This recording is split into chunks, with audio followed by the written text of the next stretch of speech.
All right, so once again, like I said, I don't even know if the last video went out. It showed me that it went for 37 minutes. You know, I'm in the middle of reading the story, so if I was 37 minutes in, I must have gotten pretty far with the story. But I think I was probably on for like, probably more like 50 minutes. Actually, yeah, I started at, so yeah, I was on for like 45 minutes. So the last like 7, 8 minutes weren't caught, but I wasn't finished. It just shut it down on me. This makes no. They have been messing with me all night, and you guys probably aren't even gonna get notifications for this now. But I don't care. I've been at this all night, and this is intel that I want to get out. Oh, did anyone? There's one person. I'm assuming no notifications went out. I just all of a sudden I was reading the story. I went to check the comments so I could put the comments on the screen. What you guys thought, and it said stream ended. Mechanical issue. Not mechanical, but some kind of issue. Sorry for the any inconvenience. And it said 33 minutes or something like that and 57 seconds, something like that, or 37 minutes. I was probably going for like 45 minutes looking at the clock.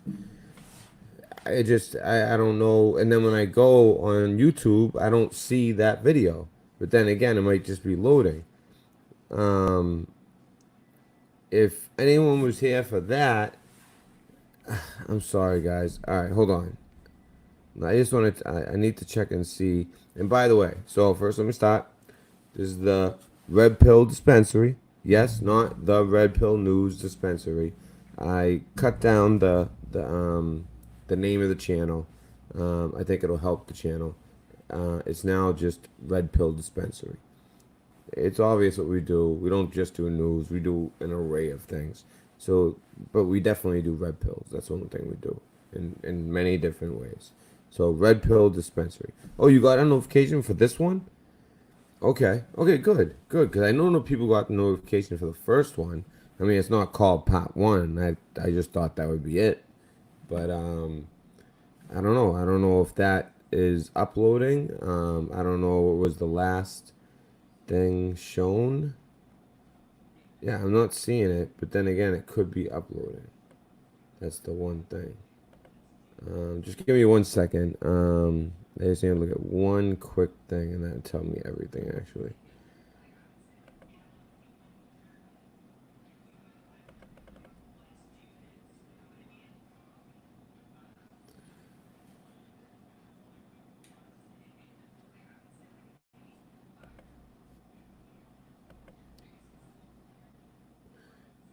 Oh wait, so okay, notifications did go out for the first one. Now let me see how far it went so I know when to start. So basically, I hope people are going to so this is the last thing I said.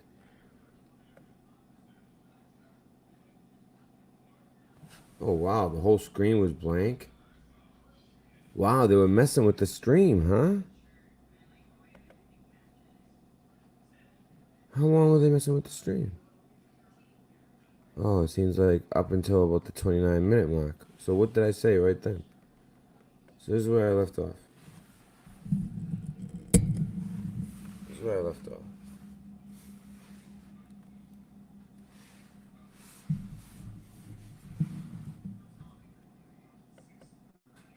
Oh, is it not gonna play like that? Shoot, I was hoping to put it on the speaker. It's set to the mic.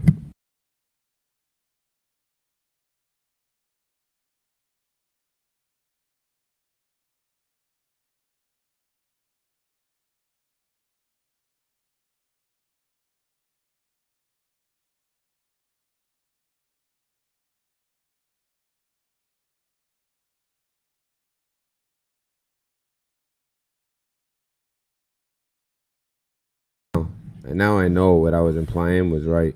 If anyone who caught that, what I was implying. Oh wow, and it just cuts out right when I said that. What's the last thing I said? I might have to just do it. I might just start from scratch and maybe delete this video. I'm sorry. I just have to. I put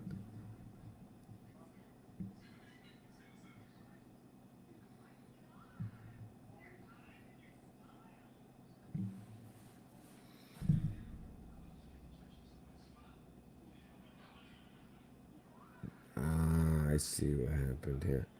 So they just, wow.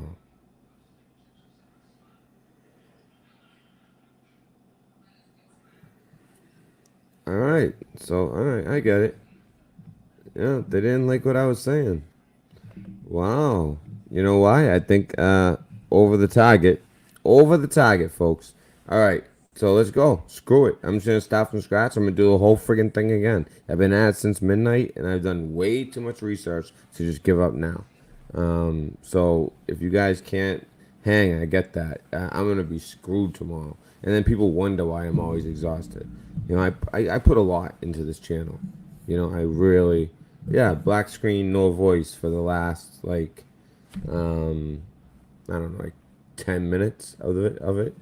And then really the last, well, black screen the last 10 minutes and no audio the last like 13 and a half minutes.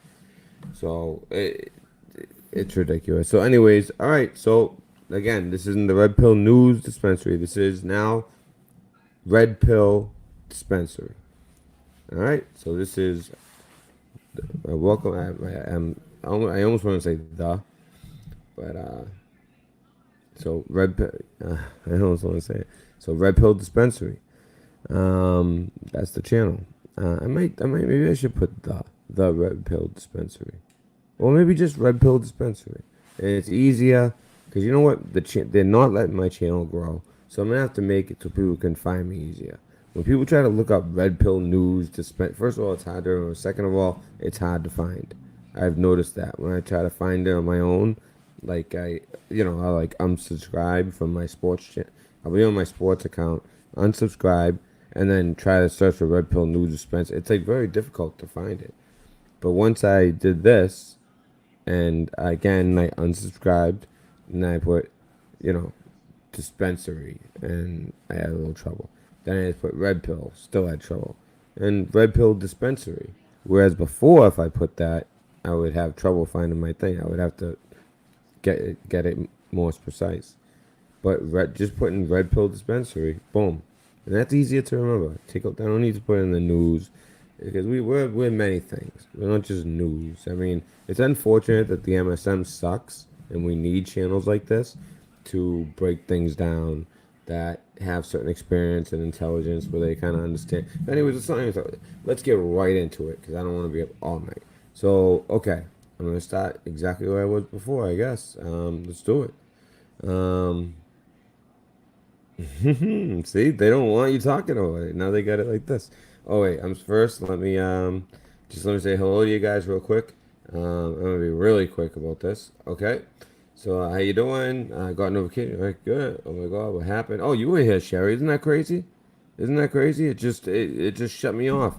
I came back to see what you comments was saying, and yeah, it's still processing, but I'm able to watch it from where I am.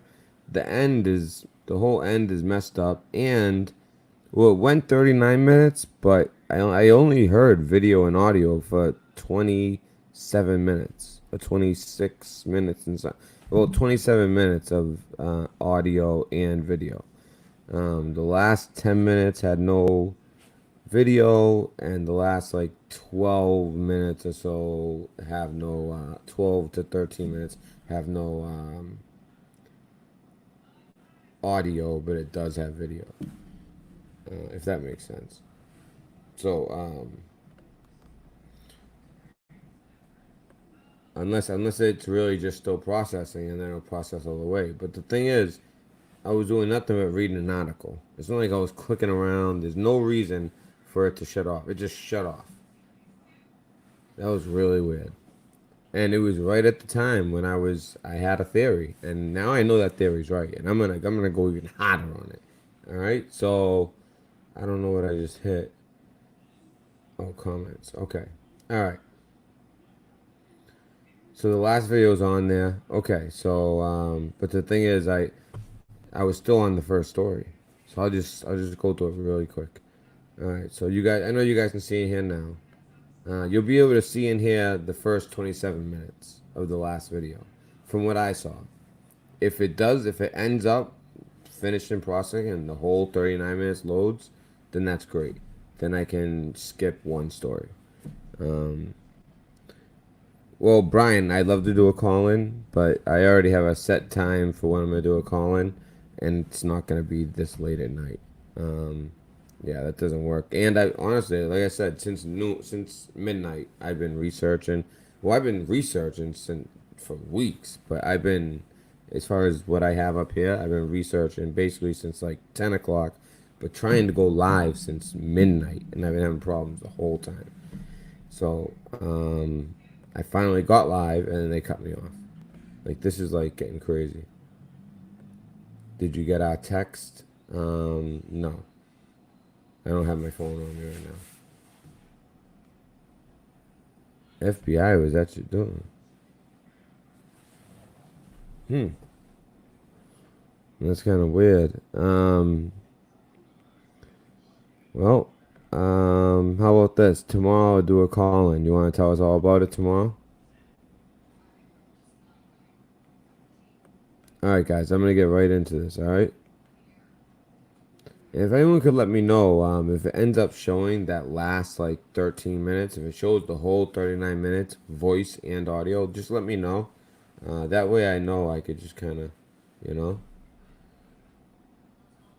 spaced out radio. What's that mean? Good to catch a radio show. Oh, all right. Well, just like I said, I understand if anyone has to leave. I totally understand if you have to leave. But trust me, you want to come back and watch this tomorrow when you have time. Trust me, there's some good stuff in this video. All right, so guys, so I'm gonna start right up. All right.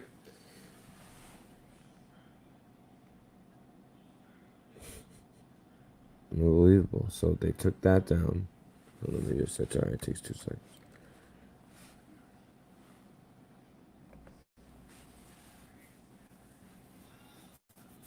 I'm gonna read this real quick. I'm gonna go fast. Last time I kind of was making jokes and laughing. I'm just gonna do this really fast.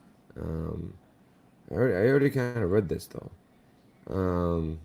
Right, an advanced Russian fighter jet built to compete with the top American stealth fighters has crashed during a training mission in the country's Far East, but his pilot safely ejected, according to reports Tuesday. Now, the reason for that, I'm just going to say it instead of making jokes and stuff. The reason for that, think about it. We don't kill anybody, but with our capabilities, with frequencies, with direct energy weapons, more so, I would even say actually with frequencies and cyber warfare, based on what they did to the Boeing 737s, we are definitely messing with their stuff now. And we are not just messing with anything. You know, we're not just messing with their commercial 737s that, you know, hurts their economy. We're messing with their straight up, their what's supposed to rival our best super stealth fighters.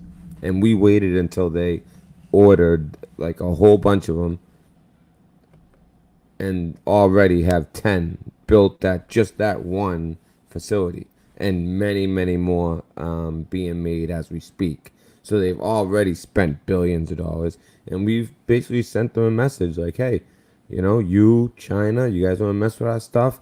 You guys want, you know, all right, you got us with Boeing, but guess what? This is military. We're gonna wait until you spend all this money, and this is their plan. This is like their whole plan as far as dogfights and stealth fighter jets through 2028 and way beyond. I mean, they ordered them to be completed by 2028, like their full order. So they're screwed, to put it lightly. They're going to be trying to figure out the loophole, but I think we're already in. And we can take those things down anytime we want. That's why we didn't shoot it down. We wanted to make sure not to kill anybody and not start a war, but at the same time send a message. And you know what? Russia, they're the type of country that is not going to go on the news and say, yep, the Americans figured out our stuff and they're smarter and better cyber capabilities and things like that. And we basically got bamboozled, and now they can take down our stealth fighter jets anytime they want. No, they're not going to tell the friggin' media that, especially the state-run media. All right, so I said that in a quick way. I basically said that in about like 10 minutes in the first video. So, you know, I was doing a lot of joking accents that were very bad accents. So, all right. So yes, an advanced Western fighter jet built to compete with top American stealth fighters has crashed during a training mission in the country's far east, but its pilot safely ejected. Well, that's exactly the optimal outcome for the Americans, according to reports Tuesday. The pre-production Su-57 aircraft, a fifth-generation stealth fighter jet, went down about 69 miles from the airfield during a test flight near Komsomolsk-on-Amur, Russia's United Aircraft Corporation, which is short UAC, said in a that's the acronym. Said in a statement obtained by the state-run RIA Novosti. I repeat, state-run RIA Novosti news agency. No casualties or damage were reported on the ground. Well, I'll tell you one thing. Okay, no casualties. I definitely believe that because they weren't trying to make casualties, but damage. Oh, there was damage. What do you think? He ejected and it landed like a I said this in the last one, like a Elon Musk like SpaceX rocket just like gravitated down to the ground. No, it crashed. Of course, there was damage. These morons. But you know what? Most people are stupid. They don't even like pick that up. They just think casualties. They don't even realize that the fact that we took it down, and who cares? Even if it didn't get damaged that bad and it's built pretty well, we can just keep taking them down. Next time we'll take it down over a mountain. They'll eject and it'll go right into the mountain. Like basically, it's the idea that we can do it anytime we want, and they know it and they hate it. And it also sends a message to China. All right. The aircraft, which belonged to the Sukhoi company, was piloted. Here's the aircraft, by the way. These are the Su-57 jets, and they previously performed during the MAKS 2019 International Aviation and Space Show in Zhukovsky outside Moscow, Russia. So you can see how proud they were of these things. They're basically obsolete when it comes to the United States military. I'm sure they're great against rebels in Syria, but yeah. The aircraft, which belongs to the Sukhoi company, was being piloted by a civilian, which again, misleading. All right, I bet you that civilian is first of all ex-military, most likely ex-KGB. All right, so it's like, you know, and obviously he's a pilot. I mean, that goes without saying. I think that's obvious, but I guarantee you he's ex-KGB, ex-military officer. Pilots are usually always officers, but you know they try to make it sound like it was his fault. It was piloted by a civilian. The truth is, it's like, you know, it's like James Bond is a civilian. You know what I mean? It's like, come on.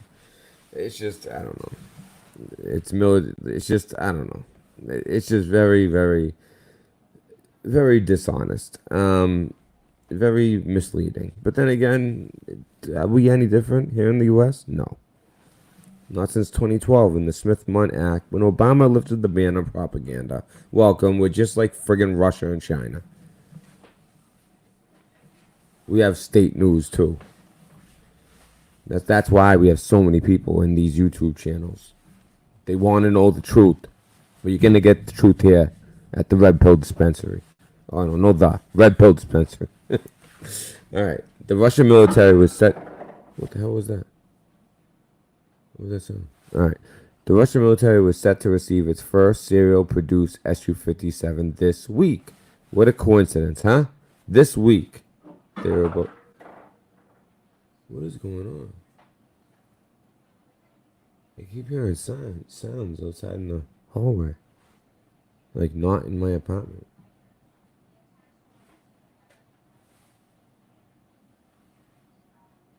I am not suicidal. I'm just gonna say that. Like, what the hell is that? Okay, whatever. That was weird. Alright. Let me lock this door.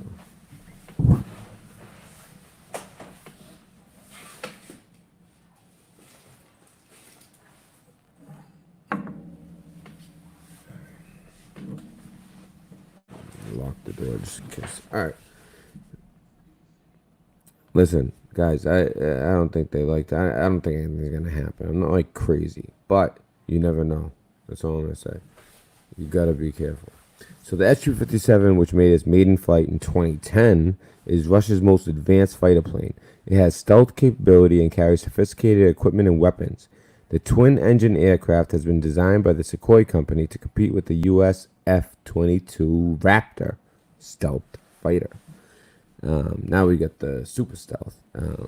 The Navy, and they have the F-35 super stealth. I think it's F-35C, I believe. Because F-35A's had some trouble. Japan bought a bunch, but I think we made up for it for Japan. Anyways, all right.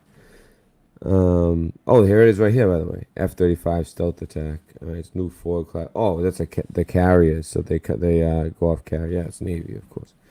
Some of them. We're talking about.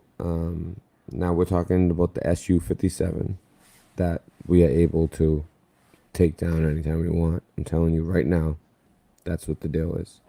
And it's not just their fighter jet. We're gonna get to something else next that I wasn't able to get to when it cut off last time. Some of them have been successfully tested in combat missions during Russia's military campaign in Syria. General Valery Gerasimov, chief of the General Staff of the Armed Forces, said last week, according to Moscow Times. Did you guys hear that? Some of them have been successfully tested in combat mission during Russia's military campaign in Syria. What does that mean? They flew? Or they had a great dogfight against what? They weren't allowed to they went through great lengths to keep the United States and Russian jets from going anywhere near each other. What, the Turks? They never ended up really actually fighting with the Turks. So who? Did a rebel make wing with cardboard and jump in the air with a gun? I don't understand. What was a successful combat mission in Syria? They had total air dominance.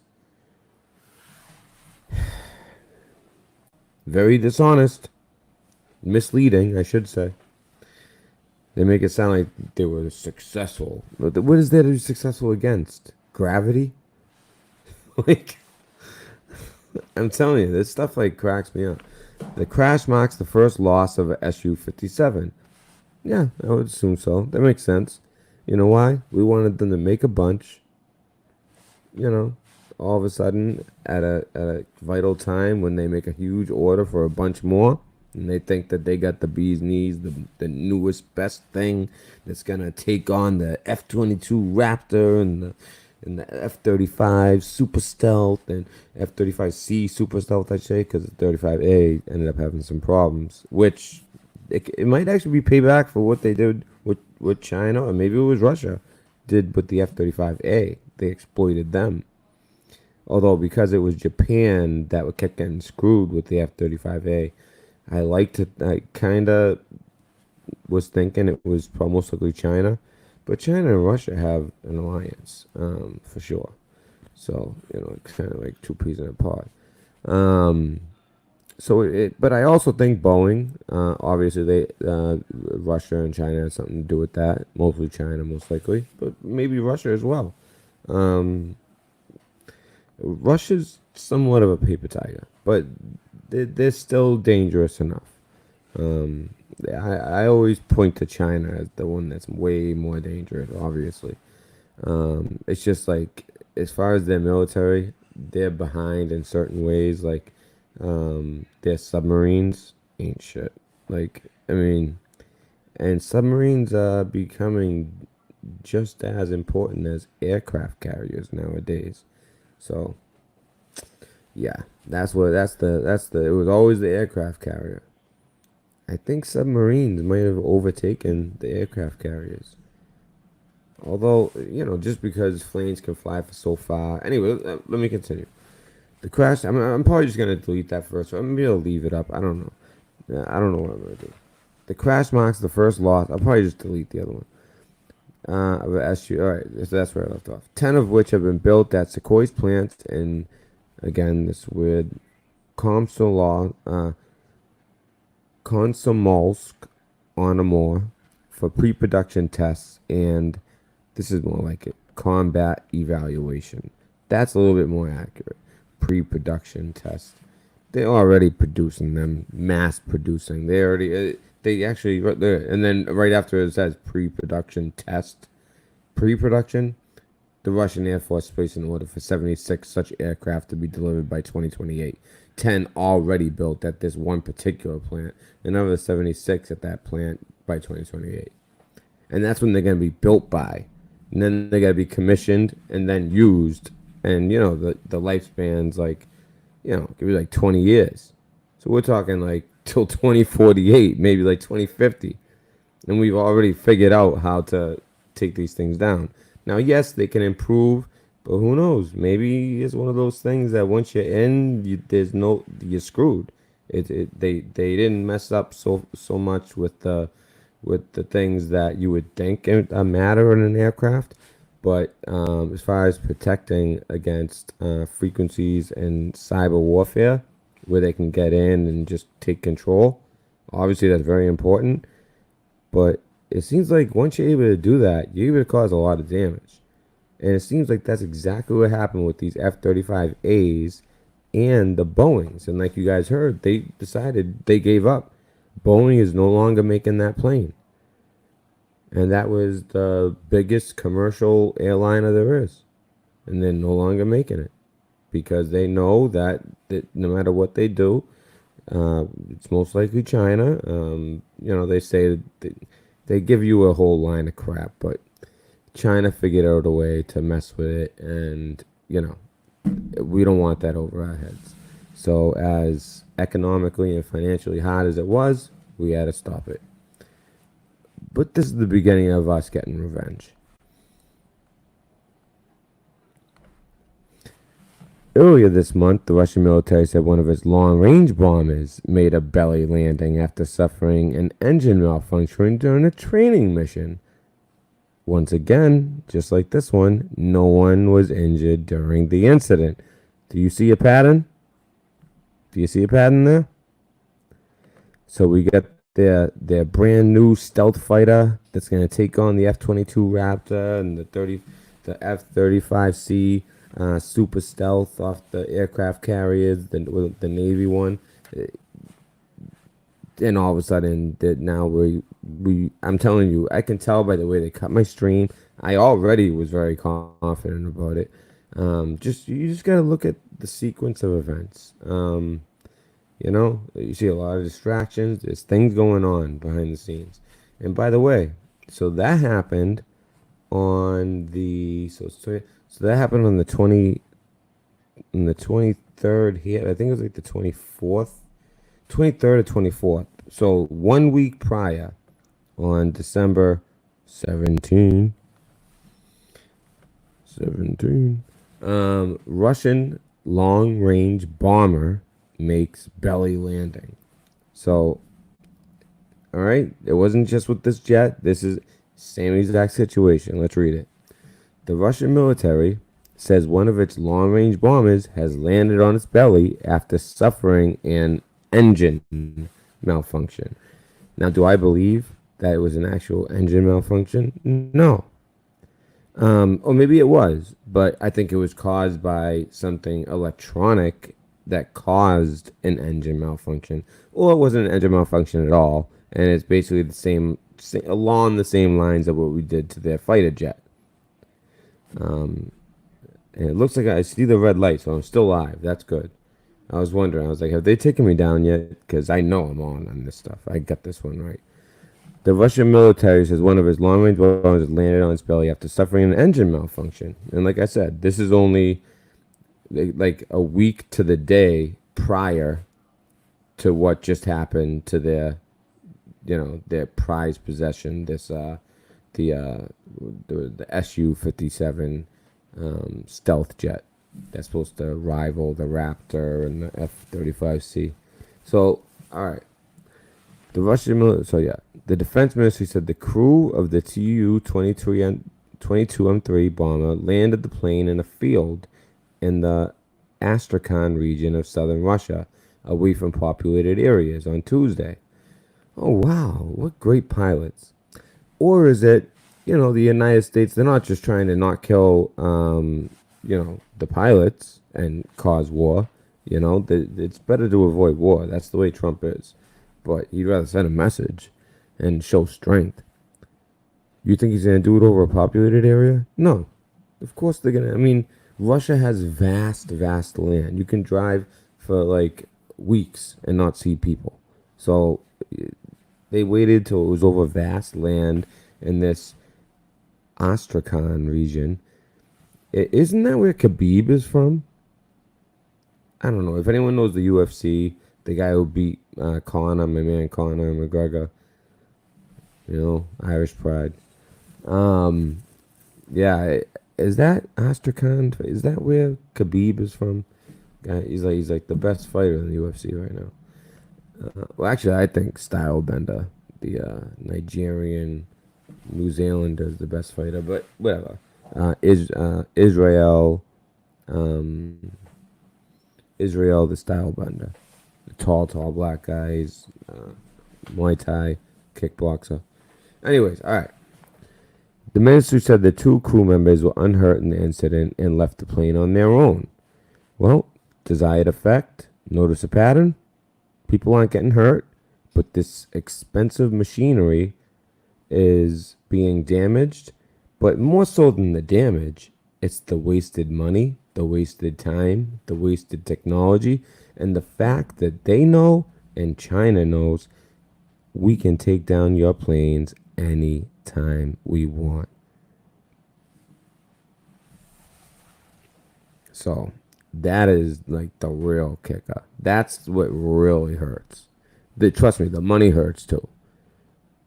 And to wait until they build all these and put in all these orders and they have already done all the technology. They're, like it said, they are now in the combat evaluation stage for the fighters. With these are already being used. And do you think that they're going to do it while they're carrying a payload? No, of course not. Because, again, they don't want casualties. So it noted that the bomber was on a training mission and wasn't carrying weapons. Wow, how convenient. How convenient.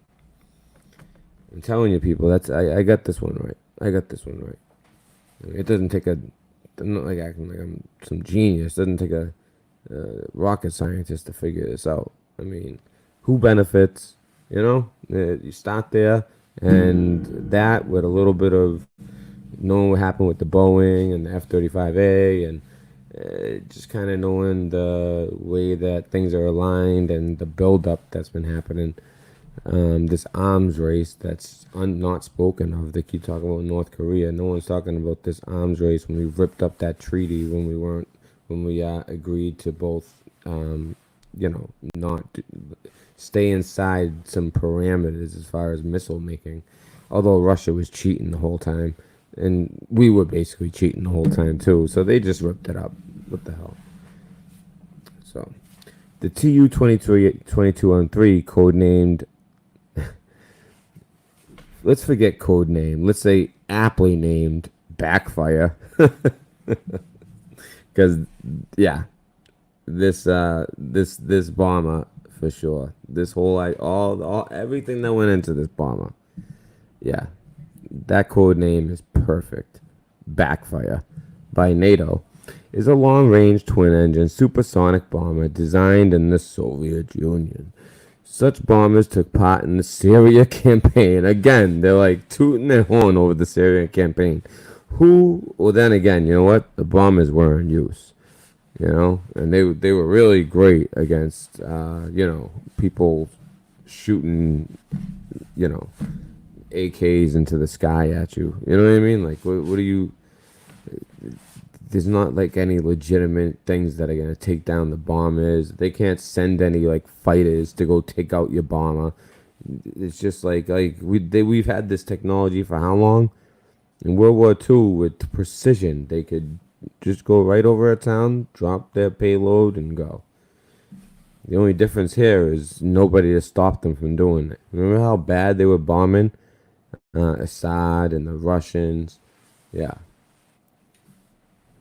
It's pretty bad against rebels. they had no chance. When it came to the air superiority, it's 100% air superiority. I don't know, man. I'm just happy we're out of here and that's out of there and that's over. And at the time, I was against it because I was worried about the Kurds getting massacred. I thought it was going to be genocide, like what happened in India and Myanmar, those people. That's what I thought was going to happen. But I was wrong. Trump proved me wrong. You know, I don't always go along with Trump, that's for sure. But generally I do. And the couple times I have gone against him, those were one of the times I was wrong. There's other times I've gone against him, I think I'm right. For instance, the USMCA, don't like it a bit. I've been looking into it. I don't like it. All right, so such on the flying missiles from their bases in Russia, because once again, this is a long-range bomber. They could go. They don't need to, have a base or a ship or a base in Syria to launch out of. They could long range from Russia reach Damascus easy. And by the way, in the Bible, what did it say about the destruction of Damascus and who's gonna do it? Gog, meaning the land of the north, Russia, and Magog, the leader of the land of the north. I guess that'd be Putin, I guess. Pretty interesting when you really think about it. So that's the long range bombers. All right, they're crashing for no reason, no casualties. And it happens in like a vast area where there's no people, with no payload wherever they hold the weapons, most likely in the belly, even though it belly landed. So yeah, and then the fighter jet, the pilot ejected, no casualties again, but we're definitely sending messages. We're sending those messages back. The messages that we've been receiving and the intellectual property that we have been letting other countries like China hack into and figure out ways to make backdoors and mess with our stuff. And then the deep state can take down any plane with a scientist that they don't agree with or a witness. Screw that. I love what I see out of this. Now, it doesn't stop there, folks. First, let me just check out chat real quick.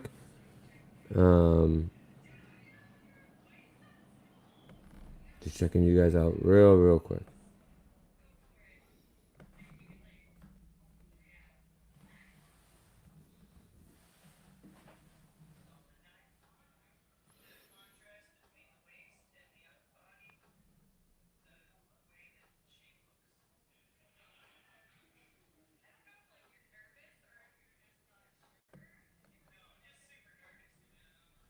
Yeah, but like Sherry says, thank you for saying that, Sherry.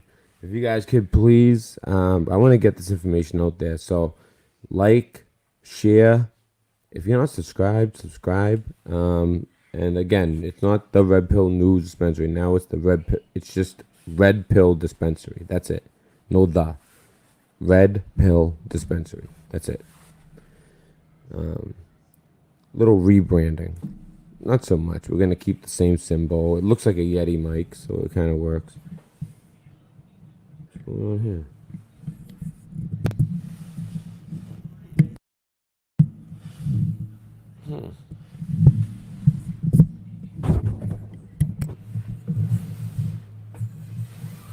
Hello?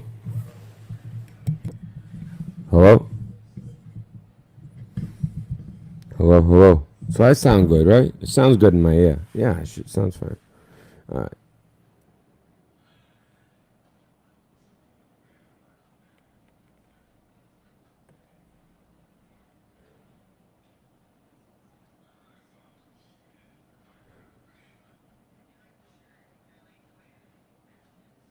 A nightly call-in show? I do too much research to do a nightly call-in show, but I do about 2 call-in shows a week, one planned and one is a surprise. I like to do a surprise one, like once a week, maybe once every other week. but I always have a planned one at least once a week. But as far as like every night a call-in show, I do a lot of research. I do a lot of like talking Christianity. Maybe I'll do 2 nights from now on. But it's also discouraging when people don't support the channel and they talk a lot of trash when literally like you stay up all night and then take care of a kid all day and then go to school and then go to work and then do it all over again and then like take your little 2-hour naps when you can, walk around exhausted 24/7, and you got to put up with BS all the time. To be honest with you, it's a little bit, it doesn't stop me, it kind of fuels me a little bit, but sometimes it kind of makes you feel like, well, you know what, F them, the fuck, you know what I mean? So you gotta understand what it's like to be a creator too. It's a lot. It's a lot. It's not just what you see on the screen. I've been at this since 10 p.m. As far as the research, I mean, that never stops. I'm constantly researching. I have to actually remind myself to put down the phone and make sure that I limit my hours of research, because you want to spend as much time with your family as you can. And I do. I spend a lot of time with my family. It's just once I finally do have my screen time, it's ready for me to do my screen time. That's why I try to wait till she's asleep. What if they fake crashed it? I mean, I don't know. I don't see how that benefits. That's the only thing I don't see the benefit there. All use the same underground network of tunnels. The surface conflict is a facade. NWO. Gotti and Rocket, you know what I think? I think you're half right and half wrong. Like I was saying in the first show, the whole just like cryptology is going to be obsolete once the D-Wave quantum mechanic computer reaches 2048. It's going to become obsolete because it's going to be able to break any code instantly. Yet, if the other side also has a D-Wave, they can break your code instantly. So then there's no more secure comms. So that also will create a problem for Bitcoin. But then again, as long as it's only the very powerful that have it, it's really not a problem for Bitcoin. And it really might not be a problem for cryptology, because what I'm getting at is countries, especially if Donald Trump was never president, this would definitely be true, but 100% by now. Countries are becoming obsolete. So like what you're getting at, China, Russia, the EU, the African Union, all of this, they're trying to make, like I said, a new world order, like no boundaries, globalists. That's the whole idea. That's the big battle. It's not so much country versus country. Globalism worked out great for China.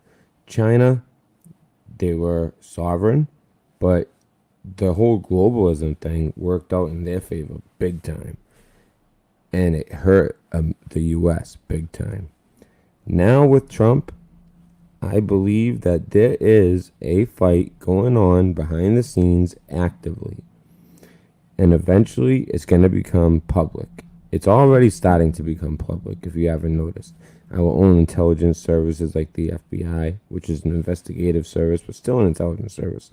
Even our DOJ, the lawyers, the Democrats, the Republicans even. Both sides of the aisle. They've all proven to be deep state globalists. And so it's not so much country. The whole thing with Ukraine. And what was like, it's so funny. It's like they all have the hand in the cookie jar in the Ukraine, and they're all pointing at Trump. I can't believe that phone call. Well, they got their hand in the cookie jar, taking billions out of Ukraine for their kids and stepkids. These are the 3 kids who benefited. 3 kids.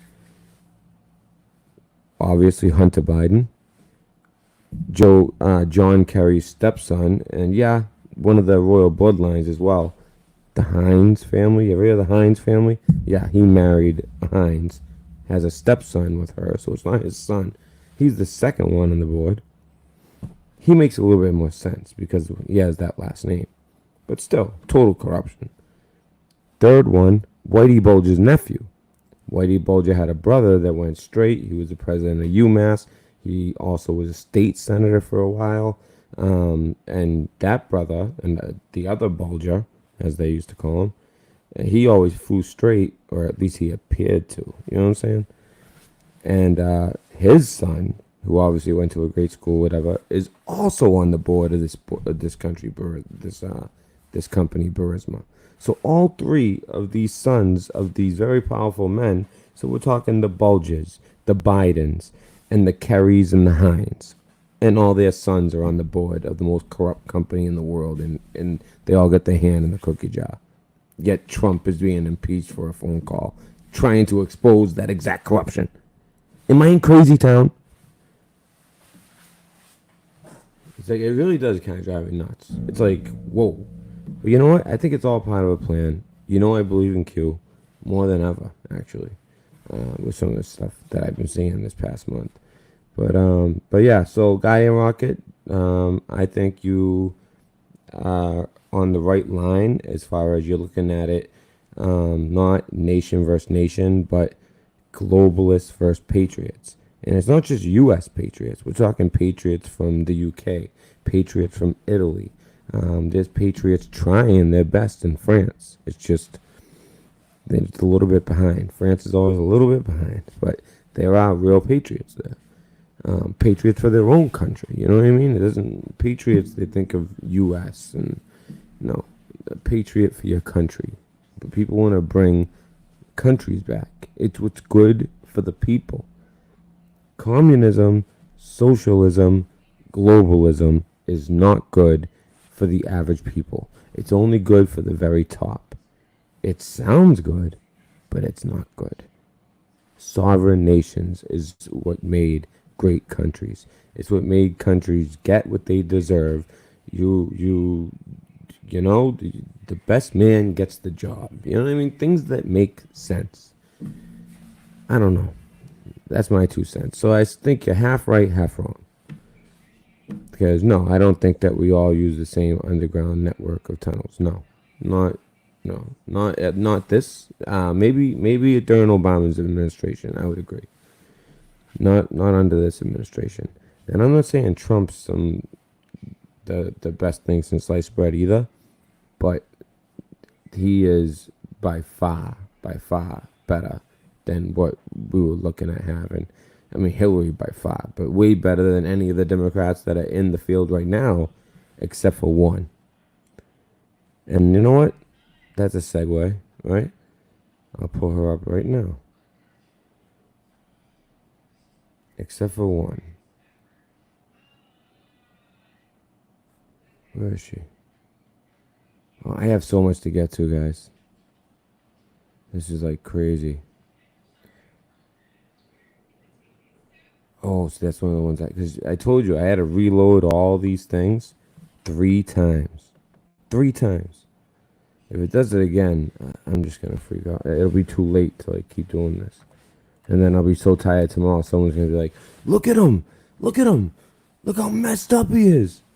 Like, maybe I didn't sleep and my daughter woke up and I just had to stop my day from there. Because basically that's what it's gonna be. But usually a man's pretty cool. She'll be like, "Matt, go take a nap." You know what I mean? Okay, so let me share screen. I'll do the, I'll just do entire screen.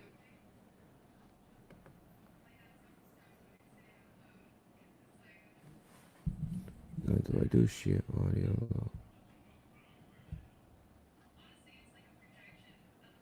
But we will share it.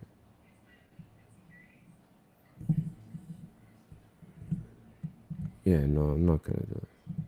Actually, yes, I am.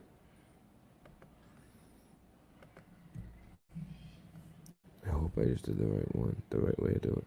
All right, ready for this, guys? So this is, and then I'm gonna get to the heavy duty stuff. So that was pretty heavy what we just went over, right? So let's just look up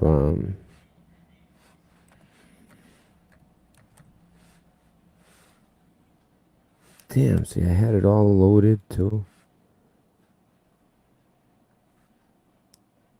Oh, this is her, and who is this? This is like her husband.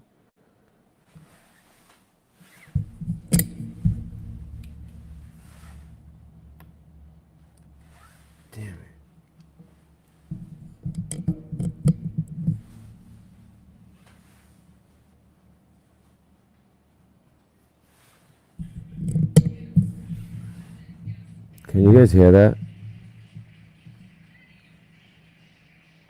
Could you guys hear that? Like at all? Hold on, let me try that again.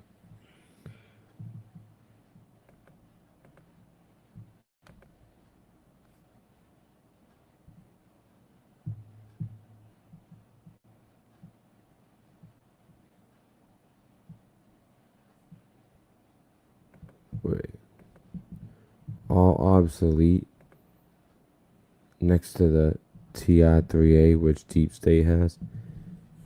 Alright, man. So you think that the Deep State has better aircraft and the like military aircraft than the US? Is that what you're saying? Just give me a yes or no. Does the Deep State or the US have better aircraft? And I know it's almost like a weird question because the US is a lot of Deep State, but you know what I'm saying. The US under Trump or the Deep State? Because I mean, you're making that. That's her hubby. Could you guys hear that though? Because that's what I'm worried about is when I shared it. So that's her husband. Okay. And she's from Hawaii. I actually like her.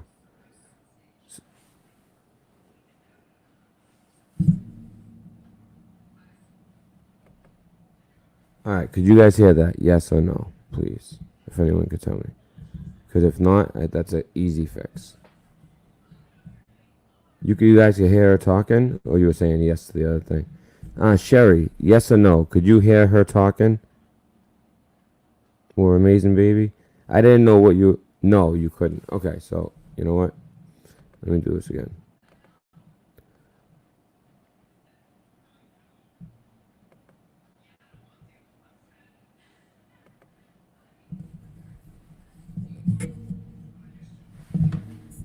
Take out the headphones.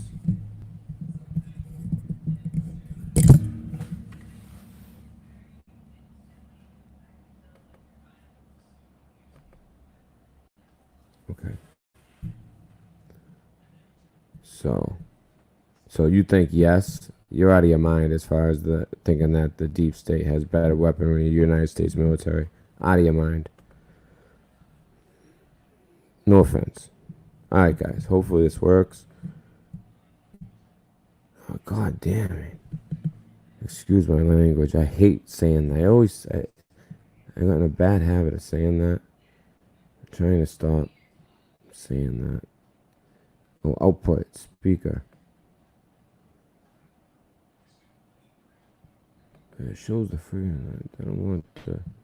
Just wanted to pause for a moment and invite you to join us to sing this song about love and peace as on Christmas Eve we celebrate the Prince of Peace, Jesus Christ.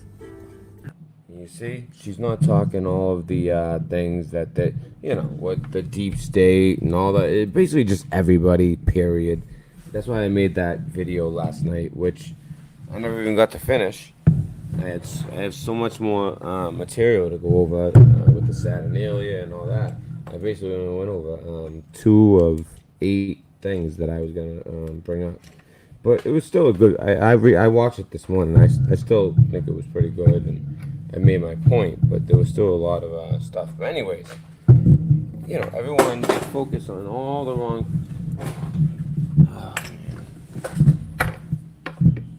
I have never had this much trouble. This is the first time it's something that's my fault. Well, not my fault, but I'm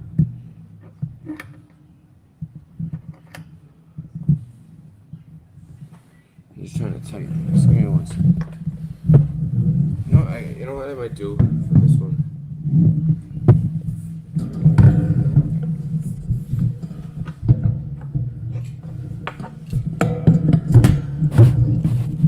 Just give me 1. I'm sorry, guys. I'm right here. Alright, cool.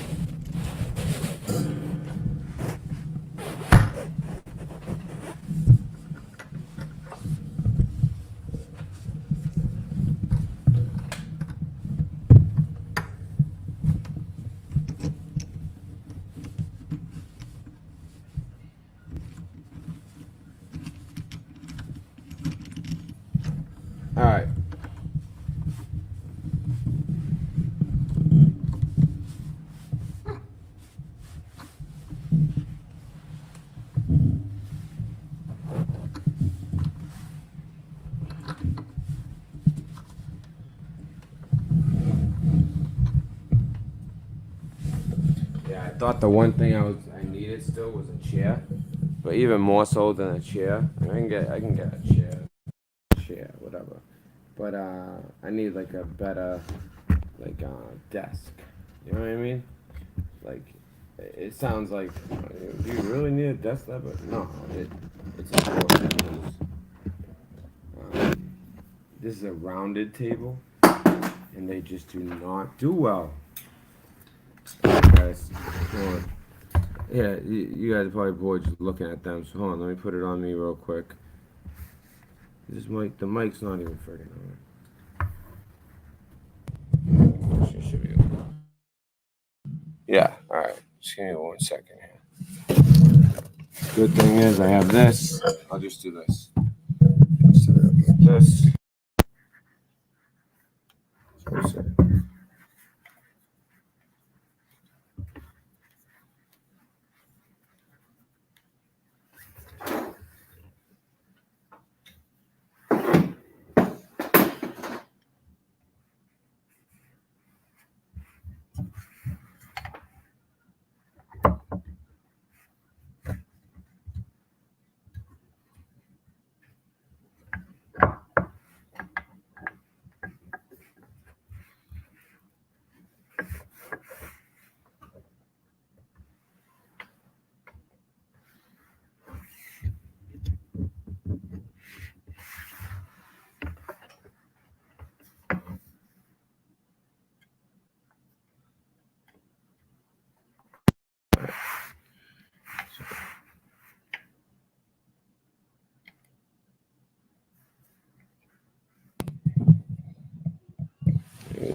all right, so let me just. Sorry, guys. Hello. All right.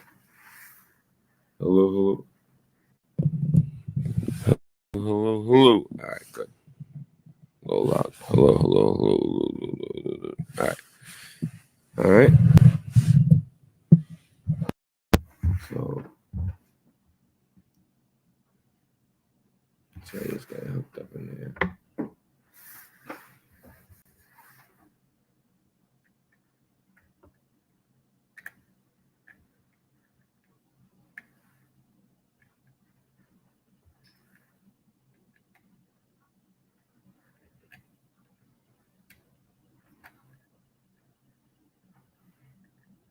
You gotta be kidding me.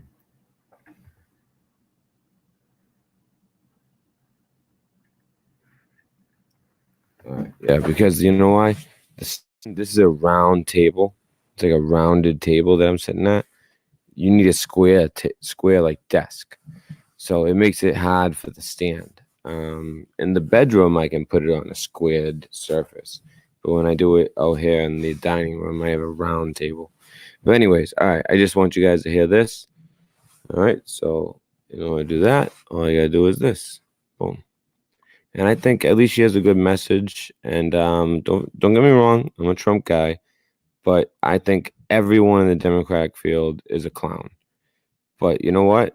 She's a Christian. She doesn't mind talking about Jesus on Christmas and not talking about all that Saturnalia BS. And she actually talks about, the Prince of Peace and, Jesus and I do like her as a candidate. I've always been independent. Going on every single day. We just wanted to pause for a moment. We wanted to invite you to join us to sing this song about love and peace as on Christmas Eve we celebrate the Prince of Peace, Jesus Christ. I hope you'll join us.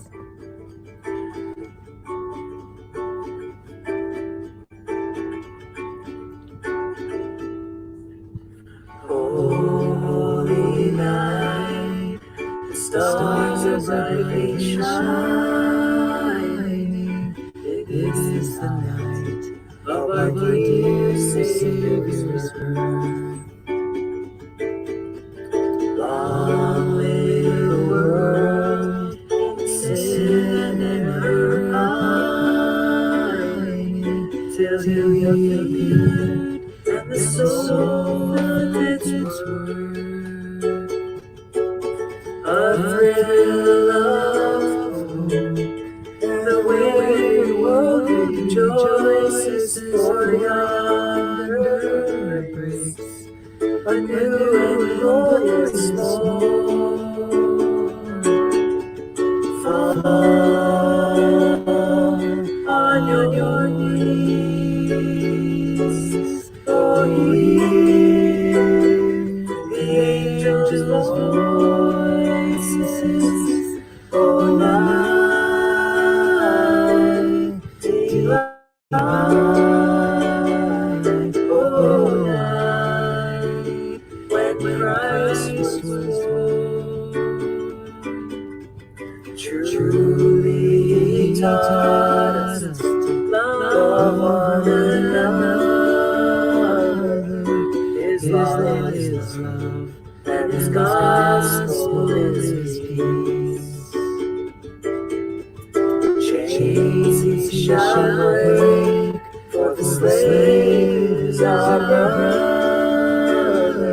and in his name all oppression shall cease. Sweet hymns of joy, in the grateful chorus raise, we all within us praise his holy name. Fall on your knees, oh, hear the angels' voices, oh, night divine, oh, night when Christ was born, oh, night divine, oh, night divine.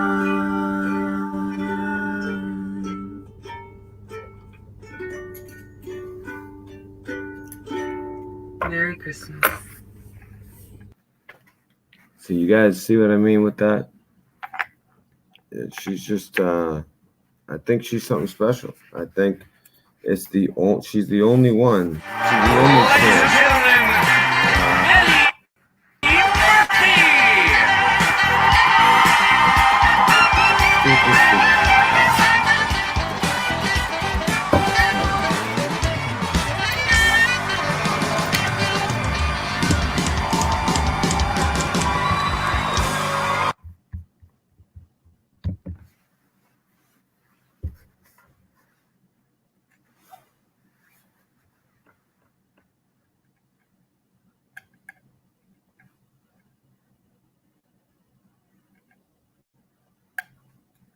Yeah, you see what I mean, guys?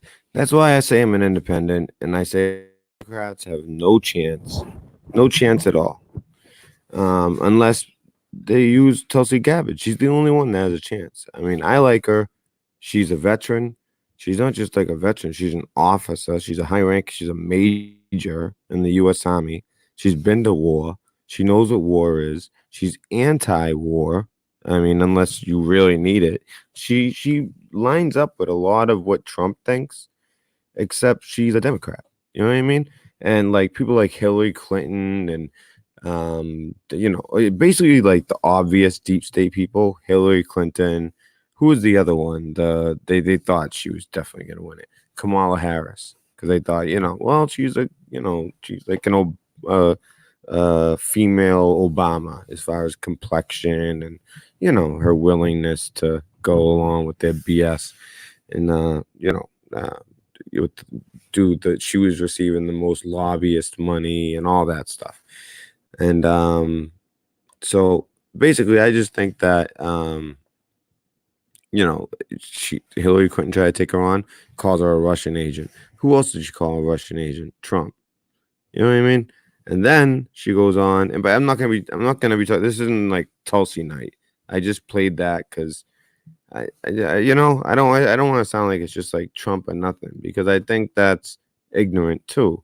Don't get me wrong, I'll be voting for Trump, but to act like what it did seem like the Democrats had nothing to offer. I couldn't, not even one of them interested me one tiny bit as an independent. That's all about Trump. But I'm telling you, Tulsi Gabbard, and the fact that Hillary Clinton attacked her, she said she's a Russian agent. She's an Assad apologizing, Assad agent. She was sent by Assad and Putin. She's Putin's puppet. Well, that didn't work. People were tired of that. She tried that with friggin' Trump and dragged this country through 3 years of, we have evidence, Schiff lying, her lying, all the deep state is lying. Russia, Russia, Russia, Russia. And now it's nothing. Now it's like, well, it wasn't true. Okay. It wasn't true. All right.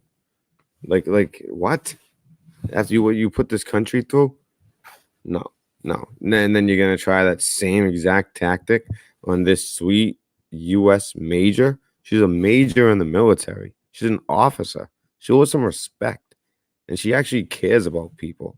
She's seen war. That's why she doesn't want it. She's actually been on the ground and seen war, and not just like, been on the ground and following orders. She's at a level as a major where she is giving orders where people live or die on every word and decision you make. That's the type of person I don't mind as commander or chief, especially when they love peace. They're good people. She's an obvious Christian. Do you hear any one of those other Democrats with enough balls to even say the word Jesus? Forget about singing about Christ and, I mean, you didn't hear her talk about Yule log or the mistletoe, or the silver and gold, or the Christmas tree, or all the fake Saturnalia stuff. She didn't talk about one of those. She talked about the simple. She talked about God, Jesus, peace, and love. I mean, it's admirable. I like it. Now, Trump also talks about God and Jesus and peace, but in a different way, of course. He's not as nice in the eyes, but you know what? I like his style, and I think because he's a businessman, that gives him that edge. And he's also anti-war. He wasn't a major like her, where she understands what war really does and how corrupt our government really is. But he knows just as well as how corrupt it is. But as far as seeing it on the ground, she knows a lot more about that. Yet on the business side, he knows a lot more about that. But as long as he understands and listens to the people who are on the ground like her, then this country will be fine. And we've been fine. That's why we're kicking ass and taking names. But the only Democrat who anyone should even think about, if they really honestly hate Trump, is Tulsi Gabbard. Yet, I'm telling you, the Democrat National Convention, they're doing what they did to Bernie in 2016. They're trying to box her out. Hillary tried to box her out. She took Hillary out. All of a sudden, Hillary wasn't talking anymore. Kamala Harris tried to box her out. Bang, Kamala Harris is gone. She has like this sneaky following, but she still hasn't cracked the top at all, not even close. But she's one of those who will come out of nowhere. That's at least if people are pretty stupid, so maybe not. But I'll play something later by her too. But we have way more important stuff to talk about.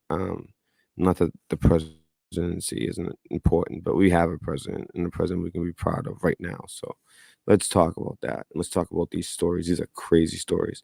So we already talked about that stuff. Now I want to direct your attention. All right. So, first, all right. This is people always love Epstein stuff, right? So, I had mentioned this the other day, but I didn't have the actual thing in front of me. Let me just make sure that. Yeah, they ran out of Russia jokes. Is it going sure?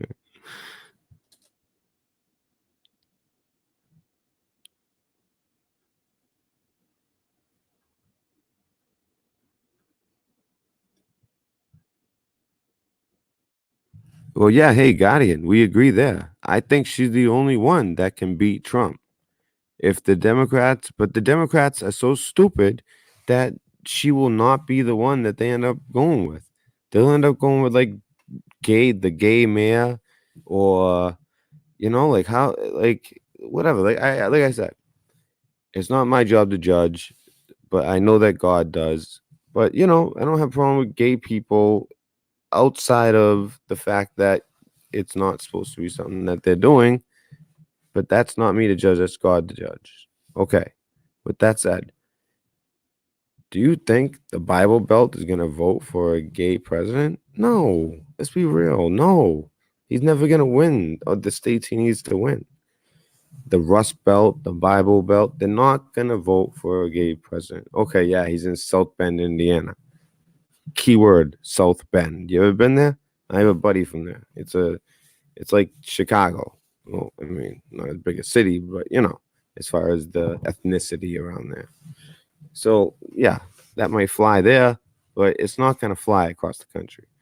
Biden, when he has all this corruption. I mean, I don't know. I don't know. I hope that she runs against Trump. For the first time, I'll have two candidates I feel good about. I've never had one candidate I felt good about until Trump. Imagine having two, at least in my lifetime. Some of you guys might be old enough to, maybe if you liked Reagan, or if you're more Democrat, if you like JFK, some of you guys might have been around for them. For me, there's been none. We've had nothing but Bushes, Clintons, Obama. That's been my history. So yeah, all set with any of that.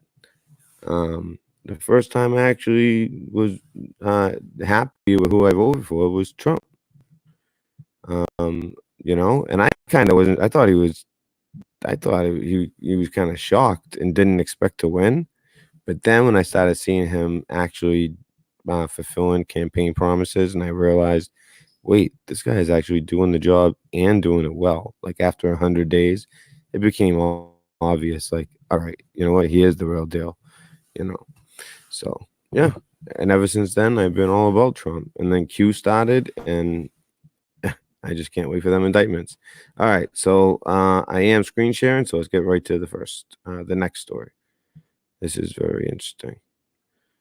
Oh, I don't even know which one to start with. All right, I'll start with this one. It's a little bit dated. It's about 5-6 days old, but we're gonna. Oh no, it's like 8 days old, but still, it's very interesting. A lot of people didn't hear about it. So the surveillance footage recorded inside a lower Manhattan prison at the time of Jeffrey Epstein's first apparent suicide has mysteriously gone missing, officials admitted Wednesday. So we all know that the actual quote, I'm doing quote, suicide, right? Come on, it wasn't suicide. And I'm just telling you guys, I don't think that he's alive. All right. I've heard some compelling arguments. Do I think it's possible? Yes, I think anything's possible. But my opinion is he was killed. They snapped his neck to make it look like suicide. Yet the amount of force it took to break the bone that they broke when they broke his neck, if he is dead, it's like I've seen people try to reenact it. I've seen like a bunch of science on it. It is impossible to do. Not to mention, when you try to commit suicide in jail, you end up in a turtle suit. So, and you end up with guards watching you all the time. Yet this night, they didn't have real guards. They had like substitute teacher guards.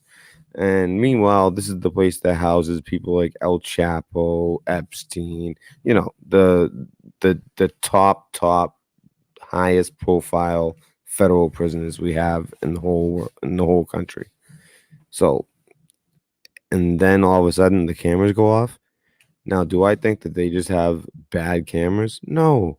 I think that it was a Mossad agent or a CIA agent, and they can easily, trust me, I know of technology where one little doop, they just point it. They don't even have to point it. They can just press a button in their shoe, and all cameras go off for whatever foot radius or diameter they want.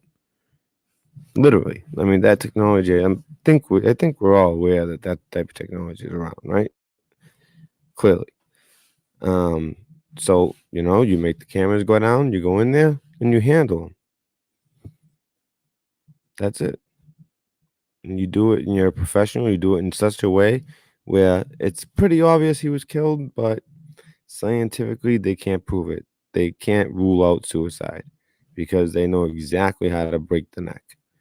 Although, from what I've been seeing from the test, it's just too much force. He might have did it a little bit too hard because that a certain bone broke that requires a certain amount of force that there's no way he could have generated. Um, because there's no like sailing, so it's not like you can like jump off something. The best you could maybe do like is roll off the bed and then just with the certain type of with the sheets that they give you too, it's like really hard to do those like orange sheet. There's no way he committed suicide. He was killed, I think, but he might have um it might be a cover and he might be somewhere else under witness protection, so they can get all the dirt on all the elites like Prince Andrew, and it's worldwide. This isn't just the U.S. This is worldwide. All right, let me continue. So the footage was recorded outside the millionaire pedophile's cell at the Metropolitan Correctional Center on July 23rd, when Epstein apparently tried to hang himself at the lockup. So that's the first time he tried to hang himself, apparently. And Epstein was sharing the cell with Nick Tartaglione.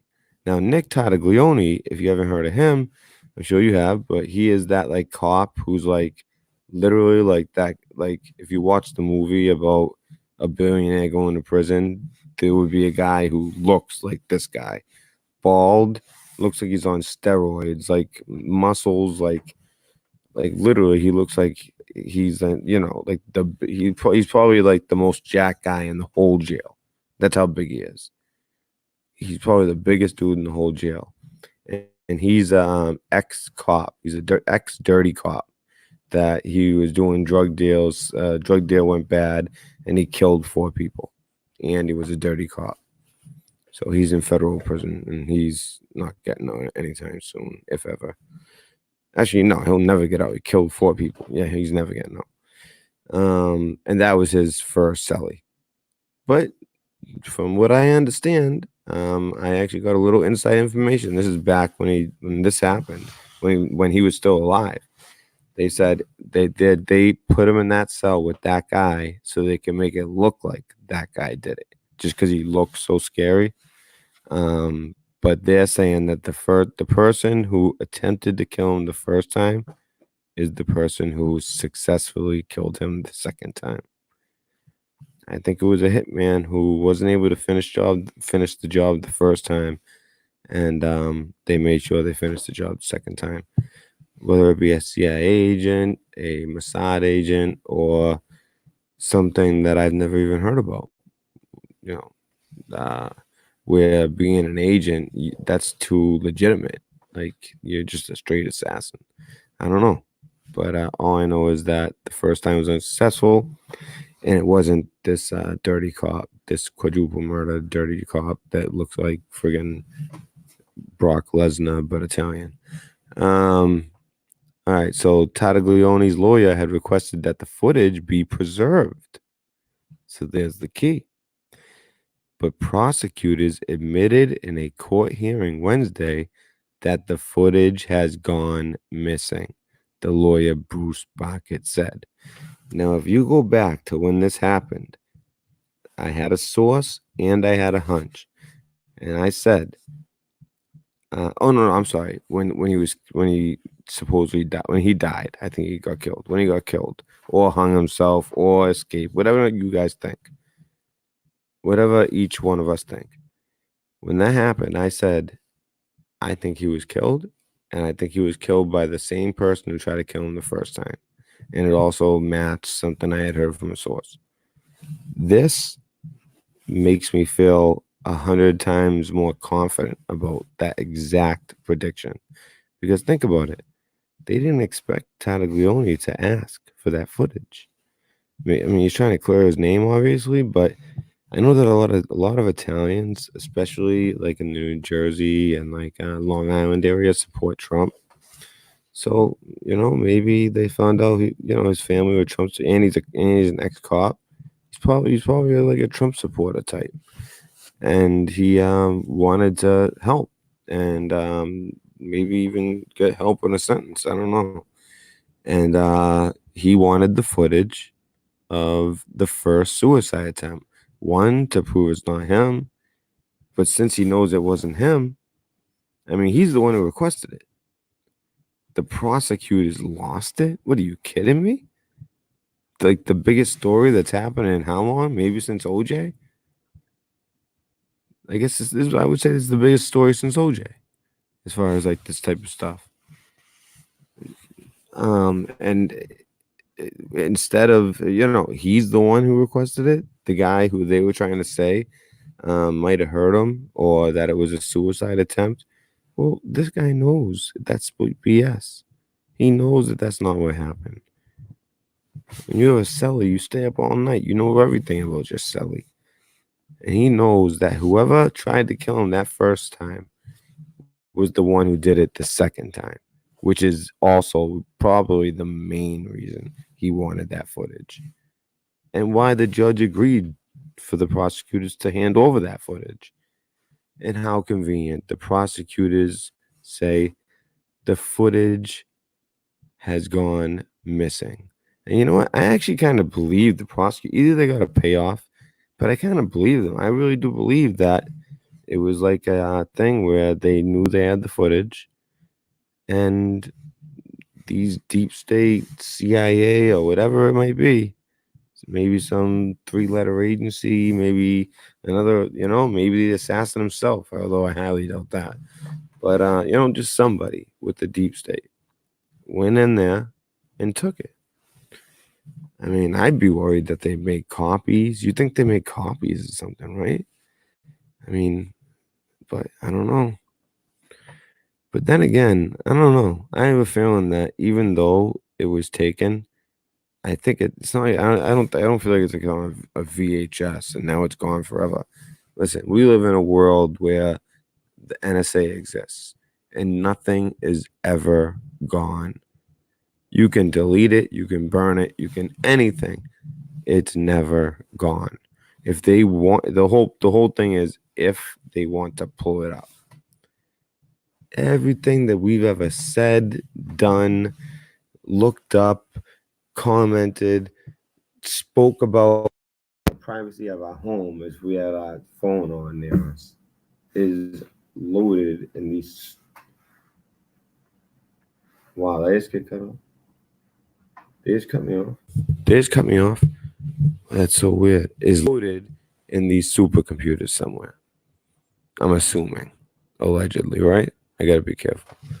So, all right. So think about that. So trust me, they might have stole the footage and made it more difficult. But if a certain request is made to a certain court, the NSA can supply those records. I don't know. We'll see how it goes, but it's wicked, wicked shady. So I don't know the details of how it was lost or destroyed or why it wasn't retained when it should have been, Barkett said.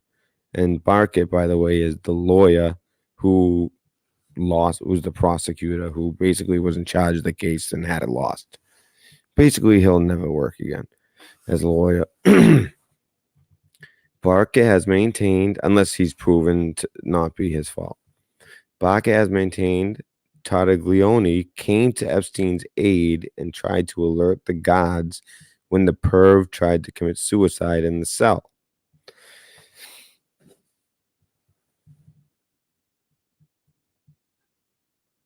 Oh, I'm sorry. I'm sorry. I said he'd be out of a job. He's actually Tartaglione's lawyer. Okay, just to clarify, he's not the prosecutor. So he's basically saying that he tried to commit suicide. That's what he's saying, but I don't know. I think that he knows there was more to it, and the fact that it's missing even tells you that more so. So, oh yeah, he uses. I don't know the details. Yeah, okay. So he's maintained that we want to be sure that all the evidence is preserved to show that Nick behaved appropriately and even admirably that evening, Barkett said. Because let's be honest, in jail, you know, dirty cop, they're just the same as a convict.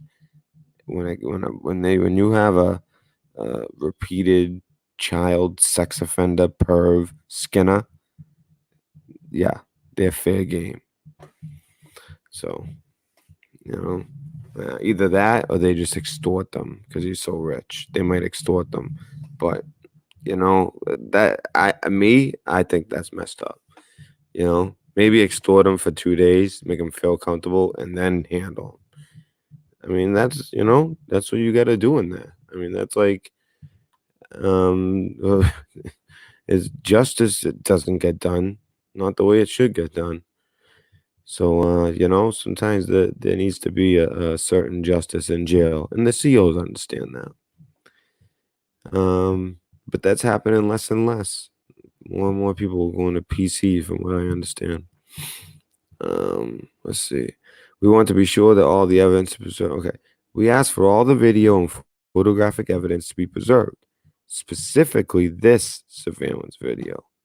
Now it's gone, he added. He's always right. Epstein was treated for neck injuries following the July 23rd incident inside the Metropolitan Correctional Center in Lower Manhattan, law enforcement officials have said. A source previous told the Post that Epstein claimed Tattaglione was behind the injuries. Now, why would he say that? And if he was telling the truth, why would he say that? Maybe he just assumed it because the guy came up behind him. But why would Tattaglione ask for the evidence? He didn't know that it was lost. It would have showed him trying to kill him. Was he maybe trying to get famous from the guy who killed Epstein? I don't know. But it sounds like, he's had a story. He hasn't veered from that story. And he was trying to prove it in court. And maybe get his sentence lighter, or, something. And be famous for that reason. I don't know. Barkett maintains his client was cleared of any wrongdoing in connection with the incident. And again, if I was writing this, I would reiterate, they are the ones who requested the tape be brought in discovery to the court. Yet the prosecutor somehow loses them or they disappear. Come on, huh? I mean, this is one where, this is one of those stories. The thing I love about this story the most is that even normal people that, they just believe everything they're told, they even say, yeah, that dude didn't kill himself. You know what I mean? Like everybody knows that. Like nobody's picking up what they're putting down with this BS story. And I think that a lot of people woke up because of this story. A lot of normies. Epstein successfully killed himself in the prison weeks later on August 10th. Blah. Okay. All right. Next. Check this out. Now, we've done a lot of talk on this channel, right? About those things like 23andMe and hold on. 23andMe and 23andMe and Ancestry.com, right? We've done a lot of talk about those. And exactly what we've been saying. Yeah, we weren't overreacting. We were absolutely correct, actually. Let me see. I actually have like a segue story into it. Maybe I'll just jump in with this.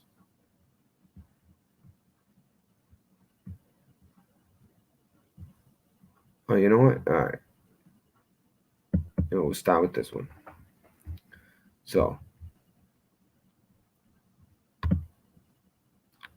Google owns the 23andMe is terrifying. So, anyways, what I wanted to get to, there was something in particular.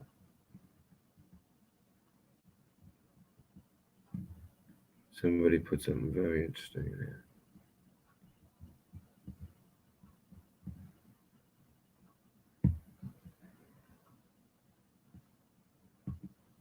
And now, mind you, this. So anyway, I remember why I put this up. You know why I put this up? This is from 2017, June 2017. This is 2.5 years ago. Over 2.5 years ago. It's like 2 years and 6.5 months ago. Think of that. 24. So over 30 months ago is when this was made. All right. But this is back when it was such a great thing. And we're all going to find our ancestry. It's going to help our health. And we're going to know what we're susceptible to so we live longer. Yeah, it was all bullshit. I've been saying it the whole time. Now, finally, the government comes out and says it. 23andMe, and it's because of the president we have and because of the Q movement. Whether you believe it or not, I'm going to keep talking. I'm going to keep saying it. I'm not going to shove it down your throats tonight, but I'm going to say it here and there because that's what it's coming down to. Q referenced this already many times, and it was obvious, but he referenced the connections. So 23andMe is terrifying, but not for the reason the FDA thinks. The genetic testing company's real goal is to hoard your personal data. And I'll give credit where credit is due. Scientific American. So the Pentagon just came out and said this yesterday, okay? Like hours ago. Like when I say yesterday, I mean because it's 4:30 a.m. and they wouldn't let me go live, and then when I did go live, they cut me short. Anyways, this is written. Oh wow, I really give them credit. By Charles Saify on November 27, 2013. He had it right. Think about that. Over 6 years ago. Over 6 years ago, this guy got this right. 6 years and 1 month. Wow. Wow. All right, let's read it. If there's a gene for hubris, the 23andMe crew has certainly got it. Last Friday, the the FDA, ordered the genetic testing company immediately to stop selling its flagship product. Well, then I think 23andMe ended up winning in court. It's $99 personal genome service kit. In response, the company cooed that its relationship with the FDA is extremely important to us and continued hawking its wares as if nothing had happened. Although the agency is right to sound a warning about 23andMe, it's doing so for the wrong reasons. See, I think they're worried about like some type of. Well, let's see. But I already know the angle they're going at, like what the real problem is. I'm not sure what the FDA was worried about. Let's see. Since late 2007, 23. Wow, that long. 23andMe has been known for offering cut-rate genetic testing. Spit in a vial, send it in, and the company will look at thousands of regions in your DNA that are known to vary from human to human, and which are responsible for some of our traits. For example, a site in your genome named RS4481887 can come in 3 varieties. If you happen to have what is known as the GG variant, there is a good probability that you are unable to smell asparagus in your urine. See, it's like the type of stuff where it like seems cool, but when you really think about what you're sacrificing for this, what seems cool for a day, oh man, I feel bad for anyone here who has done Ancestry or 23andMe or any of the other ones. I know those are 2 big ones. There is a good probability that you are unable to smell. Okay. Those blessed with the GA or AG varieties are much more likely to be repulsed by their own pee after having a few spears at a Sparkle Fest.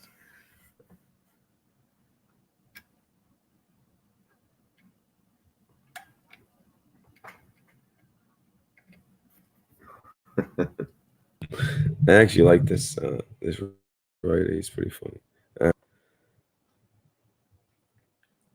At first, 23andMe seemed to angle its kit as a fun way. I almost said something. As a fun way to learn a little genetics using yourself as a test subject. Quote, our goal is to connect you to the 23 paired volumes of your own genetic blueprint, bringing you personal insight into ancestry, genealogy, and inherent traits, read the company's website.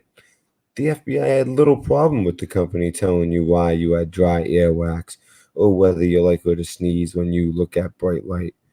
I mean, that is like interested, but that's not what the FDA was. I can see why people fall into this stuff. They always present it as something that seems cool or seems like a good thing for humanity. I mean, obviously it's pretty obvious what comes next, and then we would tell you if you're going to have cancer, and we'll check you for cancer every 3 months instead of every 3 years, and then they always make it into something where it's good for you when it's actually you giving up rights or something where you might actually be opening yourself up to certain entities, or really just in general it's a violation of yourself and your rights and your personal data. It's wrong, and then they take that data and they end up running the world because that's just how it goes. Look at Facebook. Look how valuable they are, because we all told Facebook our birthdays, what we like, what our favorite things were, who our friends were, who our family was, who was our brothers, who was our mother, who was our sister, who was our girlfriend, what we like, what type of stuff we bought, what we eat. We told Facebook everything. And look, now they just by having all that data, not that many people even use Facebook anymore. But just by having all that data, they'll be powerful for the foreseeable future. They have that power because they have all that data and always will. You ever notice? I've tried. I don't want Facebook. I try to delete my Facebook account all the time because my mother's always putting pictures up and tagging me. And I told her, don't put pictures of Olivia on Facebook. And she still does it. So I try to delete my Facebook, and guess what? Do you guys know you can't delete your Facebook? It's crazy. I can't believe it. I try to delete it. That you can't. It doesn't actually delete. You can still look it up. Like I thought I had deleted it, and then all of a sudden, boom, it was still there. All the information. It's never really gone. It's crazy. And things that you think you make private aren't private. I mean, like Facebook, they talk about, oh, well, don't dox people. Facebook has doxed each and every one of us. Even if you put it to private, well, guess what? So all someone has to do is go on your timeline and they look, when did all 3,000 friends wish him a happy birthday? Oh, look, August 7th, 3,000 people said happy birthday to him. It doesn't say August 7th is his birthday, but I know that's his fucking birthday. You know what I'm saying? It's like crazy. So, okay, that phase didn't last for long because there is much more interesting stuff in your genome than novelty items. Certain regions signal an increased risk of breast cancer. See, this is where I was going. See, I don't read these first. I just knew that's where it goes. You start to be able to screen for breast cancer. You're gonna start saving lives. I knew that, even back then, this guy, he's hip. This guy's definitely a smart man. He could see things before they are gonna happen. He sees the evil in people and these corporations. The impending onset of metabolic diseases and sensitivity of medications. 23andMe, as well as a number of other companies, edge closer and closer to marketing their services as a way of predicting and even preventing health problems. And remember, this is in 2013. So, yeah, here we are in 2019. That's exactly what they do. And any kit, well, they've been doing, I should say. I mean, they've been doing it, since like 2015, 2016? And any kit intended to cure, mitigate, treat, prevent, or diagnose a disease is, according to federal law, a medical device that needs to be deemed safe and effective by the FDA. Since mid 2009, 23andMe had been negotiating with the agency, and in July 2012, the company finally began the process of getting clearance from the FDA to sell the kit that had already been selling for 5 years. Now, there's a reason I'm going over this stuff that's a little bit dated, and wait until you see it. It's unbelievable. Everything seemed rosy until, in what a veteran Forbes reporter calls the single dumbest regulatory strategy he had ever seen in 13 years of covering the FDA, 23andMe changed its strategy. It apparently blew through its FDA deadlines, effectively annulling the clearance process and abruptly cut off contact with the agency in May. Adding insult to injury, the company started an aggressive advertising campaign. Know more about your health. This sounds more and more to me like they were speaking to certain entities. How do you think technology has increased like crazy since just the past 100 years? Or in particular, really, since like the 30s, the 40s, or let's just even just say just since just think about how technology has increased just in our lifetimes.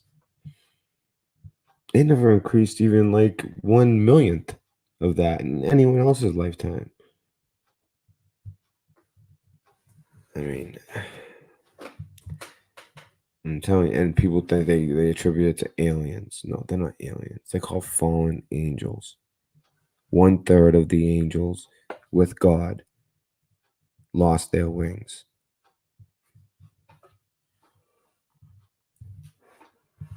And I believe that wholeheartedly. All right, let's go. All right, so no more by how leaving little doubt about the underlying medical purpose of 23andMe's personal genome service. This left the agency with little alternative but to take action. As part of our interactions with you, including more than 14 face-to-face and teleconference meetings, hundreds of email exchanges, and dozens of written communications, the agency complained, we provided you with statistical advice and discussed potential risk mitigation strategies.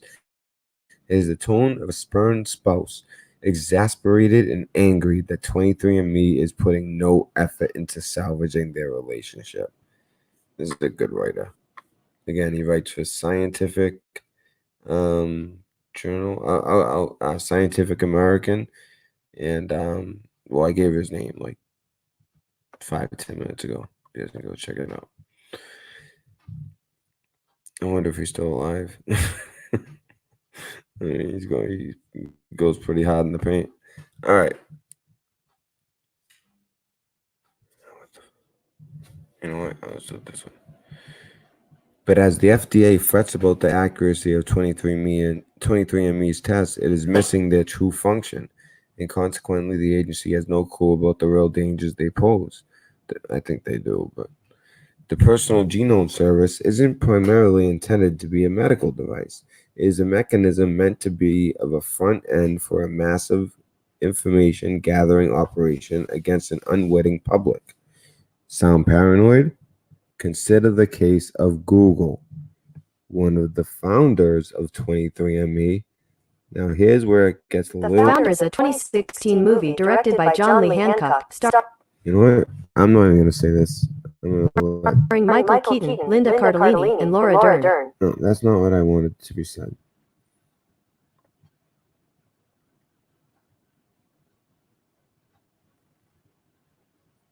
And tell me if these names sound familiar. How did I do that last time? Oh, damn it. Whatever. That would have been cool. I wonder. Anyways, sound paranoid? Consider the case of Google. All right, check this out. One of the founders of 23andMe. Now, do you guys know his name? Anne Wojcicki? It sounds a little bit off, right? Well, she's the founder of 23andMe. And she's married to Sergey Brin. You guys know who that is? Well, he's the founder of Google. All right. And you wonder why 23andMe was so cocky? It's because the founder of 23andMe with DNA is married to the founder of basically all the knowledge in the world, Google. Now here's the kicker. Guess who her sister is?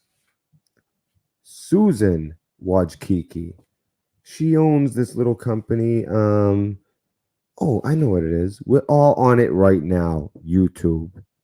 Yeah, that's why you recognize that name. You knew the Wojcicki looked familiar. That's why.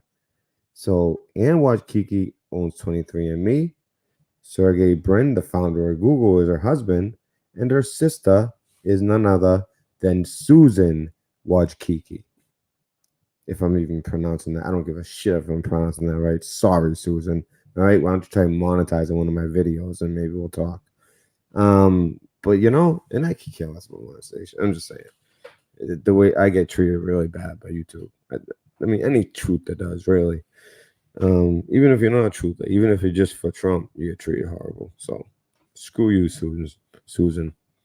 So yeah, her sister, Susan. What is up with your sister? And I'm talking to Susan, the CEO and founder of YouTube. We're all on it. And YouTube used to be great, right? You go on there to buy the people and for the people. No, they didn't have all this, people could do anything. You know what I mean? They could just be themselves. They could say any word they want. They wouldn't have to talk in pig Latin like Mafugal in order to not have his channel taken down. Like, that's how Mafugal talks. Like, he won't say words like conflict. Like, literally, the word conflict or the word or even like the name of a country. He won't say he won't say Venezuela. I mean, does that sound like free speech? What's wrong with you, Susan? Why are you making YouTubers do this type of stuff? I mean, I think it's a little bit over the top, but still, that's the reason he's doing it, is to protect his channel, right? And me, I do it. This is the one time I do it. FF. You guys know what FF means, right? False. Yeah, I don't say that word. That's a no-no. Also, instead of that shot you get that kids get and it might cause autism, yeah, I just call that the VX. I call it the VX. Those are the only two things that I avoid saying. Otherwise, I swear I say anything, but I don't say FF and I say VX instead of the actual name of that stuff, because that's like they'll just take down the channel. You're automatically gone. Not automatically, but you're on your way out the door. And if that's gonna happen to me, I'm surprised I'm still here. I don't know. I like to think that some of my credentials has helped me, but who knows? All I know is that how crazy is that? I just want to see some of your reactions. So the 23andMe, who we've been talking to, has everybody's DNA. You want to talk about like stealing data? Imagine the data in your skin cells, in your saliva, your DNA, the data of data. Like when it comes to data,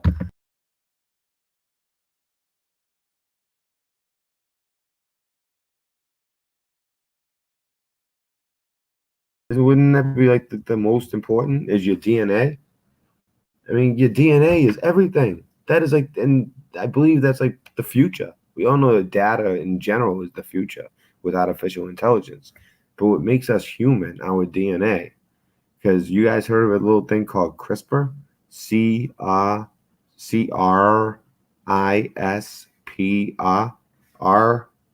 I had the accent. CRISPR, CRISPR. That is something where they are able to basically, like China's been messing around with it. And I was actually laughing because I heard Joe Rogan talking about it. And he was like, the thing is, if we don't use it, China's going to use it. And then they're all basically, you can fix any of your physical, it's not about like plastic surgery. It's about like, if you have like a lot of cancer in your family, they can fix that genome. You have baldness, they fix that. You're gonna have a full head of hair, and it's gonna be natural. They just fix your gene, which is playing with God's creation. This is the exact type of stuff that we were talking about last night that went on with Nimrod and his wife / mother. All right, wife / mother, yeah. All right, who Nimrod was with, and they created a kingdom, the Tower of Babel, and the original Babylon, and God allowed all of that to happen, and then they started messing with God's creation. The fallen angels were having sex with the woman, creating giants. They started having like one religion, and the religion was basically like, sex, and it's kind of like how the world is now. It actually says in Revelations that tribulation is going to come when knowledge.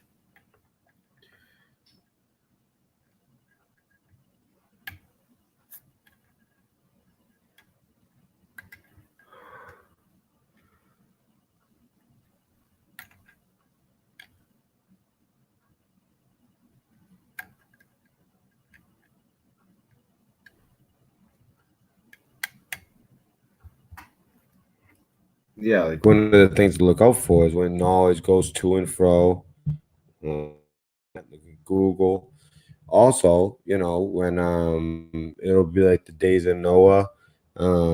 People are gonna mess with God's creation, the genetics, and that's exactly what they did. They messed with genetics. They mixed all kinds of weird genetics. They try to make all kinds of crazy stuff. That's why a lot of people really thought it was end days in World War II, which makes sense because the Nazis were doing a lot of weird science experiments on Jews, with on twins and a lot of genetic crap. But what they're doing at 23andMe, Ancestry, and the fact that the CEO of 23andMe is Ann Wojnicki, or whatever it is, or how you pronounce it. Her sister is the you know what? Let me get a different old comment up there. Let me get that current. Her sister, right?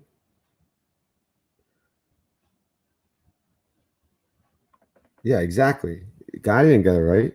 He says, raising a soup for me is now possible. The clone has been outlawed in the USA since Bush Jr. and Darth Cheney. Good one. But, but that's the thing, though. In China, what Joe Rogan said, I'll say what he said. He goes, China's going to do it first. And you know what a bunch of little tiny Chinese guys are going to do?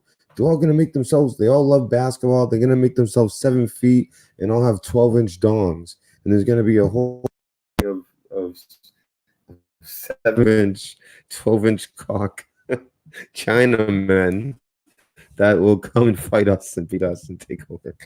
I just found it funny. Just like nobody is different. Every single Chinese guy is 7 feet tall with a 12-inch cock. And we just all try to be ourselves, and they just basically like, and then they kind of took it further and it went really nuts. Like, I don't know. I was laughing at his podcast the other night. They were talking about exactly this because he talks about truth too, which is why I like Rogan. Although I think he sold out, to be honest with you. I think he like talks about it, but then he won't go too far. He'll joke and stuff like that. But when it comes to real truth, he wouldn't. Instead of really talking about CRISPR and the dangers, he just went with the jokes. Which is still fine and funny. I laughed, but you got to think about the dangers. We all of a sudden, personally, I'd rather just be me. My genes are fine. I guess the only thing I would think of is like, On my mother's side, there was a lot of cancer. Like nobody really was living past 50. You know what I mean? Like a lot of they're all our brothers like and sisters dying in their 40s. So I guess, cancer. I'd want to like whatever if I would want to see if I have a cancer gene. But I know way too much about that genetic crap where I'd rather not touch it. I'd rather quit smoking and just, my father's side had great genes. They all lived to be in their 90s. So and just hope that, it kind of evens out and I just make it, I just want to make it to 80. After that, what's left, right? Make it to 80, see your grandchildren, see them grow a little, and that's it. 80, maybe 85 if I'm still moving. If I'm stuck and getting Alzheimer's, although it's supposed to cure Alzheimer's too. This CRISPR thing, anything. Think of something you don't like about yourself. You don't have to say it aloud, obviously. I'm the talking, so I put myself out there. And actually, I'm not saying anything I don't. I'm one of those people who think oh, I don't like this about myself. I don't like this about myself. No, I'm not like that. Honestly, I'm not even joking. It's not. Maybe that sounds crazy to some of you, but I'm not even joking. I wouldn't change a thing.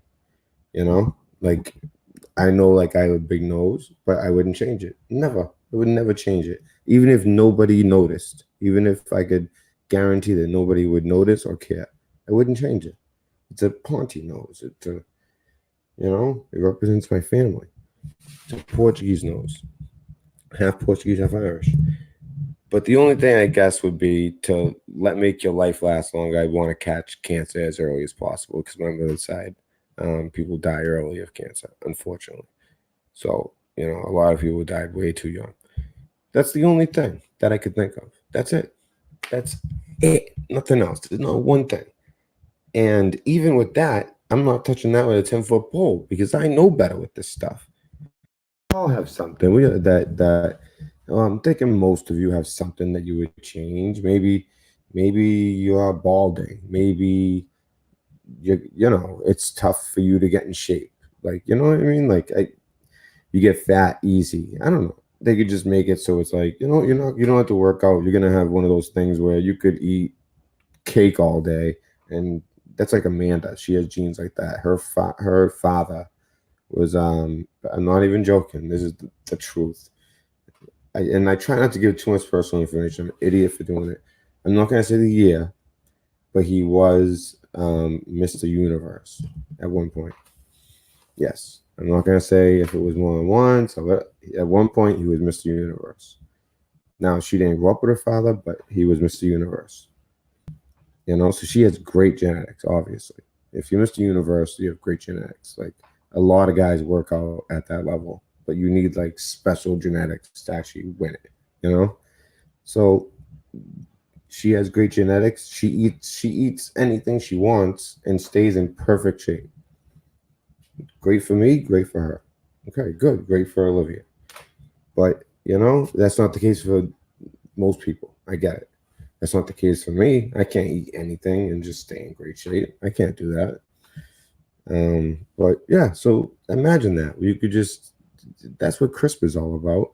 And it's going to come to a thing where everybody is the ideal thing. I guess the only thing you have to choose between is, do you want to be a blonde? Like one of those like, kind of like Georgia peach blondes, or do you want to be like a black hair, blue eye that really pops like a Megan Fox look, and everybody would just be beautiful, and all of a sudden, if this makes any sense, nothing would be beautiful.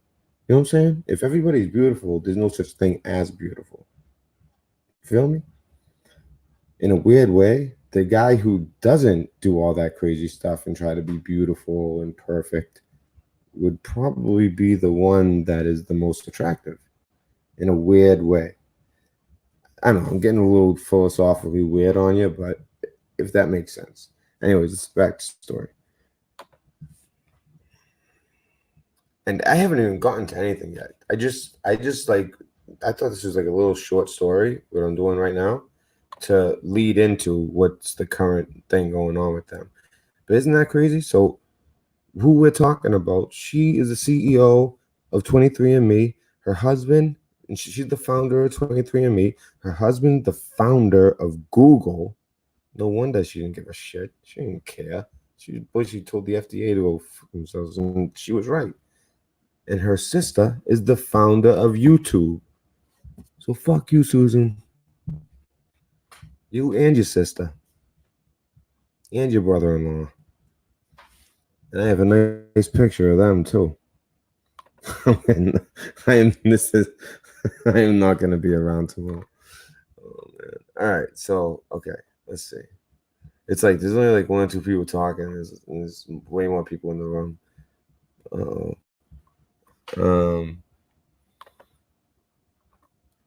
Yeah, CRISPR's gene therapy.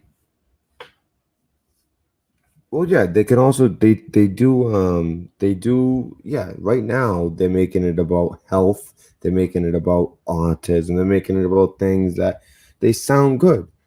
But guess what? You know what they can also do? They can also get rid of baldness. They can also get rid of somebody with slow metabolism. They can also get rid of what makes people the short gene, like being short, and they can make you taller. They can make you more handsome. They can make you not bald. They can make you all the things that make like what people consider beautiful. They can do all of that with CRISPR as well as the mental health stuff and the physical health stuff, the appearance stuff. They can do that too. I hope you're like saying, because the way it looks like,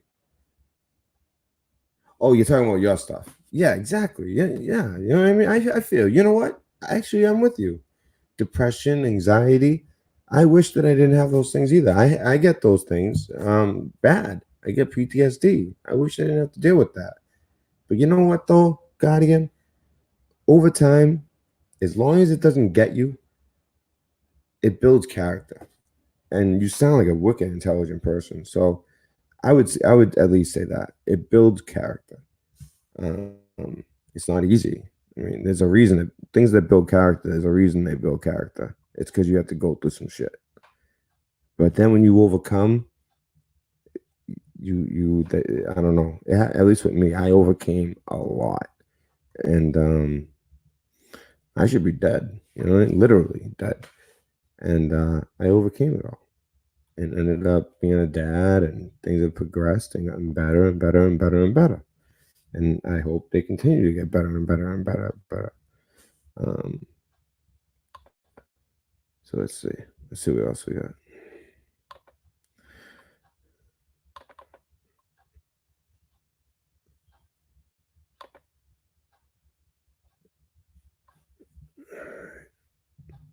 And did I finish the article yet? Yeah, so okay. Oh no, it's the wrong article.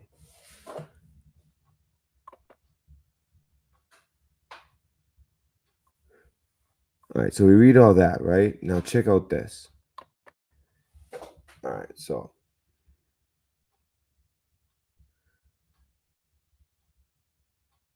this is from The Hill, and this came out just yesterday. Pentagon warns military against mail-in DNA tests. All right.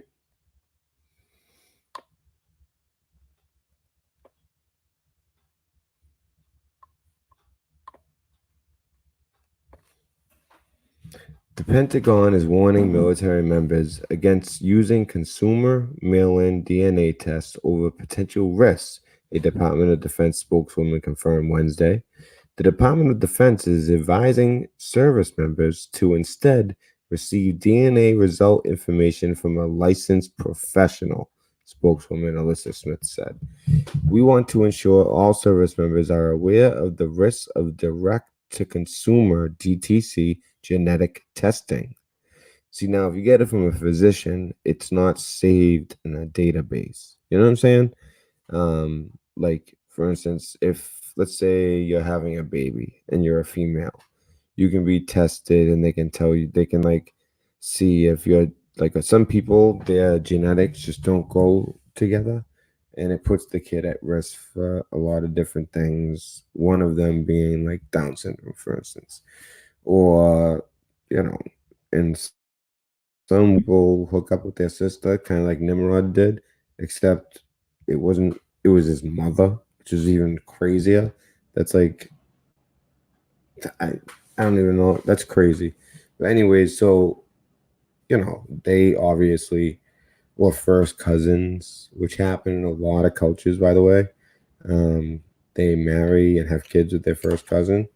Usually they try to aim for second cousins, but it happens with first cousins a lot too in a lot of different cultures, especially island cultures. And they run the same risks as except usually it's like mental retardation and I don't know the correct terminology. I think that is actually the correct terminology, or Down syndrome. Whereas two strangers who aren't related can also have genetic problems where if they mix their genetics, they can get they. So, anyways, they asked Amanda and I when she was pregnant with Olivia if we wanted that test. We said no. We're all set. And the lady was almost like, "What? Well, what if your kid has Down syndrome?" I'm like, well, I don't want to even think about that. Like, the chances are very slim. You know what I mean? Like please. Oh, I just think, like, what is she implying? Like, that's what I should have said, but I don't know. Like, is she implying, like, well, if she's Down syndrome, then that's not a life worth living? Even though you guys are in love and all that, yeah, it'd be a tough life for us, but that life doesn't deserve a life. I don't know. Is that what she is implying? I guess. Yeah, it is what she was implying. But some people do want to know. They do, and I get that. You want to be prepared. Well, maybe with a lot of them, they want to get an abortion. If they find out that their genes don't mix well, then they don't want to have kids together. They want to abort that one and not have kids in the future, and maybe have it done in a different way, like with like the test tubes and stuff. They can maybe eliminate that gene, but then we're again going against God's creation, and yet that's kind of a slippery slope. It starts as a good thing, and then it goes down this slippery slope, and you end up, doing the will of the lawless one. So the Pentagon is warning military members against using consumer mail-in DNA tests over potential risks. I'm sorry. Okay.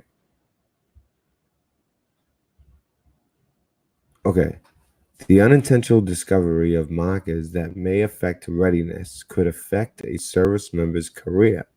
And the information from DTC genetic testing, and DTC means direct to consumer. So direct to consumer genetic testing may disclose this information. So they're worried about unintentional discovery of markers that may affect readiness. So I think it would be like, you know what? You find out that you're prone to some disease and you're not going to live long. Well, guess what? All of a sudden, that's all you're thinking about, and you're not thinking about your training. And, it's one thing to put your life in danger, but in the military, if you're not up to par, it's not just your life you're putting in danger. Actually, more so, it's the guy to your right and the guy to your left. And basically, your whole unit. That's the ones who are in the most danger. Let's say you're on a Navy ship and you're a radar, you work on radar. Well, you're sitting there feeling sorry for yourself because you're not going to live past 40 because you're going to have some crazy disease and you just found it out through friggin' 23andMe and all these deep state people. And who knows, you even know if it's true. But you're thinking about that. You think that you're seeing a flock of birds. It turns out it's a bunch of ships, and they come and bomb the ship, and 3,000 people sink and die. That's more of like a World War II, maybe a little post World War II type of scenario where that would happen. But still, you guys get the picture. So it affects readiness, military readiness. Hurry up and wait. Train, and then hurry up and wait. Hurry up and wait. That's the military. And that's part of the training. Then you're ready. And when they say, you ready? And you answer, always ready.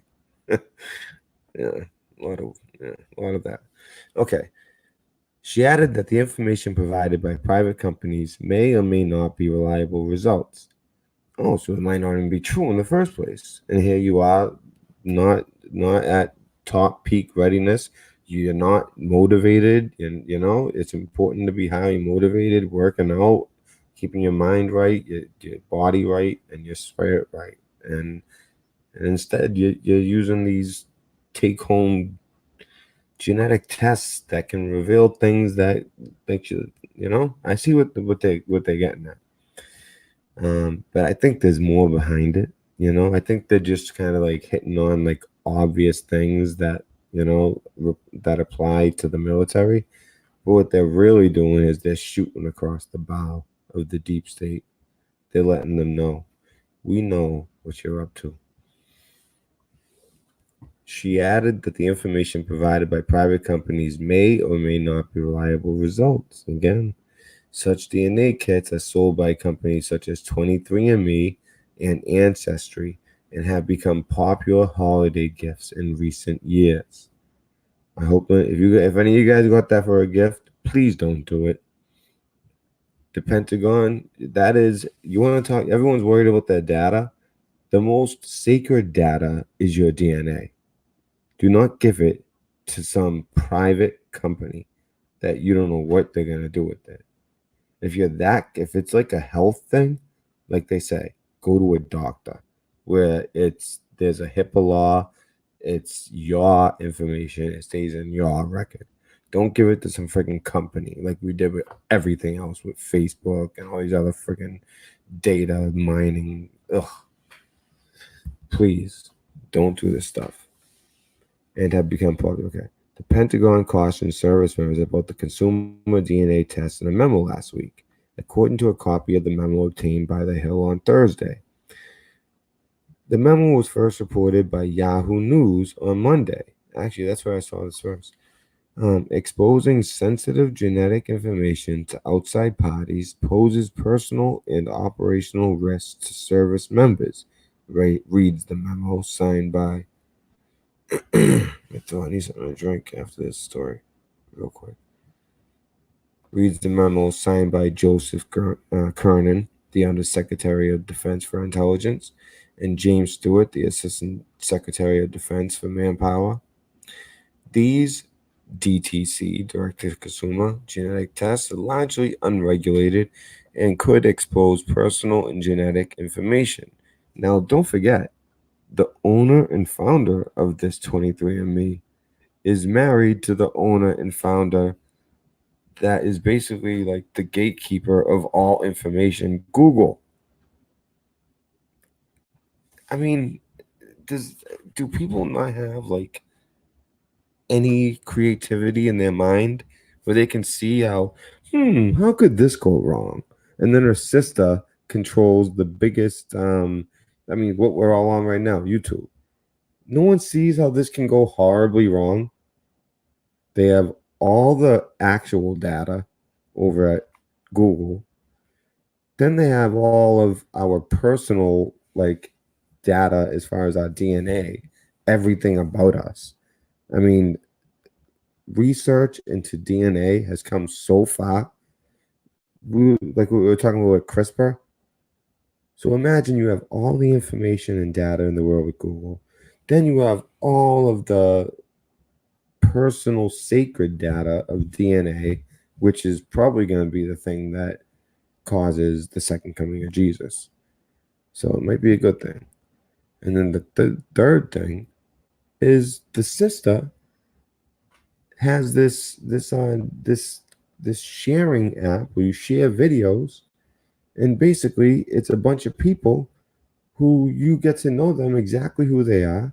And if they're not making videos, they're commenting on videos, and they know exactly what you search for and what you're into. So they can put you on a list, know exactly what you're susceptible to, and at the same time just basically know everything anyways, because there's Google. It's like this could go horribly wrong. And so the military is approaching it from one standpoint, but trust me, they're looking at it in a multifaceted way. But when it comes to the media, They're playing the same game the media plays. You know, you put out enough where you criticize them, but what you never. What does Trump always say? Never telegraph your moves. You know, he'll make it clear, hey, I have a problem with Iran, but he's not going to let us know if he's actually going to do something. He might say, hey, I could, like, he doesn't telegraph his moves. Like, Obama. In 3 months, we're going to leave. And then in 6 months, we're going to do this. Like, I mean, there was a reason he was doing it that way. It was purposely ineffective, by the way. All right. And to continue.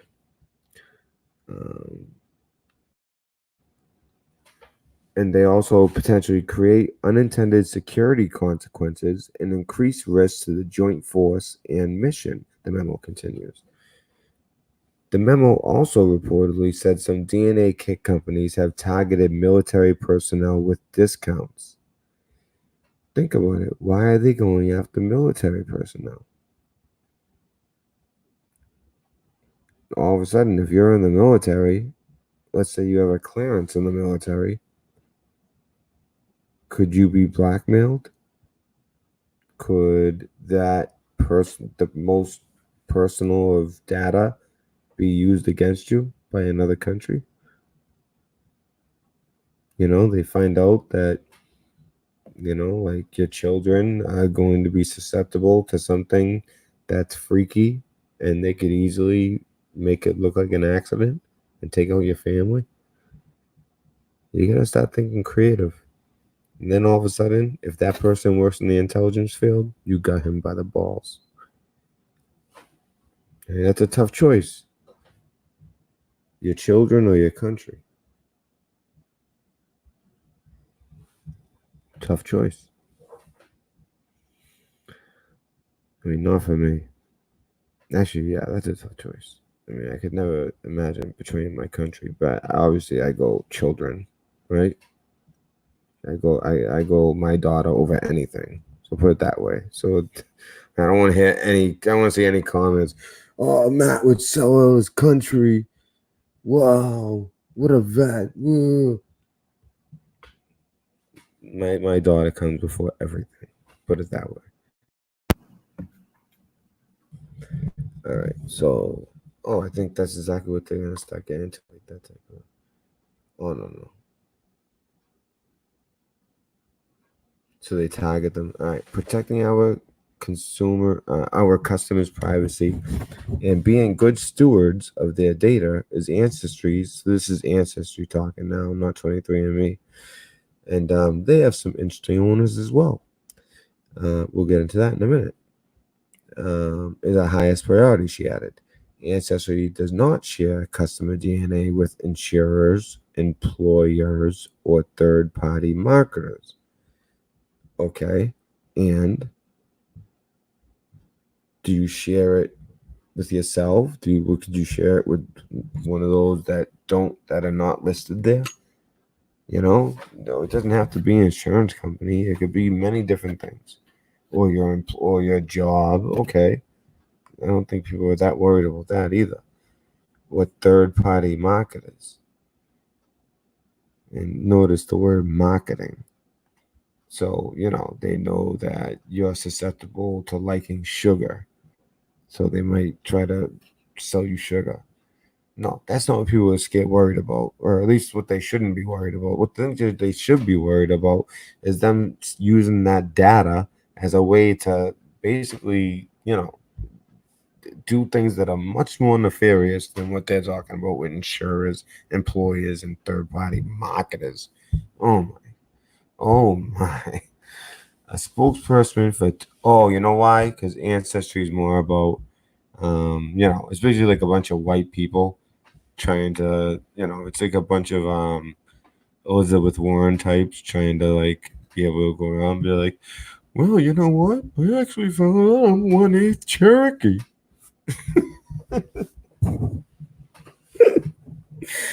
Oh man, it is actually valuable though for African Americans because, like, during the horrible years of slavery, they did, like, a lot of African Americans do have a lot of Native American blood, And then depending on the tribe, if you have a certain percentage of Native American and it's American tribe, then guess what? You're part of that tribe and you get like a bunch of money.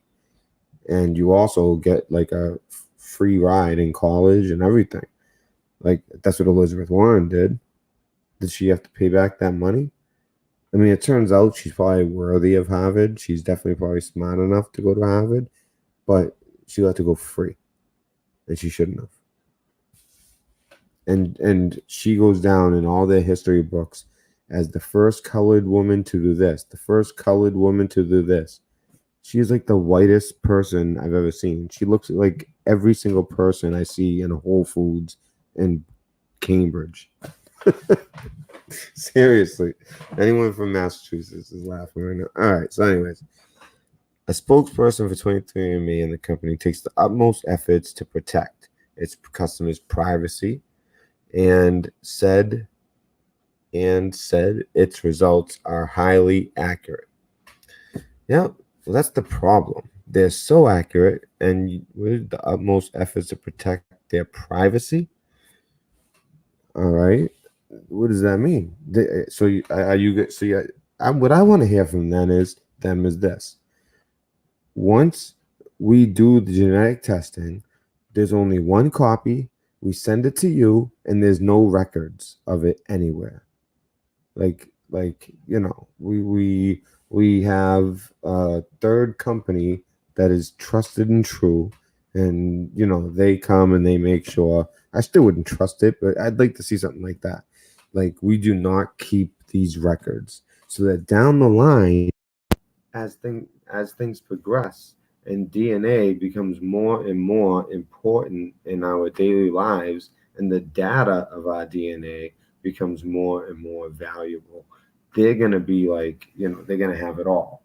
They're going to be like Facebook is now, with all like the basic data of our lives and everything. They have all that information. And anyone who wants to sell anything or market, you contact Facebook, because they know what everybody's into, what every member of their family, their birthday, their astrological sign, what they're into, what they talk about, what their politics are, just everything.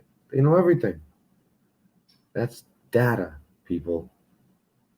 And imagine even more so than that stuff. At least those things can change, at least some of them, like opinions and things like that. A lot of times they don't. But with me, I'm a lot different than I was when I was on Facebook back in 2014 or whatever, when I even used to even use it at all. But and then but your DNA, like, why do they have to hold on to it? What are they doing with it? And especially when the founder is their sister is also the founder of YouTube, and their husband is the founder of Google. Nothing to see here, folks. Nothing to see here. Okay, continuing. Our FDA authorized health reports have been tested to be over 99% accurate. We get it. It's very accurate. That's the problem. All of our testing is done in the US, and we do. Oh, thank you. It's like, and we do not share information with third parties. We're not worried about that. And you don't do it yet, but one day you will, because that's going to be like currency without separate, explicit consent from our customers. All right, so you don't do that right now. Okay. And I don't think that most of your customers really understand how valuable that data is and will be in the future. And, if they don't yet, you know what? In case anybody's like on the fence on this stuff, hold on, let me just show you guys like where we're at right now. Forget about like in like 10 years down the road, 5 years down the road, when AI starts kicking. Let's just talk CRISPR. CRISPR is a family of DNA sequences found within the genomes of prokaryotic organisms such as bacteria and archaea. These sequences are derived from DNA fragments of bacteriophages. Look at the words they use. They have previously infected the prokaryote and used to detect and destroy DNA from similar phages during subsequent infections. All right, that did not describe it. Like they were purposely like this. Sometimes I'm like, okay, maybe these words are just too big for me. But no, that was a situation where they purposely used like crazy words. I mean, if anyone who recognized every single one of those words and know exactly what they mean, feel free to translate. I'd like to see it. But I know what they're all about, and that's why screw that. I don't trust Wikipedia anyways. Anyone can put anything there. CRISPR gene editing. That's what I want to see. Yeah, let's hear about this. Oh, that's the ice machine. Damn, this mic is crazy. This mic picks up everything. All right, gene is a method by which the genomes of living organisms may be edited. You see, it is based on a simplified version of the bacteria CRISPR/Cas antiviral defense system. By delivering the Cas9 nucleus complex with the synthetic guide RNA into a cell, here's where it gets good. The cell's genome can be cut at a desired location, allowing existing genes to be removed and or new ones added. Meaning, if you have a gene that causes baldness, you cut it out and add one that causes, like Joe Rogan says, you to be 7 foot with a 12-inch cut. You know what I mean? Like that's the type of. All right, can you guys see how that might go wrong? All right, look at this. Look at what they go with. Look at it. So here's a woman. All right, so they're taking out something, right? And here's what they're putting in: cleavage. I mean, so basically they're putting in the gene for big boobs. You see how that makes it? It's like, oh, that's the same thing as a boob job, but I don't have to go through all that, and they're natural, and I don't have to like get the surgery, and they're fake. They'll be real boobs. You just change the gene. Like that's way better than a boob job. You know, that's what they want you to think. But in reality, this is dangerous stuff. It's a slippery slope. That's my point with this stuff. You know. I hope you guys can see how this can be dangerous.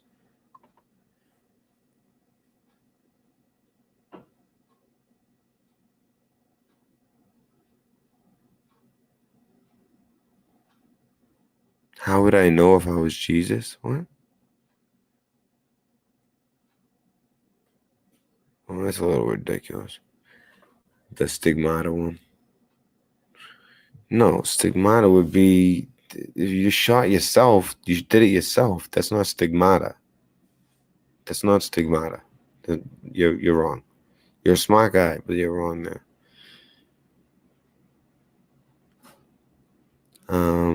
Yeah, hey, and I'm not saying don't do if you do go to a private doctor and see a DNA test, that's the more ideal thing. When you stop messing around with some of these companies that keep that data for themselves, and then they're going to use it as currency later.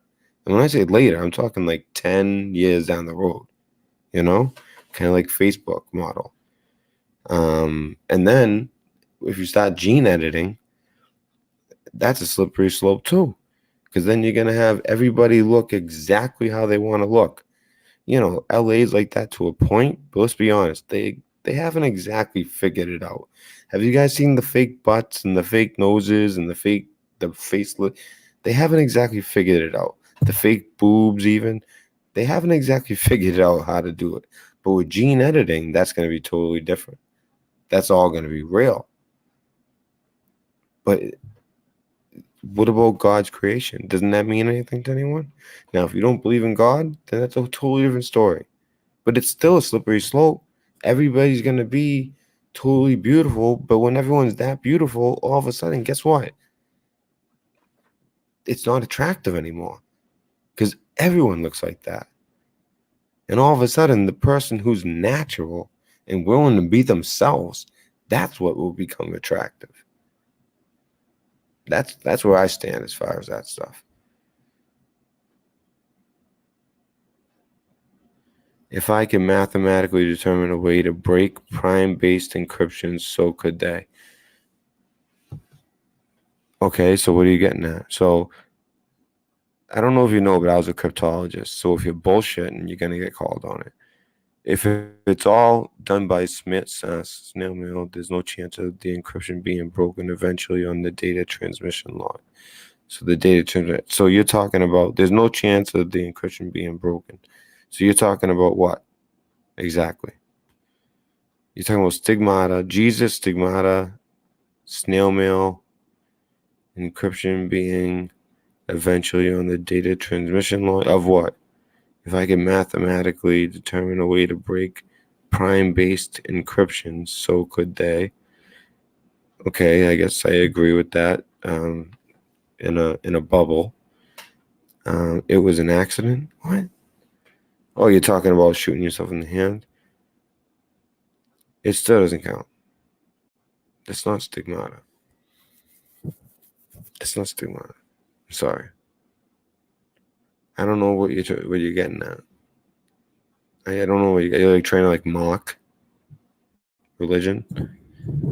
Because seriously, bro, you're talking all that stuff about it. If I can mathematically determine a way to break prime-based encryption, so could they.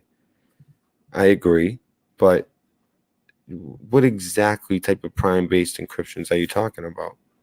Are you talking about like Bitcoin type stuff? Are you talking about like what type of? You talking about like writing code, or are you talking about actually like breaking code?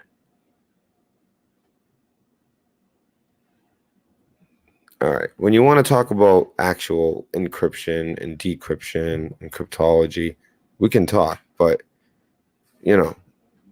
just make sure you're telling the truth. Yeah, you're doing Elgato. And by the way, Gotti and Rocket, I think you're brilliant. I do. I just don't understand. Out of nowhere, I read some of the stuff you say, and I'm like, what? I guess that's a form of stigmata. That's so ignorant to say. I am myself. The kid is separate. I'm not trying to change myself. I don't know what you're talking about. But I'm trying to follow where you're coming from. Maybe I missed something. Maybe you were talking about something earlier.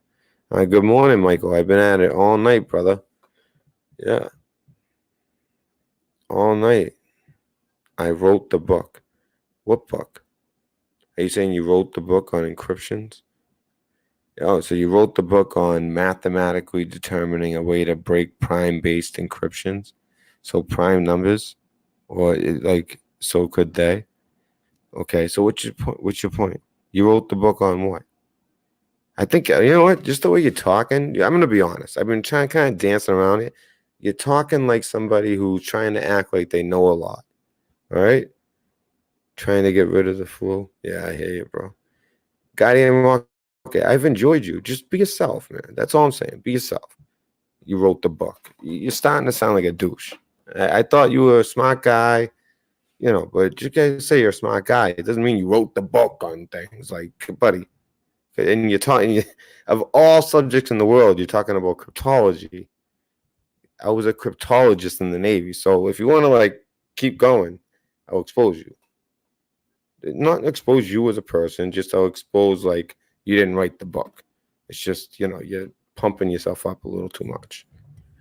And, we're trying to do stories here, but I'll check in a little bit. Write a chapter from your book while I'm reporting truth. And maybe I'll address it. And I really like you. I just hate it when people act like that. All right, guys. So McCain, I have been proposing for a long time that McCain didn't just die from a brain tumor. He was executed. And there's a lot. Like we were talking about the dogs, all that stuff with the dog. For those of you who don't know, when it comes to Q, and even when it doesn't come on a Q, all over Twitter, all over the internet, people have been like, what is all this about dogs? There's way too many coincidences about dogs. What is it? What is it about the dogs? Well, there's a lot about the dogs, and it's a way that the deep state is communicating, and usually it represents something grave or bad, and or like every dog has their day, that type of thing. And John McCain was killed. I'm sorry, died on, you guessed it, Dog Day. Yep, Dog Day. That was literally the day when he died, Dog Day. And they filmed him with his wife for like weeks. Yet it almost seemed staged. The whole thing was they were talking about him and his dog. And his dog would run in this little pond and bring back the ball. And it just looked like, he was living all his last months with his dog and his wife. Well, with what we know now, we know that McCain was a traitor. We also know that back in the day, there was a lot of shady stuff that went on when he was in the Navy. Got a bunch of people in the Navy killed. The USS Liberty come to mind. He also covered up the USS Liberty, which was done by the Israelis. He was also acting like a cowboy before he was captured and killed a bunch of men on the flight deck of a carrier. And then he met up with al-Baghdadi, his number 2, and all his top generals. And like the propagandist, who's actually the number 2 anyway. And, and all the top generals, basically the guys who you were in the videos cutting the guys' heads off, yeah, them.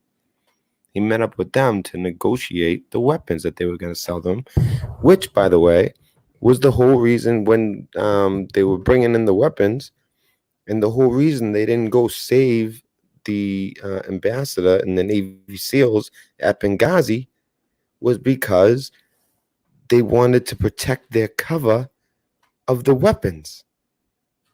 So just to keep their cover of transporting those weapons to a place where ISIS could get them, just like, we armed Osama back in the day before 9/11 happened.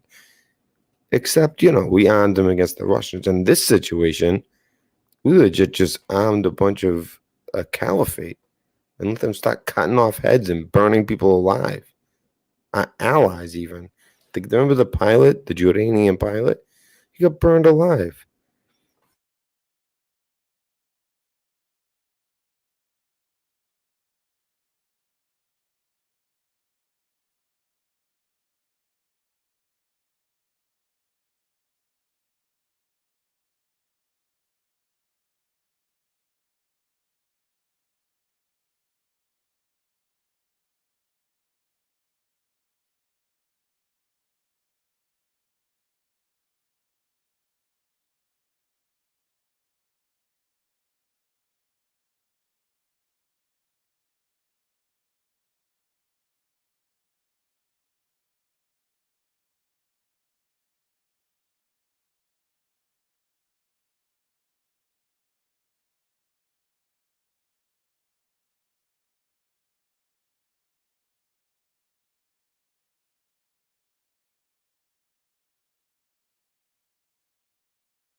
Could you guys not see me there for a second? Could you guys see me the whole time?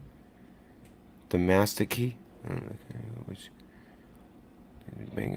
Emails, so you're talking about blockchain. You're talking about blockchain. Yeah. Okay, that's okay. And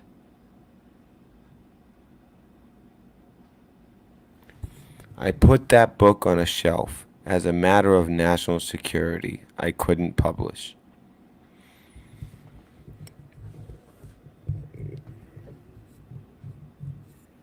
Okay. So you're a Bitcoin guy. You're a I have material to do, but this is fascinating. If it's true, it's fascinating.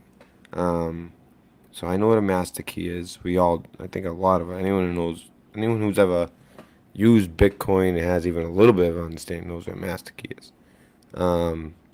So basically, you would actually, let's see. So the kind of encryption which protects all kinds of things. Bank. So yeah. So okay. So and that you basically wrote in the blockchain, or you didn't write, you did the blockchain technology as a matter of national security. I couldn't publish. That's wow. That's amazing. Um, so the kind of encryptions which protect of all kinds of things, banking transactions, emails, bitcoins, everything. Well, I don't know everything. I don't know if that's, but yeah, I know what you mean a little bit. Almost everything to a point. You could say that. So blockchain, right? Blockchain. So you don't use blockchain. What don't you use? The master. Oh, you don't use the master. Oh, okay. I'm a math guy. People would kill for that sort of thing. The master key, or to be a math guy.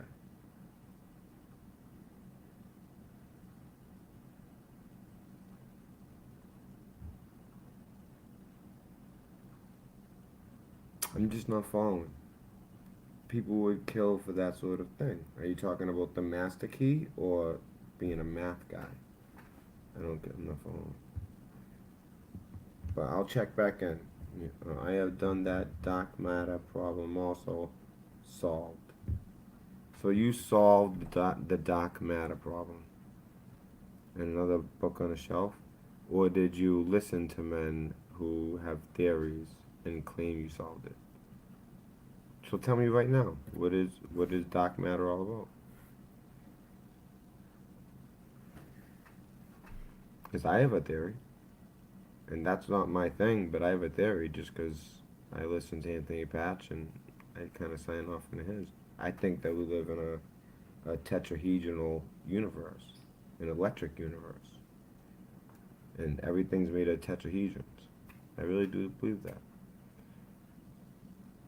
You can fit the most, that's of all geometry, you can fit the most mass inside of a tetrahedron. So it makes sense as far as the vastness of space and basically just everything as far as matter goes. And also that it's an electric universe.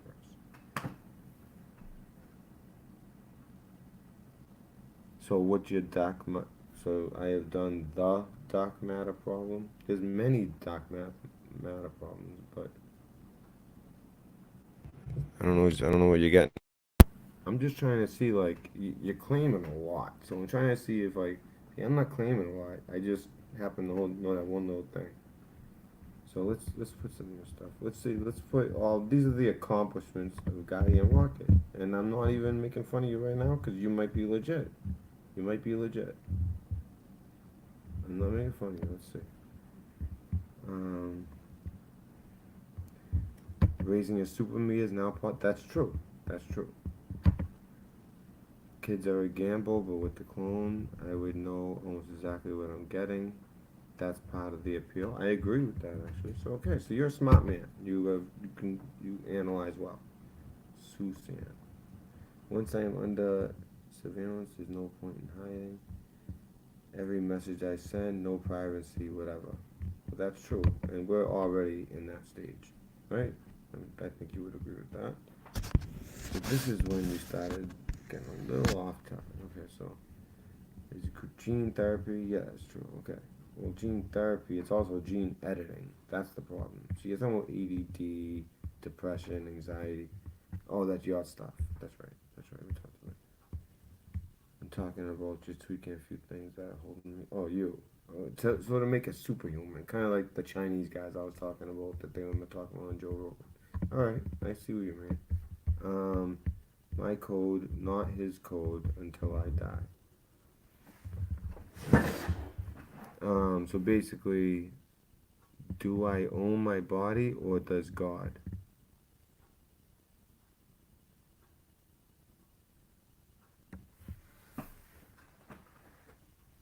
I don't think anyone owns your body, but I guess it would be you. Free will, it's you. You. Who owns it? Like, it's you. So it's you. My answer to that would be you. My code, not his code until I die. Well, I mean, when you die, it's the earth's code. I mean, it's your body. If you're talking soul, that's something different. It's always God. My relative, well, actually, free will, you can argue that your soul would actually be yours, as far as, like, who owns. My relative discovers he had selects, doesn't eat gluten anymore. I mean, so did about 50% of the population, to be honest with you. It's like everyone I talk to, it's like, oh, I have to eat gluten-free. I don't know.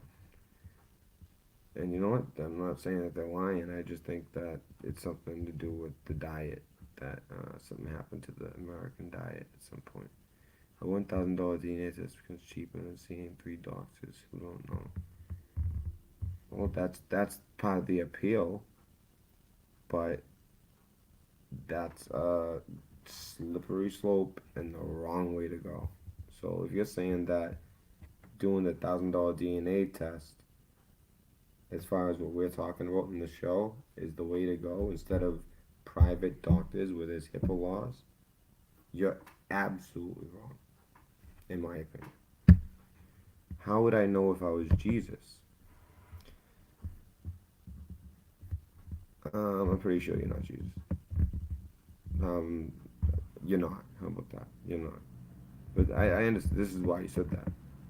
If I shot myself, if I shot myself in the hand with a nail gun, that counts as stigmata. Again, no, not. That's false. That does not count as stigmata. This is when I started getting annoyed. You know, the rest of it made sense. If it's all done by snail mail, there's no chance of the encryption being broken eventually on the data transmission lock. If it's all done by snail mail, there's no chance of the encryption being broken eventually. How could you say that, though? How do you... It's possible. What do you mean? With artificial intelligence, you're telling me there's no way? I know what you mean. Theoretically, it's supposed to be impossible, yes. With the blockchain. That's why it has so much value. And that's what you end up talking about, is the blockchain. It was an accident. When you shot yourself in the hand, okay, that still doesn't make it stigmata, buddy. I'm just trying to see where you're coming from here. So this is where the kind of encryption which affects all things. This is, so I realized, okay, so I know what he's into. So he's into the blockchain. That's what you're talking about, and the master key, which every time you make a transaction on the blockchain, there's a master key, which makes it really difficult to do certain things. If you're not used to stuff like this, the easiest thing I think is Coinbase. They do it for you, boom, boom, boom. But he's talking the higher level of something. So I don't use it. I don't know what you meant by that. I don't use it. The knowledge, like the blockchain. I put that book on a shelf as a matter of national security. I couldn't publish. That's where you lost me again. I don't know what you're talking about. Oops, here we go again. Yeah, I know, right? He back. Yeah. All right. Well, I never left. I'm a math guy. People would kill for that sort of thing. Again, I didn't know. Do you mean would kill to be a math guy, or would kill? This is like, I have a lot of stories to do, but you're pretty interesting. I'll give you that. People would kill to be a math guy, or for the master key. I have done the dark matter problem also. See, it sounds like you're trying to like pump it. I don't like that. That's why I start having issues. You know, a couple of things you're saying. It's like, what? So I have done the dark matter problem also. Solved. Book on a shelf. Like, got it. Dark matter, blockchain, got it. Book on the shelf. You know, another one done. Are you saying if you did the CRISPR gene editing? But it sounds like you're saying you actually believe you are putting these very complex issues on the shelf, and there's just, you know, the final answer of the whole thing, of that whole, you know, everything there is to know about the blockchain, which is possible, unlikely, everything there is to know about dark matter. And here I sit and hide instead of being what I could. I feel you there. I feel like that sometimes, because of anxiety and depression. Yeah, I feel you on that. I actually get like that. I can relate with you there. That's the sad part. Until I see justice, it'll be watching, waiting for my time to strike.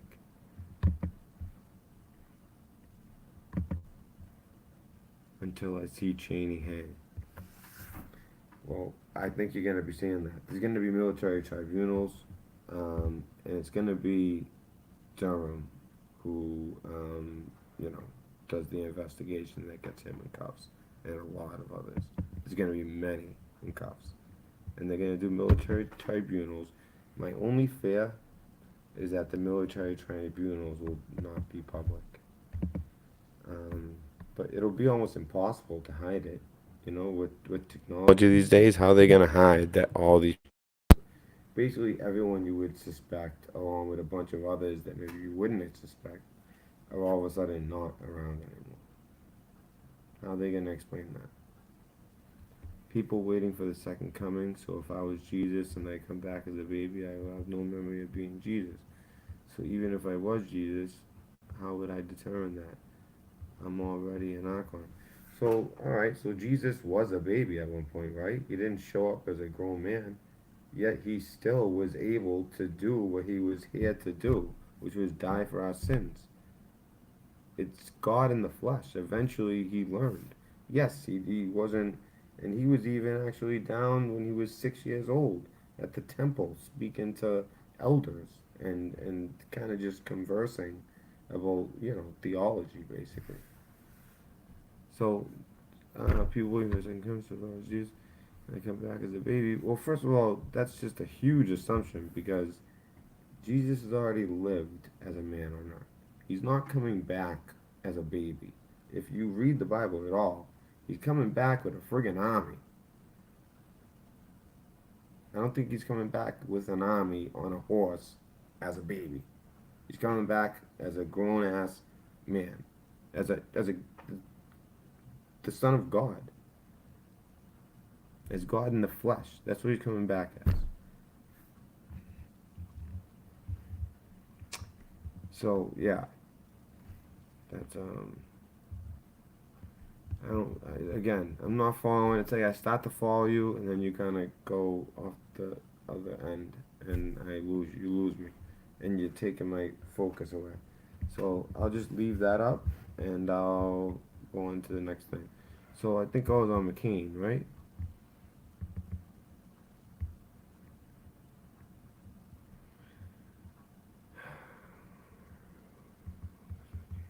I got so much stuff. I'm gonna start going faster. Cause I didn't mean for this to be this long. Okay. McCain. You know what? Screw it. Where's one we already did? Oh, check this out. Okay. You know what? Well, before I leave that last topic with all this gene editing, because, you know, at least it got people's minds thinking. I like that. Check this out. Oh, this is probably like some of that dog stuff. It's like crazy. Like the dog. Like, you know, McCain died on Dog Day. And okay, I'll just put McCain and dog. Ready? Watch. was an asshole pilot in the 60s and through his actions got 133 men killed on an aircraft carrier U.S. Forester. Remember I was just talking about this? He was being John Wayne Cowboy. Got all those people killed or injured. I don't think it was any people. Was it that many? Yeah. And then he got captured. By the way, he was second to last in his class.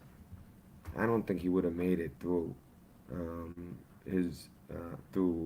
Annapolis had his father not been an admiral, to be honest with you. He never was a war hero. At the end, in a rage, he did not approving to get rid of Obamacare. He was a bitter, evil old man acting like a rabid dog. So that guy isn't only touching on some of it. He didn't even mention the USS Liberty that he covered up when the Jews attacked us, one of our ships. And when I say Jews, I mean Israel. I'm sorry. And by the way, I know some people are like, it's like they ask me questions like, why are you okay with Jews? I have no problem with Jews. I have problem with like the cabal, you know what I mean? Like the people who run the world, the elites. And what they do is they take Judaism and they use it as a vehicle to get what they want. You know what I'm saying? I have no problem with a particular religion. I mean, the closest thing I have to a problem with a religion is I don't really have a problem with Muslims, but I do have to say that Islam is not exactly at all a peaceful religion. And anyone who says it is lying. I'm sorry. It's true. All right? They just made a Netflix special. And know what the Netflix Christmas special was this year? Gay Jesus. And all he could talk about was how beautiful his robe was. And oh my God, and he's talking to the other apostles and he's all gay. And they made Jesus gay. Imagine they did that to Muhammad. Literally, before the thing even finished airing that night, it would be surrounded by a bunch of people ready to lose their lives to kill everyone in that building at the where Obama owns all that stock, basically is like the main stockholder of Netflix.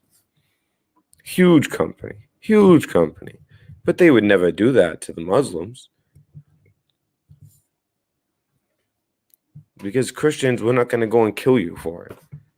You know, it's wrong. I think it's wrong. I'll talk about how it's wrong. I'll try to educate people. But let's be honest, Muslims are going to come and kill you. If you even put Muhammad on a screen, he didn't have to talk. Just put Muhammad on a screen and just go for a walk. And they'll kill you. Make Muhammad a gay guy talking about how great his garments are and then make fun of everyone else in the Quran and see what happens to you, Netflix. That's why I say, all right, that's where I stand as far as like I have a bunch of people that I really actually care about that are Muslim and they're cool people. But I'm not going to pretend that it's a peaceful religion when it's not. Also, when it comes to Jewish people, I have no problem with regular Jewish people. Growing up, I knew a lot of Jewish people. They were all wicked cool. But I'm talking about the elites. They use Judaism as a vehicle. And they make it look like all Jews run the world. That's not true. It's just a few at the top. And yes, they are Jewish, but it's only a few at the top. And they're not following what like real Jews follow. They're following more so the Luciferianism and Satanism. That's what those Jews follow. The Kabbalah and all that. They follow a whole different thing. Secret knowledge. The Jews that I know, they're not like that. So I don't have a problem with just Jewish people. It's the ones who run the world. They have the power to do so much good, yet they do the worst. But I don't know, Christians, you can make Jesus gay and put him in garments, make all the jokes about all his apostles.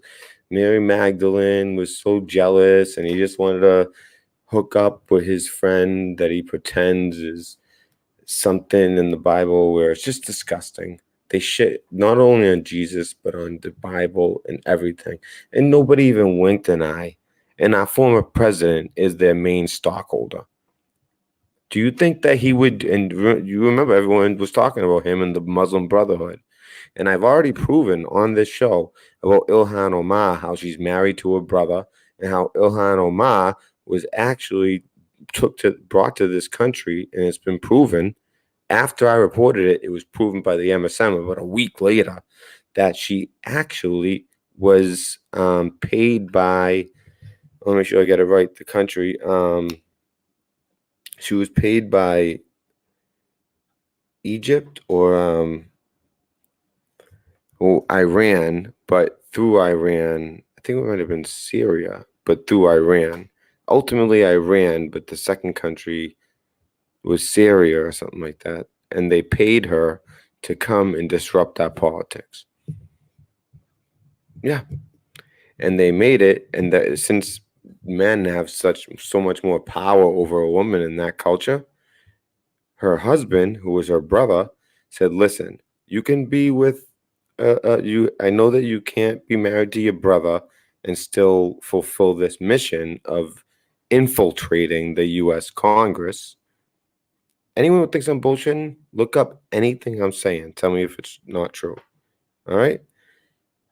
And then look at a picture of who she, all out of nowhere, literally the year before she ran for Congress, she breaks up with her brother/husband and gets with this guy from England. She calls him my UK boy or whatever, who is literally, when you see him walk down the street, you could like hear a Boy George song playing in the background. That is how gay this guy is. Like, I've never seen like a picture where someone's just like, just by a picture, you know they're gay, and that's fine. No problem in being gay for me. That's his own thing, and like I always say, it's not me to judge. That's only the Lord to judge. I like to be good to people, and I know gay people that I know they can't help it. They were born that way. So how can I judge them for it? But the point is, her husband/brother said, listen, you better, if you're going to be with another man, well, just so I know there's no hanky-panky on some drunken night, it has to be a gay man. So they made an arrangement, and here she is infiltrating our Congress. Don't believe me? Go watch my video on it, and go watch that. And then since then, watch all the facts that have come out since.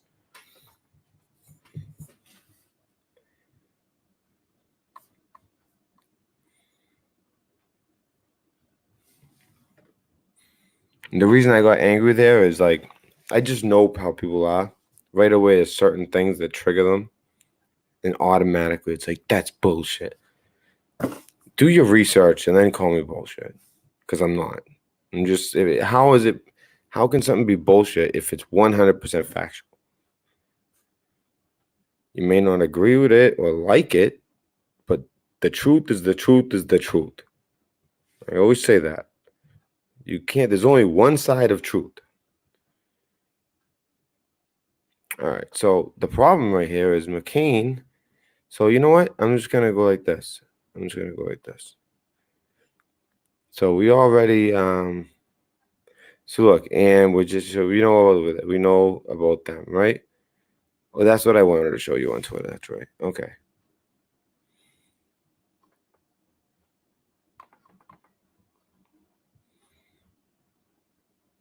Yeah, I'm going to go to my Twitter because I know I retweeted a couple of things that were very interesting.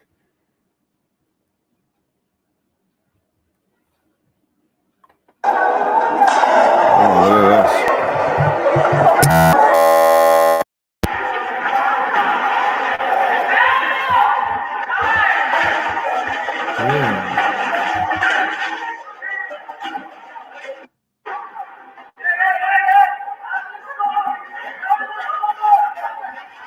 What's the big deal?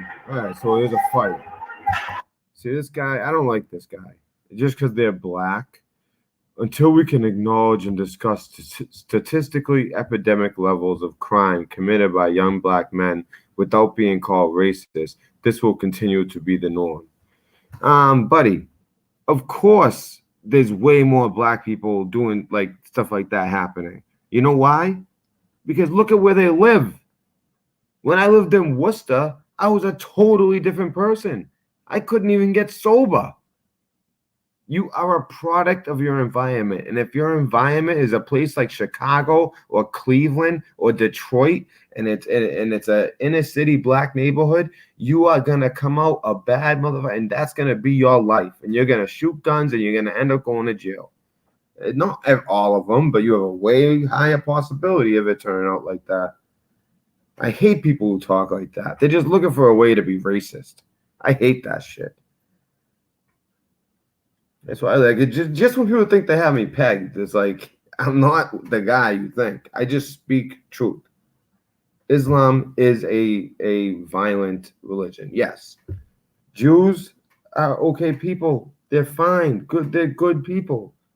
But the ones at the top that own everything and are part of the Kabbalah and part of secret organizations, they're the ones who are straight evil and practicing Luciferianism and satanic rituals.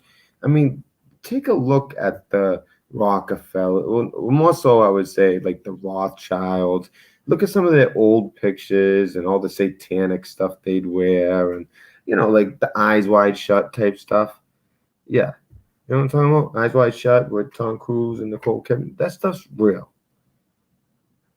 and unfortunately, that's what we're finding out with Q. I just hate when people, like, yes, of course. You know what? And this guy, John, I bet you he grew up a real nice place. And you know what, me? I grew up in a tough neighborhood. But I didn't grow up in a place like where I lived last, Worcester. It was like a third world country. It wasn't so much black people. It was all Hispanic. It was like a third world country. Nobody was a citizen. Those are like the worst. They have the worst murder rates. They everything. The most drugs. That was the worst place I ever lived in my life. But as far as like famous, like Winter Hill, for instance, I grew up. I used to live right on Winter Hill on Broadway, across from Star Market when I was a kid, and then basically growing up, we just moved all around that same little area, Malden, Medford, and then I lived also in Malden and Everett as an adult, and then eventually Lowell, and then Worcester, and then now I live in the suburbs. But where I grew up, it was a tough place, and it bred tough dudes. But Boston's layout is kind of weird. Like, like where my mother grew up was real tough, but then it became wicked yuppie. And then like where my older brother grew up was real tough, but then it became real yuppie. Then when I grew up, it was a bunch of tough dudes. Everyone was wicked tough. Then the epidemic of drugs hit, and a lot of them just died. But then that place became yuppie. And then, now the tougher areas are like Woburn. I can't believe it, but Woburn is like one of the tougher areas. I can't believe it.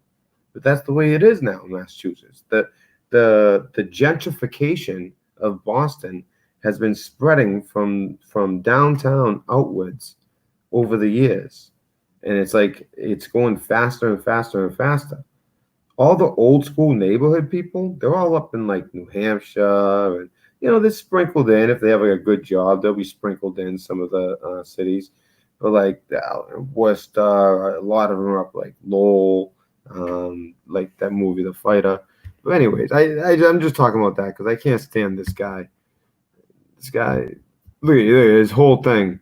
SCOTUS is ours. Build the wall.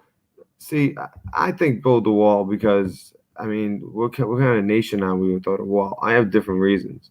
Whereas, I'll admit it, it's like Trump supporters are not racist.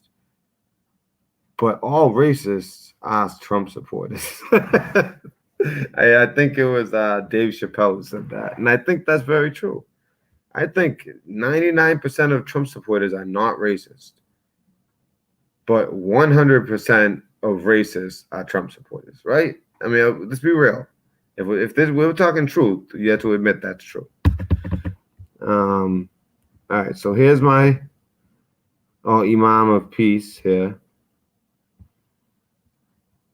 Someone told China the Quran was compiled as a book years after Muslim memorized the. So you can't rewrite oral transition for China to rewrite Quran Bible to fit socialist Bible. Wow. But you see, you don't see any Christians speaking out against that. So China, listen to that. China to rewrite the Quran and the Bible to fit socialist, and I'm assuming as well like communist, basically collective values. Like the collective over the individual. I mean, that's what China's all about. They're gonna rewrite the Quran and Bible. Wow, that's crazy. I'm just learning that. I just wanted to show you something real quick. I keep coming across. Well, that one guy pissed me off, the racist guy. But that's amazing. But do you see Christians getting all up in arms? No, so this was the just broke. Because she has a lot of followers, and there's not that many people. This just broke. So Imam of Peace, look at it. She didn't waste a second. She's already jumping down his throat. And watch, there's gonna be some type of problem. But the thing is, China has clout. I mean, military wise, like. But you know what? It's a little bit tougher to get into China, like.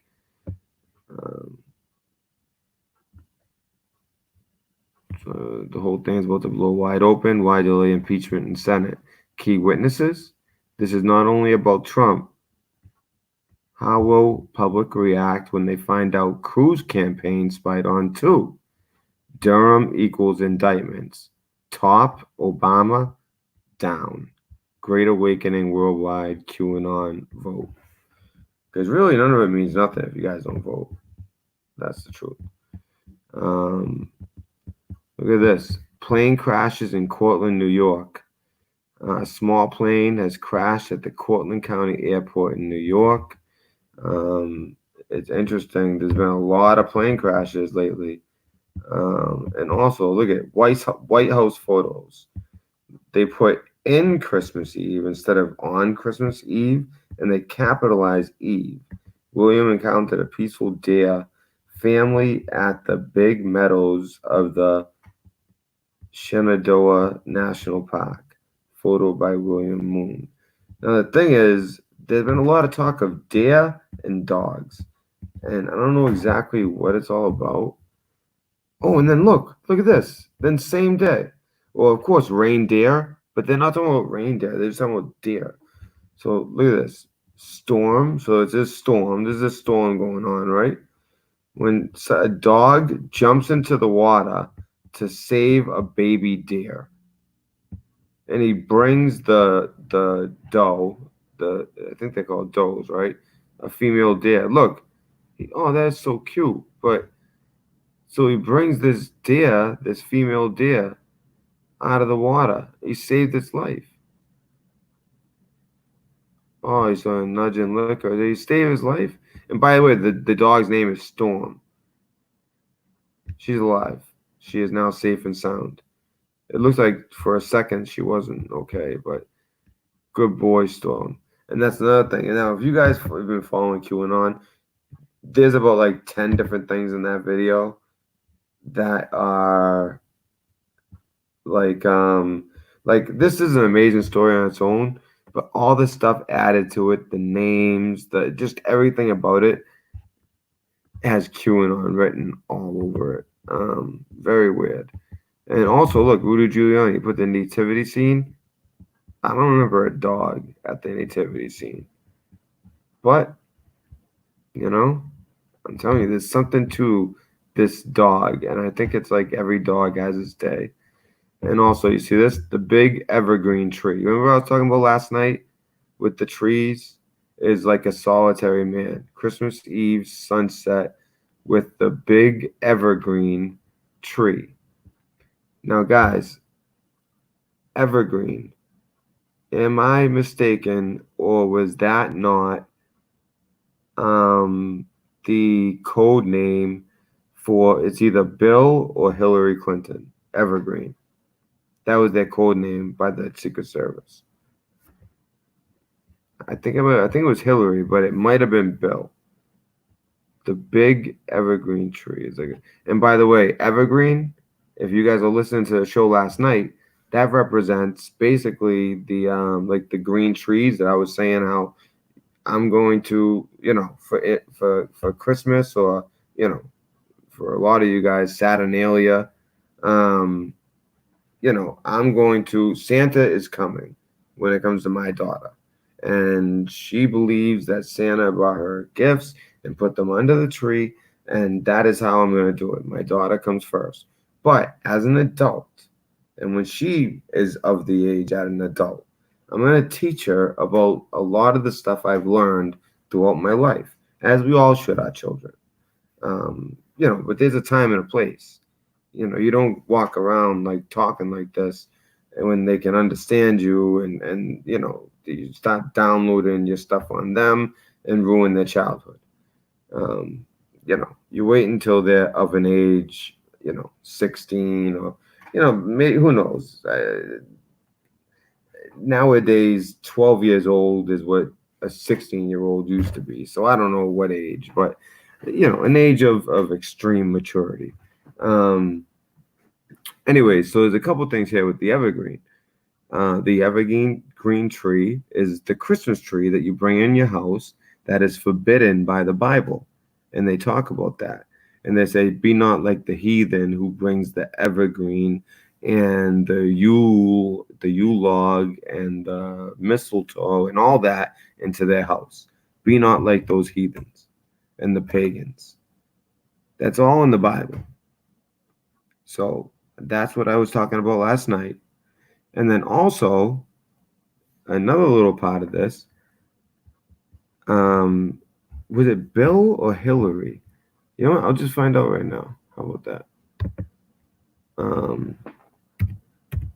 Code name Evergreen. I could have sworn that was like Bill or Hillary's.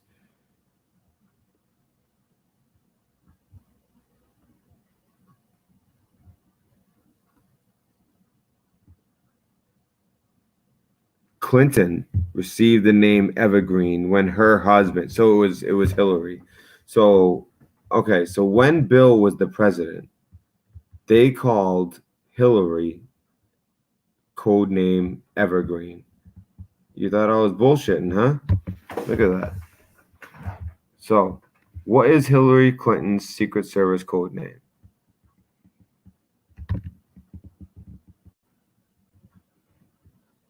They have all of them in here. Oh, by the way, you know what Obama's was? Renegade. And when you look up the definition of renegade, it makes perfect sense.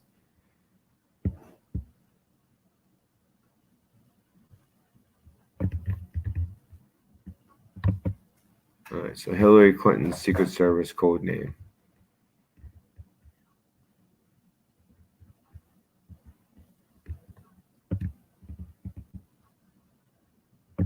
The Secret Service code name of Hillary Clinton is Evergreen. Just like the forbidden tree that you bring in the house that you don't want there.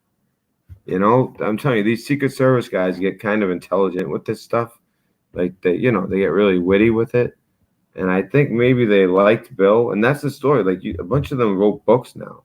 A lot of them liked Bill. And some of them actually found him annoying because he's just such a womanizer. But basically, what it came down to was they had to avoid her. Like she was scary. Like, and she was like a bitch. Like the way she would treat them, really bad. And we've all gotten to know Hillary since then, and we've all figured out that she is like no joke. Like she's the real deal as far as like being capable of anything. Like I can see why the Secret Service were like scared of her, and they gave her the code name Evergreen, which is this forbidden tree that the Bible says, "Be not like the heathen," with like a pagan.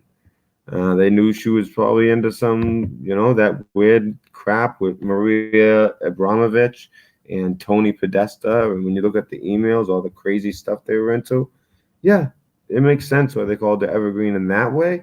And also, she's like that unwanted fixture in the house, like the Christmas tree.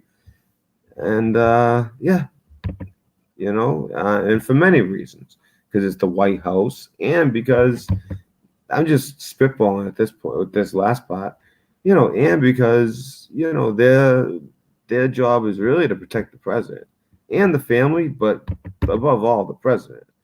And apparently, there were times where she was throwing blows, and she even went after him with like, it was a situation where she would have got like assault and battery with maybe not a dangerous weapon, but definitely with a weapon. She like hit him with something like hard and bad, and the Secret Service had to get in the middle, and she was always a problem for them. And I'm not BSing. I just told you guys. That's why I retweeted that Evergreen thing.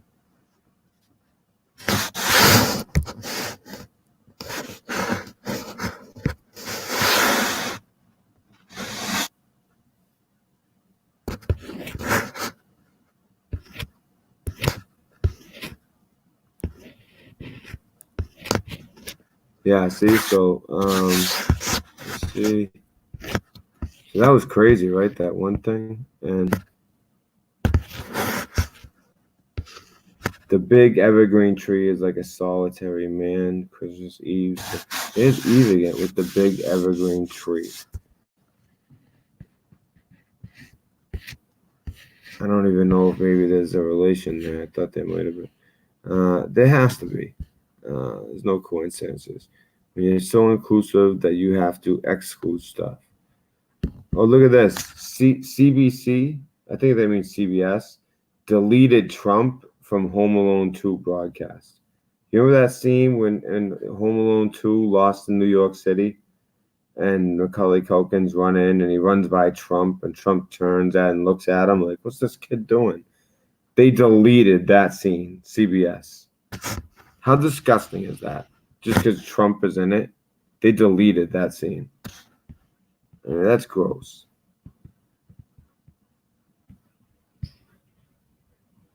Oh, and then, President Trump and Q have both retweeted this guy incarcerated ET. Guess what happened after they did that? Oh, is he back around? Oh, I thought they shut him down. No, they did. They shut him down. I'm pretty sure they shut him down. Yeah, it's only other people. Yeah, they shut him down. Cannot. I'm pretty sure they shut that guy down. Anyways, this isn't even what I'm looking for. Oh, by the way, when Trump took office, the last trumpet of judgment, on his first full day in office, he was exactly 70 years, 7 months, and 7 days old. 777, which of course is a holy number. All right, this is what I was looking for to show you. Finally got it. All right, check it out, guys. So as we know, you want to read right here.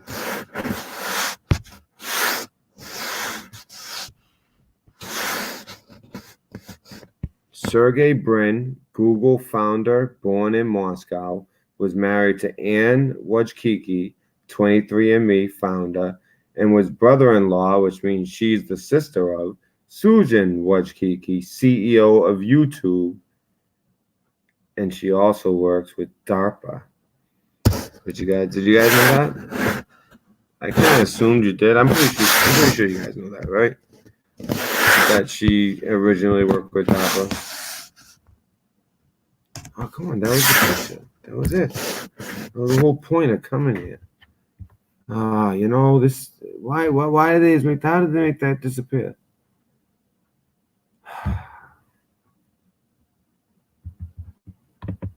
This is going right through me.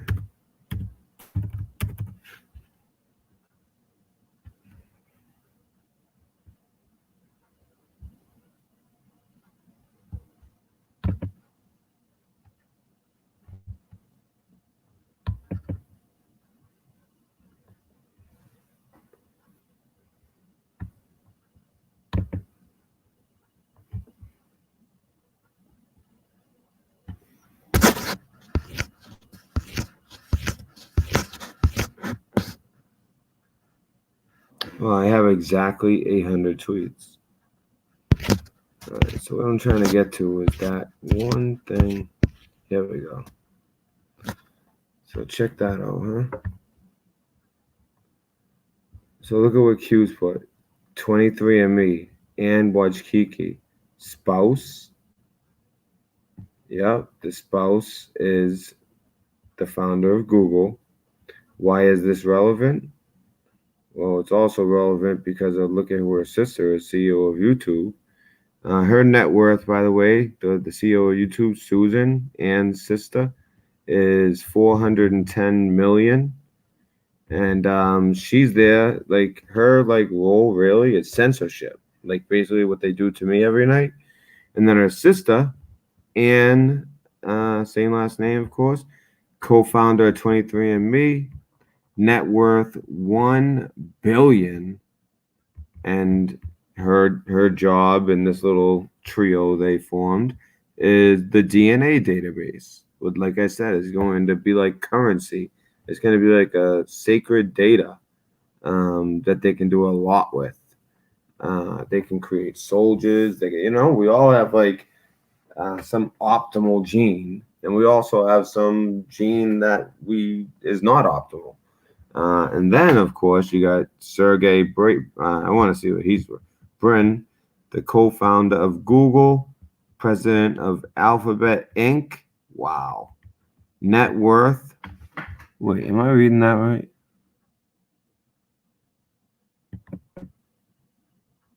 49.5 billion. And look, the world adopts databasing.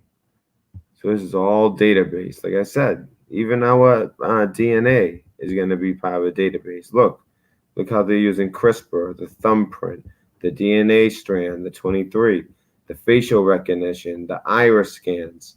What's this? Regina E. Duggan. Oh, the director of DARPA. And guess what? Facebook, they had, what do I keep on saying? Facebook, they had all the data. And DARPA, of course, is part of the U.S. government. And, they tell a story about this kid from Harvard who started something, and then it became Facebook. If you believe that, that's fine. But, I got something to tell you. And Facebook was part of a plan. And it was part of collecting data, and it worked perfectly. And the next step to that plan is 23andMe. Because the next cutting edge data is our actual genome structure, our actual DNA. And to stop us from talking about it, which is why this is my third attempt at this video, is YouTube. And her sister happens to be the CEO of YouTube, while she's the CEO of this DNA collection company, the biggest one. And her husband is the founder and founder of Google and president of the Alphabet Inc. I mean, need I say more? Guys, I just need to get a drink of water real quick. Like my mouth, I need a drink of water. I've been talking all night. It's 6:30 in the morning. I want to finish this show. I'm gonna finish it. I still got some really crazy stuff to go over. And they just pissed me off, making me have to do this 3 times and have to they deleted my stuff actually 4 times now. Like, it's just too much. That's why I'm just gonna do the whole thing. Even if nobody's watching, I'm gonna still do it. They'll watch it when they have time.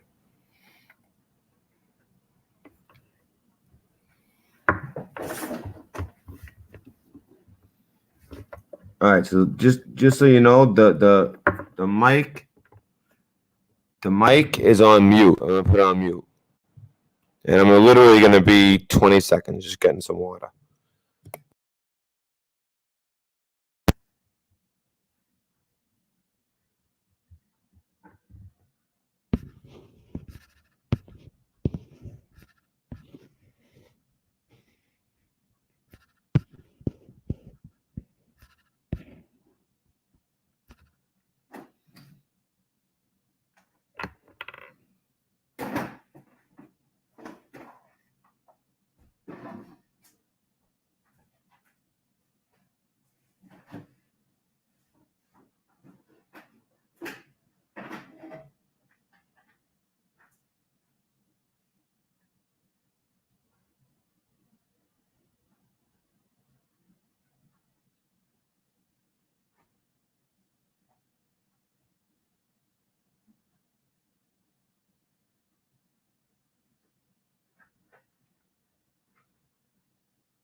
Like 15 more seconds, guys.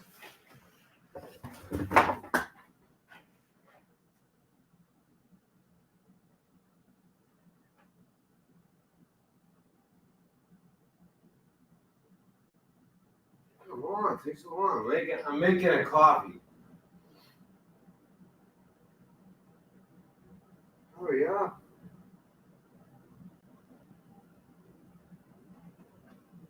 Oh my god.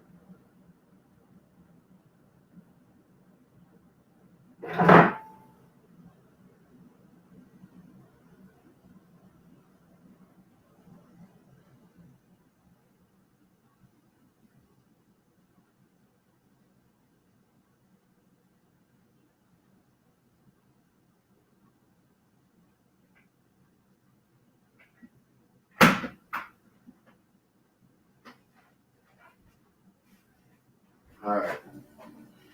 I get with the Keurig, so it's coming out now.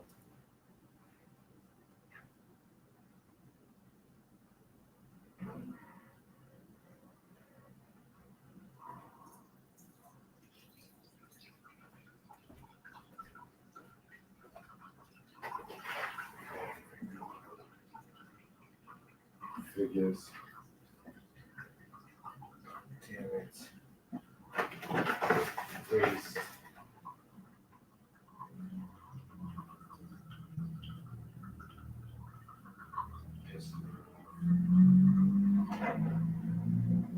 Oh man.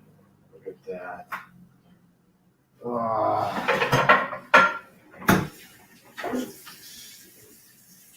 Hate when that.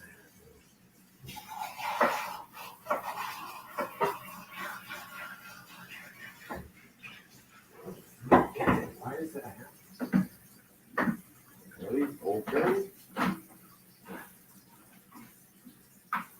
Like this with defective cup?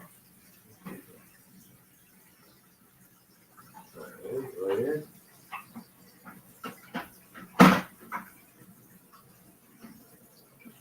That should be good.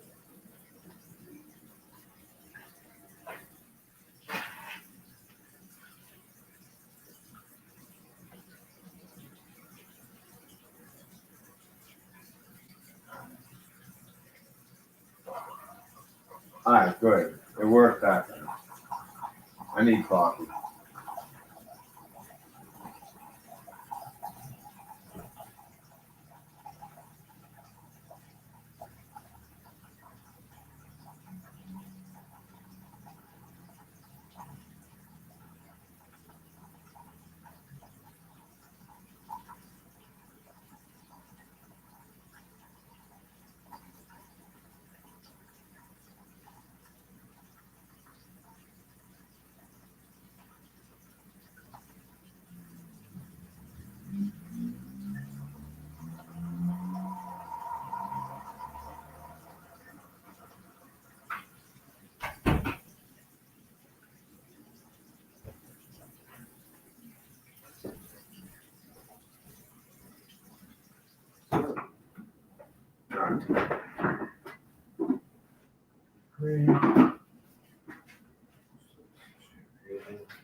Alright, I'm good.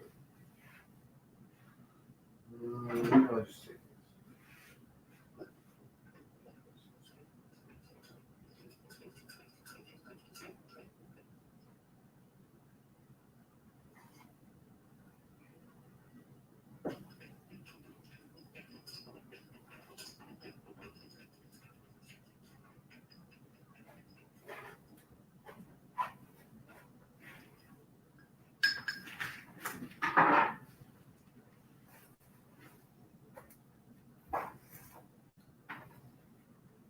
I'm back. Sorry about that. I needed a coffee like never before. Okay. All right. All right. Oh. These in. All right. Good. I hope everything's still good. Yeah, I'm still live. Good. All right. Sorry, guys. It's been a long stream. This might be actually no. When we were doing the deep dives right before Epstein died, when I got the flight log. Uh-oh.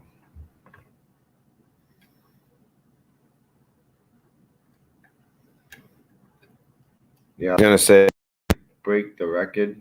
I might break my record for live stream, but it's actually not even close. I just remembered definitely the longest when we were doing the deep dives into Epstein, and this is like the weekend before, he died on a weekend, but the weekend prior to that, we had done a deep dive 3 nights in a row. We went through his black book one night, along with some flight logs, and then another night just flight logs, and then another night all the court records. I mean, it was crazy. We had to figure out all the names. That was like some of my favorite days on YouTube. All right, so I just want to remind people before we go any further, any if you guys could just like, share, subscribe. If you're not subscribed, it's much appreciated. So yeah, I made a Keurig. Good morning, guys. I've been at it all night. Yeah, I've been at it all night. How you guys doing? How you doing? I am Ainsley. And by the way, any donations are totally appreciated. And it's kind of cold this morning. I forget who. No, I know where you live. I'm not gonna say where you guys live. No, I don't see anyone here from Massachusetts right now. Colder this morning. But I've been at this since 10 p.m. I first tried to go, I was researching it, but I first tried to go live at 12. Wasn't able to successfully go live until about I don't know, 2 in the morning, 1:45 in the morning, something like that. And then I did like a 39-minute show, and they cut the last 13 minutes, to my knowledge. I haven't checked, but last I checked, the last 10 minutes had no audio. I mean, no video or audio. I'm sorry, the last 10 minutes, whatever. There was this little point where it just had video but no audio, and then the video went away too for the last 10 minutes. So it was basically 13 minutes of no video and audio. All right, so of no audio, I should say. 13 minutes of no audio, 10 minutes no video. At the end of it, it was a 39-minute video. And they just shut it off. I'm sitting here going through all these stories, and all of a sudden I realize people aren't, No, I'm right here. Why, you guys can't see me? He's making some coffee. He'll be back quick. Is that an old one?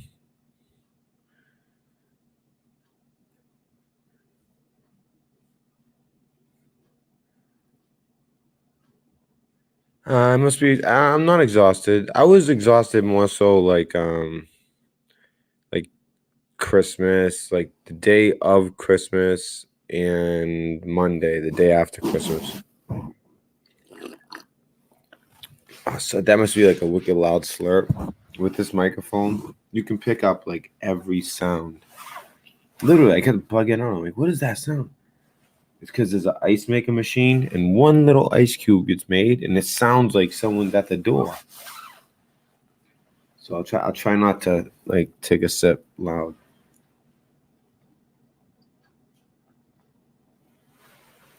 I'm all self-conscious because this mic picks up everything. All right. So anyways, and if anyone wants to donate, no, I don't think I put it in the description yet, but when I'm done, I'm going to put in the description.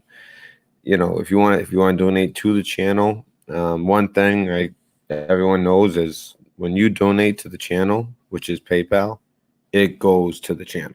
You know what I mean? anyone who's ever donated to PayPal, they see the equipment within a week, you know. And I'll show any receipt, everything. I like to stay above board. If you just want to like donate to like the family and stuff, there's ways to do that as well. That doesn't happen as often, but there's ways to do that, like Venmo and CASHAPP. Those are two ways. Or there's the other way, I guess, would be Super Chat as well. Although just know they do take 30%. You know, most people don't realize that, but some people don't mind because it's very convenient for some people. It's like, I don't know how to do the PayPal and the Venmo. It's easier for me just do the Super Chat. Like I see a lot of people do that with like Mafugo, and I guess it works for him. I don't know. You know, I've had a few Super Chats, but not one in a long time. I mean, I think they take 32%, something like that. There's some exact number. Anyways, I hate talking like that. You guys know I like get weird with thank yous and asking for donations, but you know, just so you guys know, that information will be there. If you're trying to look for that information right now, all you gotta do is look at one of the older videos. Like look at not the video from right before this, but the video from last night, meaning like not last night, I guess 2 nights ago now. But yeah, let's see. Okay, so let's get back into it. It's been a long show, so you know you guys will have a lot to watch afterwards. But another thing that was announced today.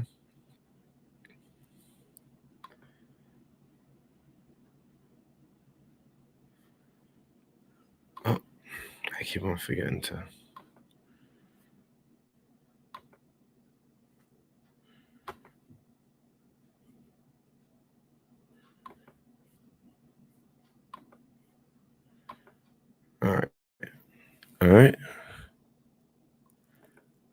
All right.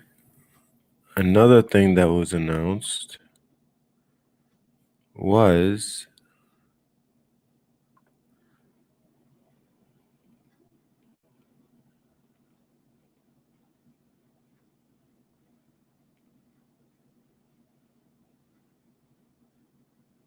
all right. So here's a schedule. What I was getting at, I was going to show you guys the space. It was officially signed. Space Force was officially signed into existence. They've been working on the Space Force, but it like became official in some way. Let me see. Well, first we can look at space launch 2019. So here's like the calendar: sky events, missions, and more. All right, so that's updated 24. So this is current. Oh, look at this. So looking southwest after sunset on December 1st. Look at them all line up. The moon, Saturn, Venus, Jupiter. Look at that. Interesting. You see when they all lined up though? What date was that? That was interesting. I'm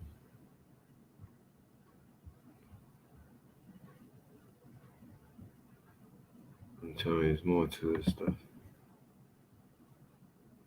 So it's all NASA though. I think what Elon Musk is doing is like so much more interesting. All right. So 25th and 26th, an annual solar eclipse will be visible from the Arabian Peninsula to Indonesia. December 26th, a Russian rocket launch vehicle will launch 3 Hornets M communication satellites from the Pleset Cosmodrome in Russia. Okay.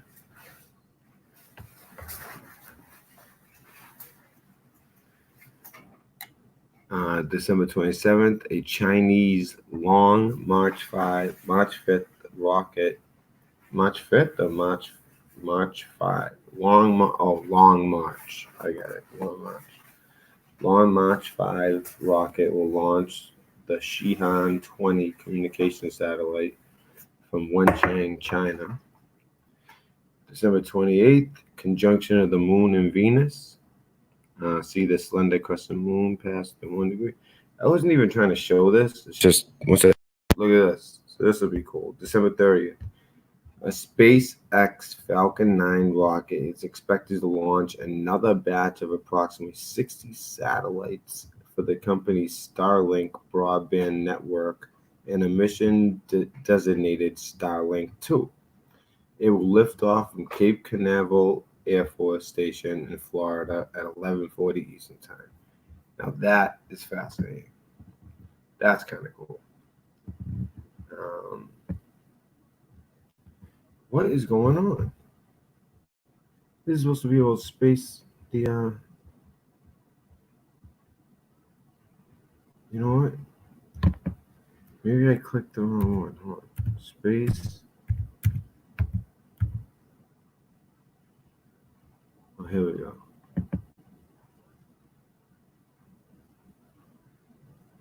Oh, here it is. Here it is. So Trump officially establishes U.S. Space Force. Oops. All right. I didn't recheck the mic. Sorry about that. Let me get this mic. Hello. This should be good. All right. Trump officially establishes U.S. Space Force with 2020 defense bill signing. The new branch will be stood up over the next 18 months. I mean, that's a big deal. I mean, a whole branch of the military. Man, we're living in cool times. I mean, if I was a kid right now, I would definitely be like, you know what? Forget the Navy. I mean, don't get me wrong. I'm very proud to be in the Navy. But I could see a kid today, if they do very well in the ASVAB, being like, yeah, I'm gonna go Space Force, please. You know what I mean? It seems actually it's probably gonna be dangerous, especially at the beginning. Not in the ways that it's dangerous in other branches, just operational errors, mistakes. In that way, I think it'll be dangerous. Like the same way being an astronaut is dangerous, I guess. President Trump has signed the 2020 National Defense Authorization Act, and with it directed the establishment of the U.S. Space Force. So, like the United States Navy is USN, it'll be the USSF. Okay, as the sixth branch of the armed forces.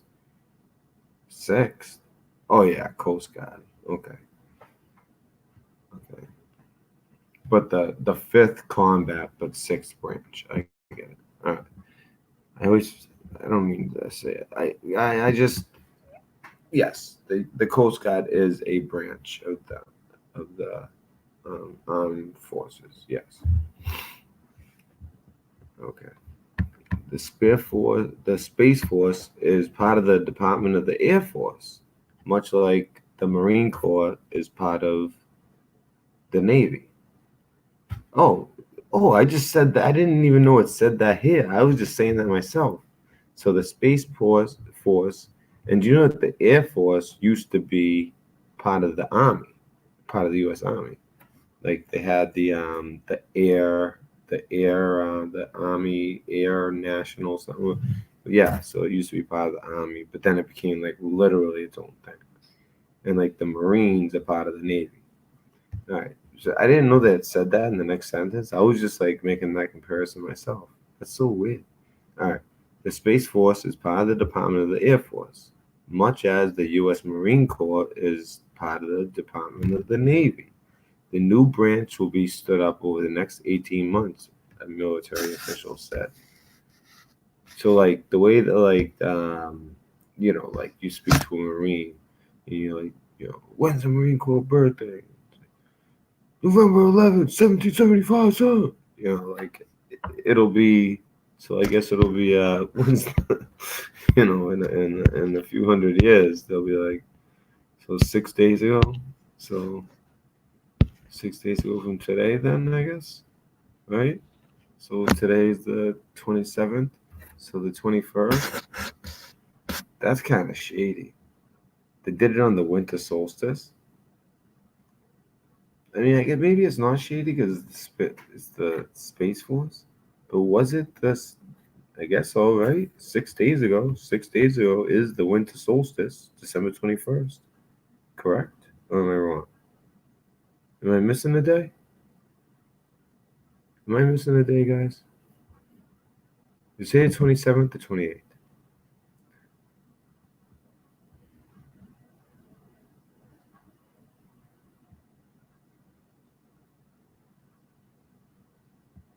Yeah, it does go to channel 100, yeah. But is the date today the 26th or 27th? I mean 27th or 28th. I know it's not 26th. The 27th or 28th.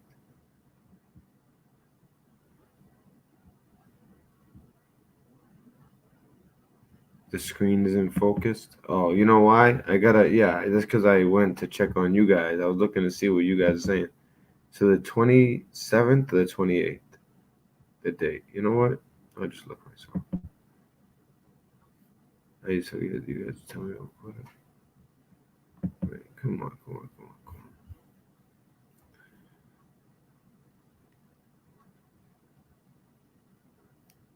Today's the 27th. All right.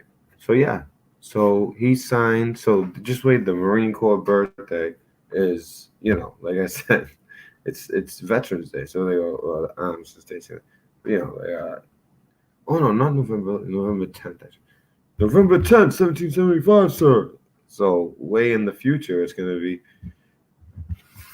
You maggot! When is the Space Force birthday? It's the winter solstice, December 21st, 2020, sir! I don't know. That might not be funny to you guys, but that's freaking hilarious to me. Just picturing that in like 300 years. Oh, man. Who signed that? Donald J. Trump signed. We live in a really crazy time, And they say, I think it was Jefferson who said, the most fortunate thing in life is to live in an interesting time. Because trust me, there's been a lot of different. I mean, look at the history books. You could have lived in the Middle Ages. You could have lived, I don't know, right before the Civil War and died 10 years before the Civil War. I don't know, anything really crazy. I don't know, you might remember the Alamo on your gravestone. I don't know, nothing that crazy, right? But think about the days we live in now. Like, I used to think, like, wow, imagine growing up, like, around 68, being, like, 22 or 21 in 1968. That must have been cool. But really, the most crazy times are the times we're in now. I don't know. I just think about stuff like that sometimes. It freaking blows my mind.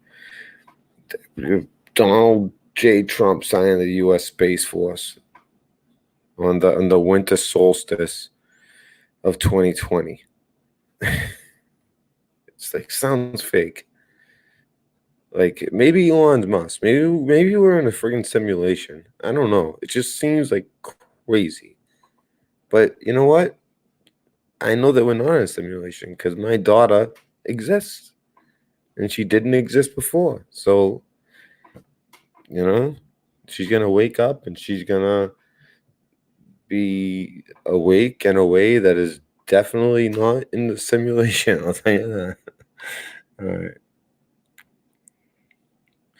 The spaceport. Okay. So there's a video too. It was nearly half a century from Kitty Hawk to the creation of the Air Force. Wow. So basically 50 years from in North Carolina with the Wilbur brothers the Kitty Hawk, the first flight of an airplane, right? 50 years later, they had the United States Air Force. It's pretty cool. And think of it like that. You know what? Instead of reading about it, do you guys want to listen to it? I almost want to listen to this. I missed this whole thing.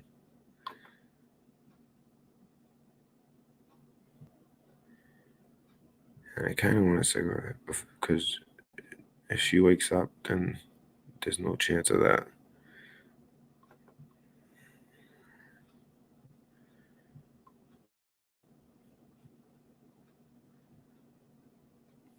Is this even the right thing? In just a few minutes, I will proudly sign into law the largest ever investment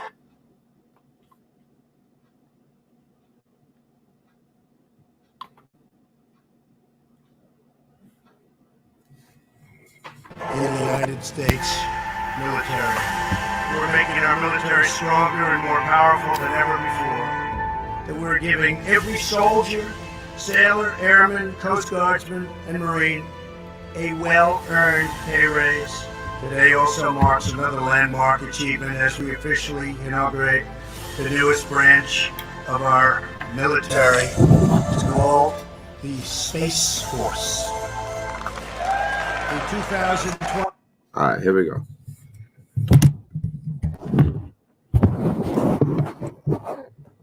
In just a few minutes, I will proudly sign into law the largest ever investment in the United States military. We're making our military stronger and more powerful than ever before. That we're giving every soldier, sailor, airman, Coast Guardsman, and Marine a well-earned pay raise. Today also marks another landmark achievement as we officially inaugurate the newest branch of our military. It's called the Space Force. In 2020, the National Defense Authorization Act is about making sure our warfighters have the tools, resources, and equipment you need to fight and to win all the time to win. God bless you, God bless our military, and God bless America. God bless America.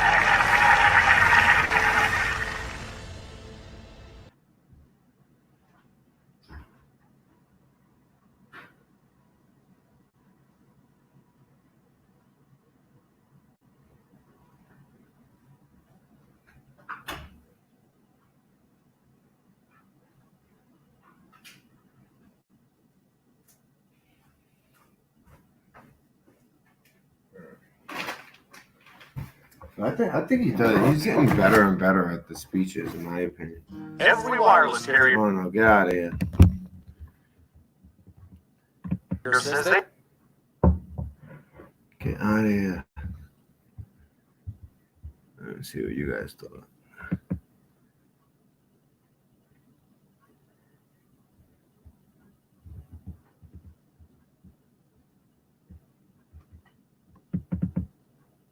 We were born too early.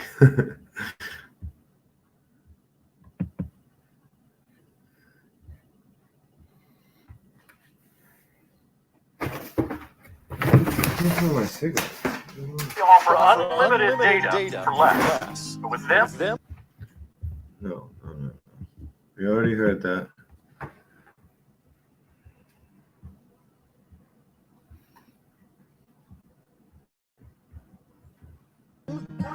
you gotta watch out.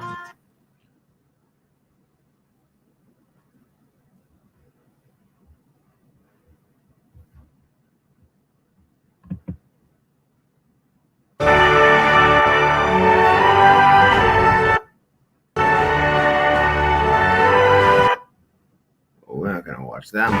It's not that long, is it? Oh, okay. I was gonna say. I mean, it is like a historic moment.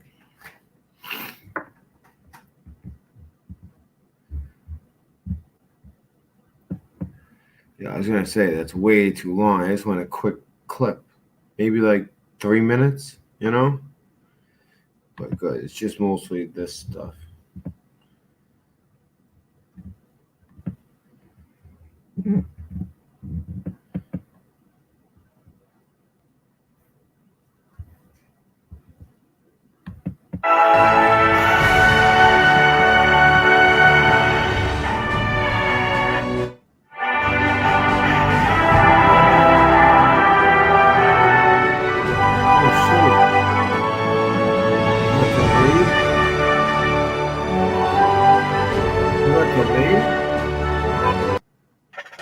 Oh, cool. Oh, yes. All right, this is really cool. All right, you know what? All right, this will be good.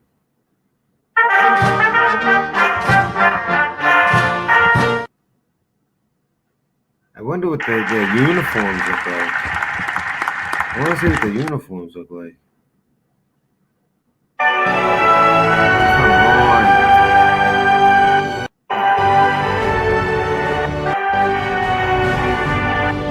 Hurry up and wait. Military way. So there's Ivanka,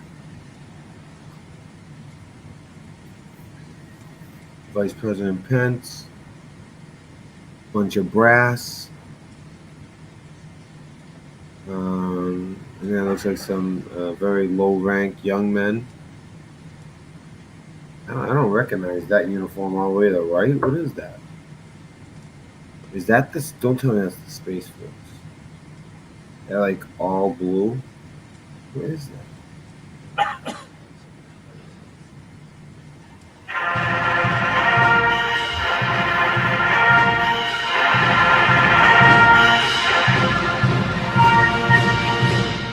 Ladies and gentlemen, the President of the United States and Mrs. Melania Trump. Lieutenant Howard and the First Lady. I'm gonna say First Lady Melania Trump.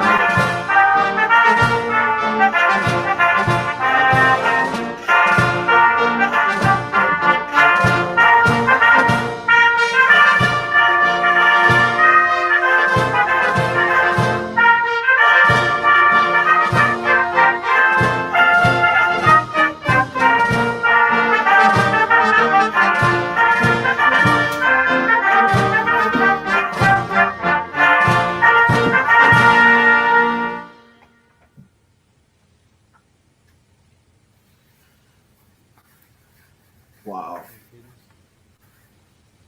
She's even better looking than Jackie Kennedy was. At least, I mean, I never seen her, obviously, in real life, but from what Ladies and gentlemen, I see in the please movie. stand for the presentation of the colors, and please remain standing for the national anthem. I like her hair like that.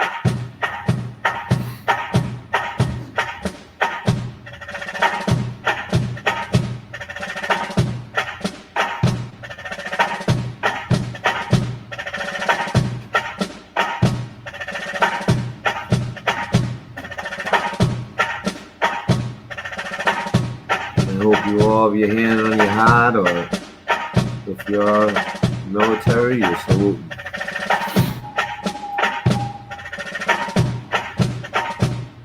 You gotta respect the flag.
Yeah, her hair is looking nice like that.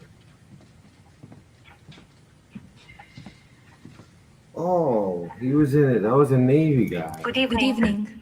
I can't believe he's On behalf of my family, I want to thank every member of our military and their families for their devotion to our country and their courage to defend our freedoms. During this holiday season, we send our prayers to all who are serving overseas and who will not be home with their families over Christmas. Our nation is with you and thanks you for all the sacrifices you make to keep us safe. Wishing you all a very Merry Christmas and happy and healthy New Year. Now it is my honor to introduce to you my husband, President Donald Trump. She did good. She did good. Remember the last time she gave a speech? Whoever wrote that speech kind of screwed her. Thank you. She's very smart. You don't realize it. She's like a genius. English is a fifth language. She is a genius. She's not just beautiful. She's a genius. Wow, they must have like went on vacation. They both like extra like. Well, thank you very much. And thank you, Melania. And hello, Joint Base Andrews. Special place. At ease. We have good news for you. On behalf of First Lady, Vice President Mike Pence, Mrs. Pence, I want to wish everybody a very Merry Christmas, Happy New Year. This is a truly historic day for the American Armed Forces. In just a few minutes, I will proudly sign into law the largest ever investment.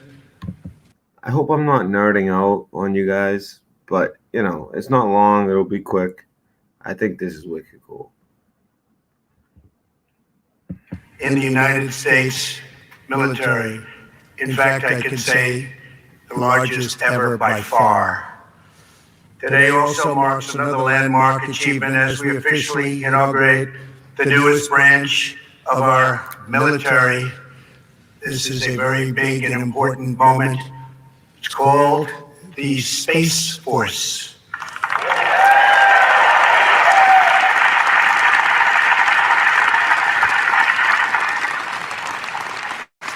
Most importantly, we are supporting you, the heroes who defend our families, secure our nation, and protect our freedom. The 2020 National Defense Authorization Act is about making sure our warfighters have the tools, resources, and equipment you need to fight and to win all the time to win. We're making our military stronger and more powerful than ever before. We're joined today by Secretary of Defense Mark Esper and our service secretaries, General Mark Milley. Thank you very much, General. Fantastic job you're doing. And members of the Joint Chiefs of Staff, many distinguished military leaders and Representatives Mac Thornberry, Joe Wilson, Mike Rogers, Michael Turner, Michael McCall, Robert Whitman, French Hill, Matt Gaetz, Greg Pence, and Michael Waltz. And I want to give a special shout out to a very great gentleman who loves the military, loves this country, Senator Jim Inhofe, worked so hard on this. Thank you, Jim. Thank you all. I want to extend a special thanks to Commander of the Air Force, District of Washington, Major General Ricky Rupp,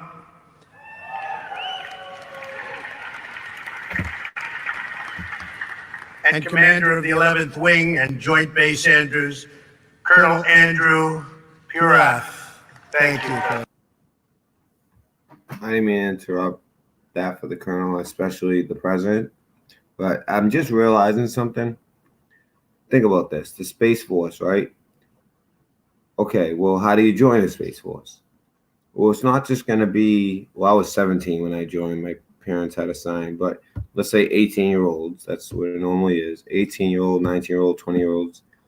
If you're an officer, then more like 22 to 30 year olds. It's not going to be them that join, because then you're going to have a bunch of people who, there'll be no chain of command structure. So what I bet is that everyone, from all the different branches, like for instance, there's a thing called like green to blue.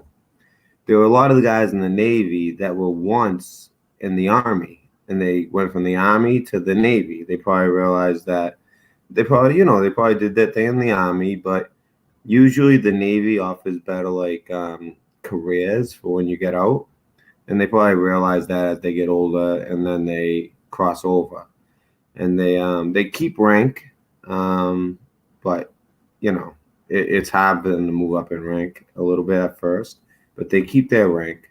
So if you're an E5 in the Army, you'll be an E5 second class petty officer in the Navy. So that's basically that. But I bet you that all these people from all these different branches, we see Coast Guard, we see Navy, we see Army, we see every single branch, right? I bet you everyone there, and these are all different ranks. I've seen low ranks, I've seen officers, I see all different ranks. So right now you don't really see them, but when it was backed out and you could see them all, I saw guys with the scrambled eggs, meaning, they're high rank, captains, admirals.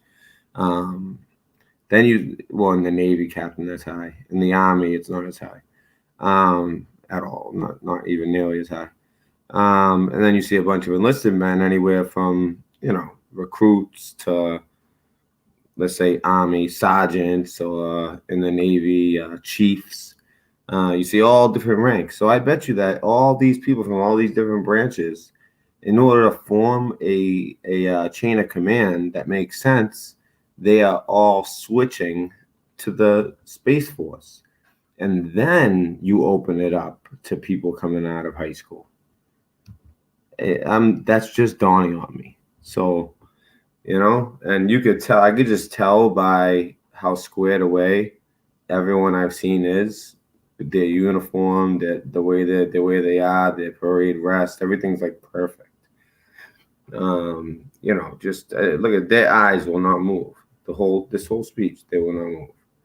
I mean, that goes for anyone in the military. Although this guy is looking over a little bit. He might be looking at the colonel he's referencing, though. He might know him or something. But anyways, it's probably like some of the best from all the branches are going to make up the Space Force command chain of command. And then they'll start having, out of high school enlisted, I wonder how the ranks are going to go. I'm interested in that too. All right. Didn't mean to interrupt the president, but I just wanted to share that. I'm pretty sure that's what's going on here. I could be wrong. But I would bet that's what's going on. And I am profoundly grateful to everyone at America's Airfield. That's what they call it, America's Airfield. I use it often. There is no greater honor than to serve as your Commander-in-Chief. I especially want to thank the incredible people who fly and maintain Air Force One. You are the best of the best. Thank you very much for doing such an incredible job. Today's little personal thing. My father was in the Air Force. He was stationed at Andrews for a little bit. Not that you guys really care. Maybe some of you do, but yeah. He was in during Vietnam, but Air Force, so he was lucky in that way. He was a volunteer, not drafted. Signing of the 2020 NDAA is a watershed event in the truest sense of the word. Before I came into office, the military endured deep and devastating budget cuts. Our military, quite frankly, was very depleted. As a candidate for president, I promised to reverse these crippling cuts and to ensure our military remains unchallenged and unrivaled anywhere in the world. And right now, there is no one, there is no country that comes even close.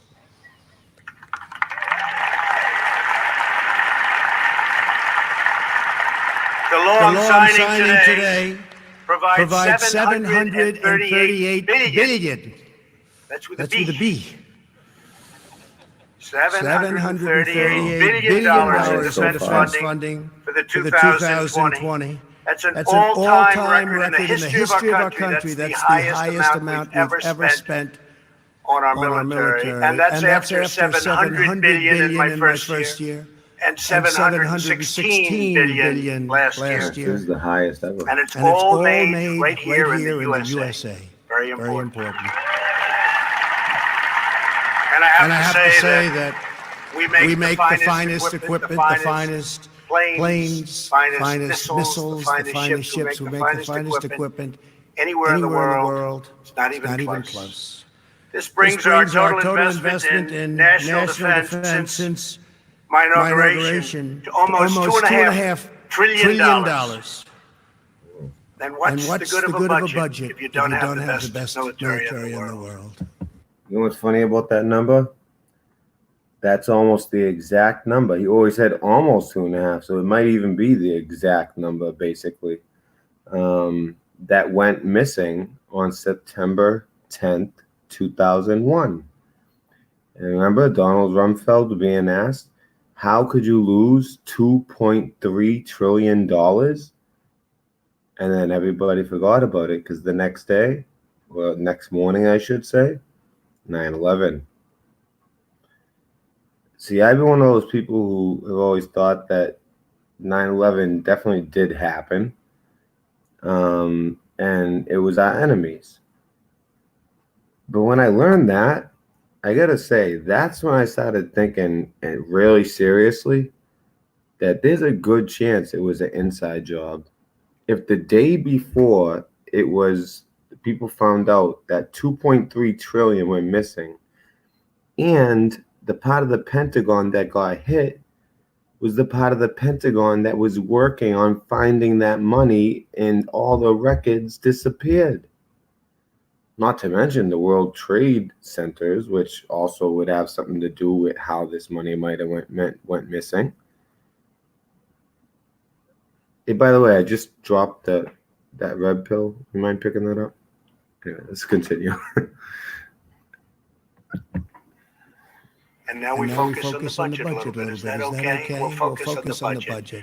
$2.5 trillion. So that's really something. And it's new and it's beautiful, and within the next 12 months, you'll have most of it. In addition to massive acquisitions in the past 2 years, this bill authorizes nearly 100 new F-35s, 24 brand new FA-18s, 155 Army helicopters of all different types, 165 brand new beautiful Abrams tanks said to be the best in the world.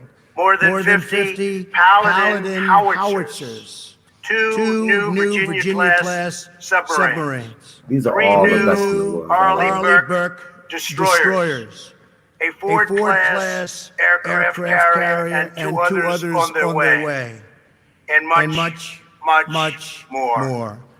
But as we discussed earlier, our military is getting far more than just new equipment. For this first time, and I have to say, you know what happened last year? It was a good pay raise. But now you're getting another pay raise, and this will be the largest pay raise in more than 10 years, more than a decade. So if you don't want it, you don't have to take it. Yeah, because to be honest, the military is a 24/7 job. And when I look back at what I was getting paid, we do not get paid much. Even as a third-class petty officer, which is E4, you do not get much at all, especially for a job that's essentially 24/7.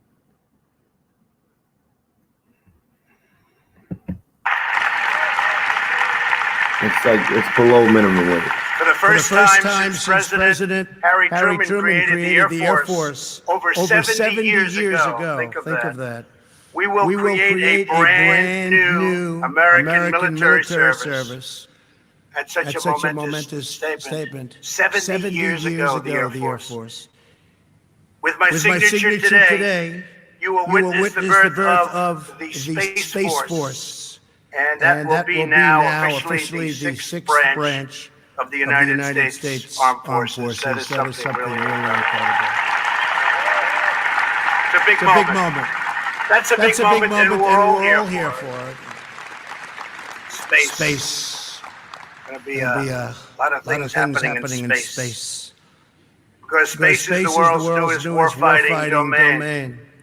Amid grave threats to our national security, American superiority in space is absolutely vital.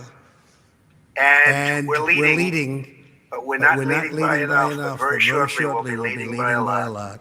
The Space Force will help us deter aggression and control the ultimate high ground. I particularly want to thank Vice President Mike Pence. He was so involved in this with me. This was a real, with the spirit, the love that I think we can say, Mike, that we both had for this project, because we realized how important it is to our military, to our future, to our defense. It's so important. And it's going to blend in magnificently with everything else that we have. So I want to thank Mike Pence. Mike, thank you very much. Great job, Mike. It was nearly half a century from Kitty Hawk to the creation of the Air Force, and now it's 50 years after Apollo 11 that we create the Space Force. With today's signing, I will proudly appoint General J. Raymond, the first Chief of Space Operations, and he will become the very first member of the Space Force, and he will be on the Joint Chiefs. He will be on the Joint Chiefs, which we're now expanding by one position. It's a very powerful position. So General Raymond, congratulations, and thank you for everything you've done.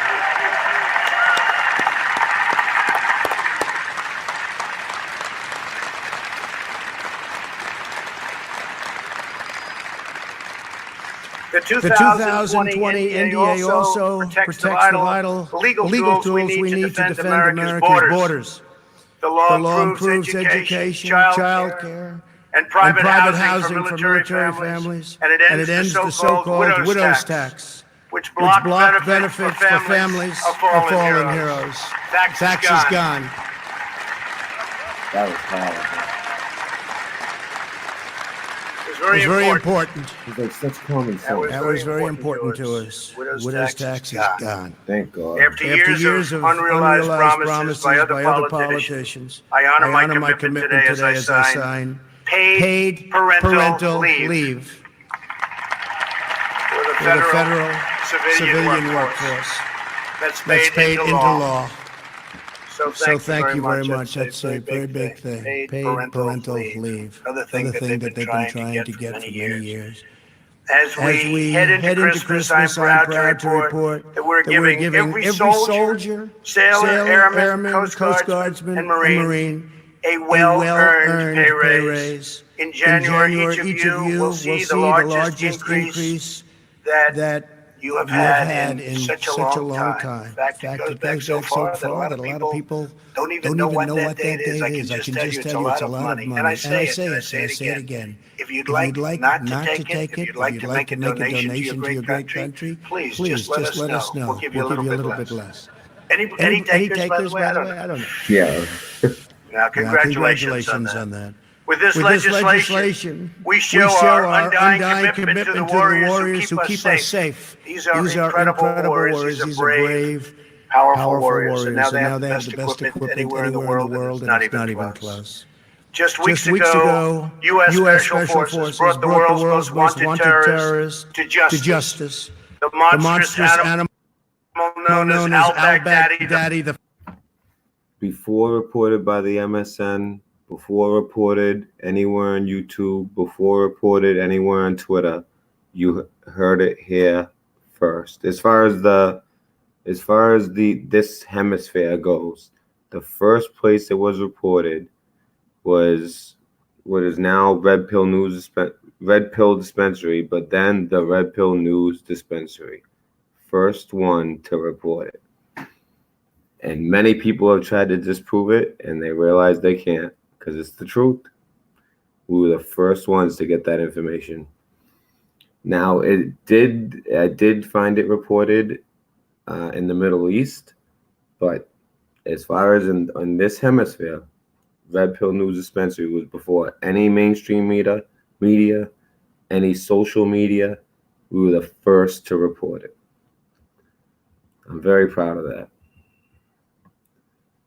And I have my audience and my sources to thank for that, obviously. It's not me. I didn't figure that out first. It's because of great sources. Founder and leader of ISIS is dead, and his second was just given the post of being in charge, and he is also dead. Yep.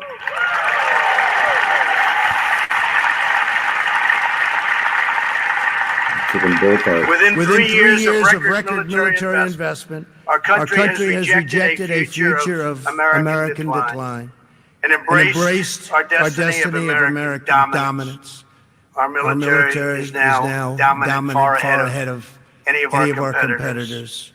And if you saw where we started from not so long ago, you'd really be amazed. I want to thank everybody, but I want to also thank those great companies that really designed, made this equipment, because I've seen it and I've seen much of it in action, and I've frankly never seen anything like it in my life. So I just want to congratulate you all. Together we are protecting our people, our values, our traditions, and our glorious American flag.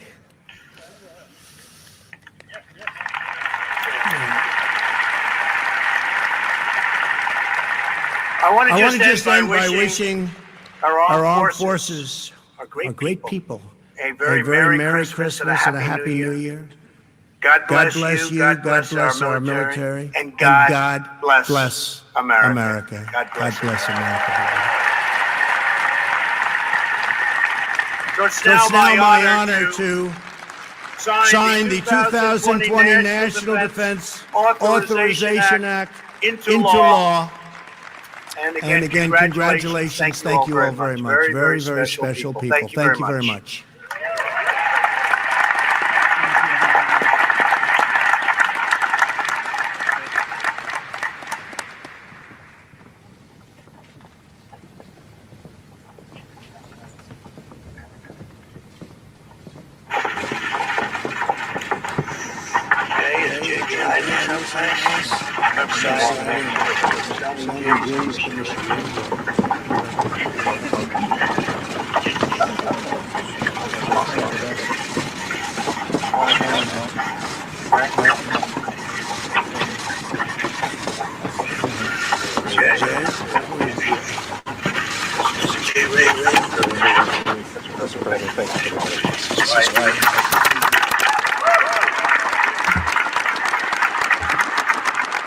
He must be the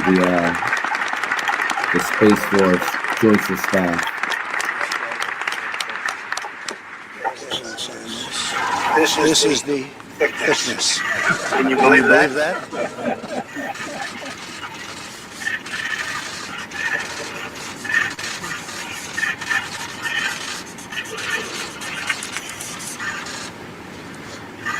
It's now signed.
2 minutes.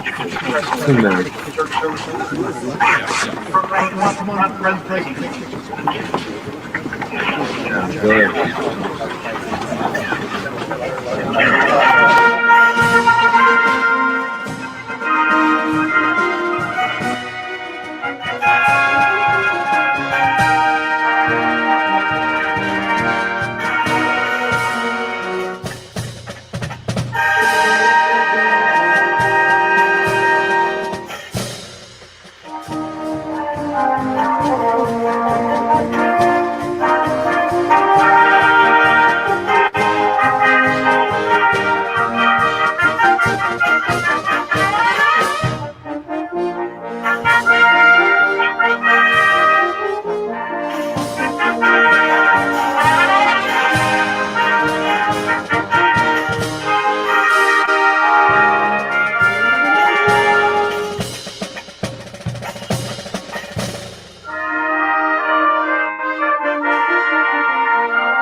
That was unexpected, but I didn't know that they had video like that. I see you don't see about this stuff in the MSM. That's the thing.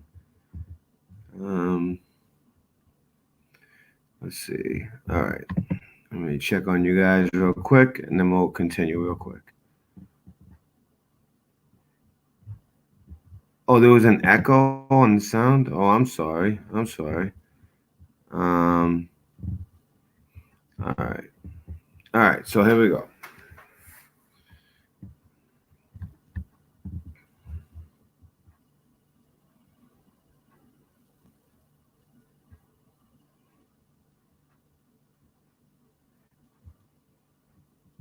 I'm trying to think. What did I already do?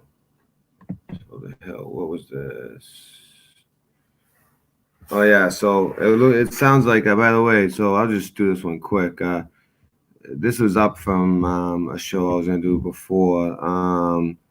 So North Korea is yet to materialize. Threat of a Christmas gift for the United States is keeping the world on edge.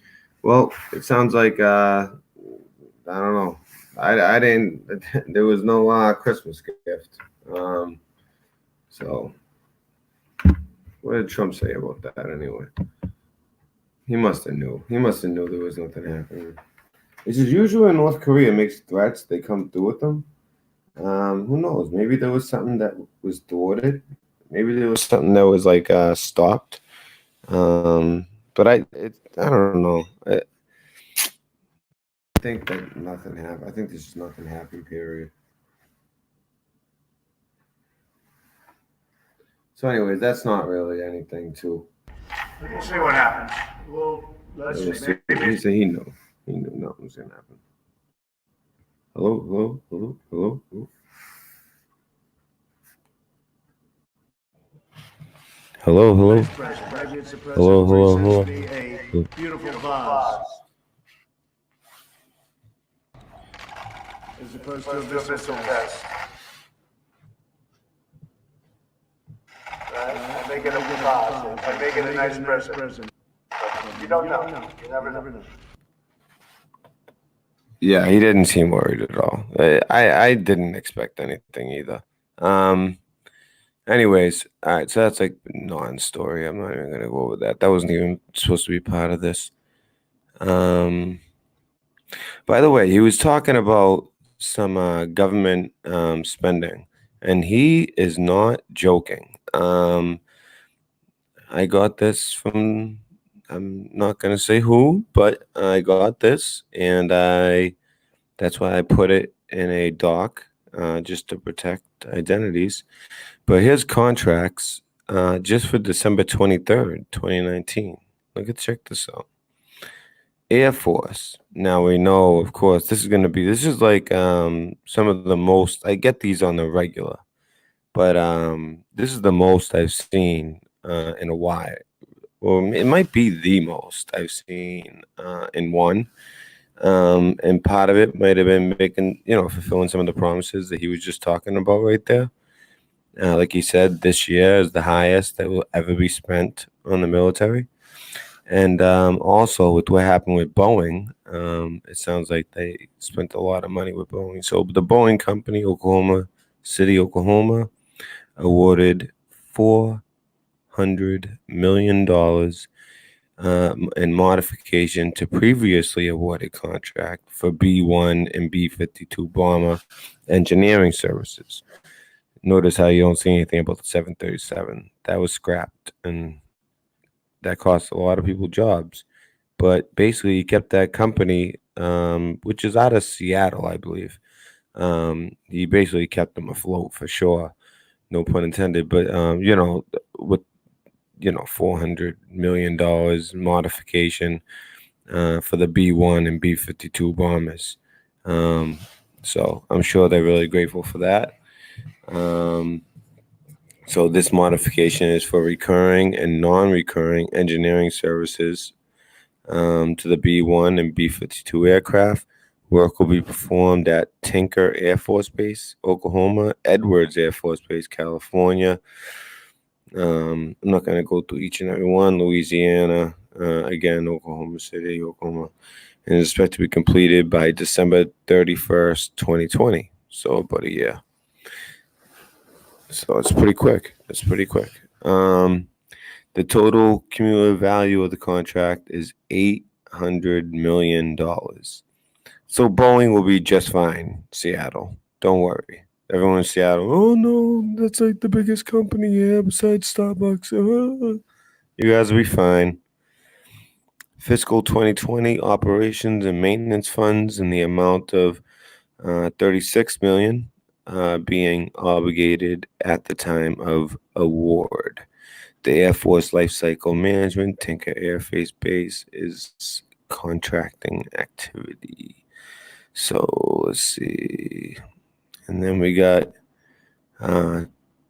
in Turkey, in Sirketi, Turkey, Ankara, Turkey, Adana, Turkey, as well as Insat, Kermak, Adana again, Kuryapai, Saglik. A lot in Turkey. What's up with that?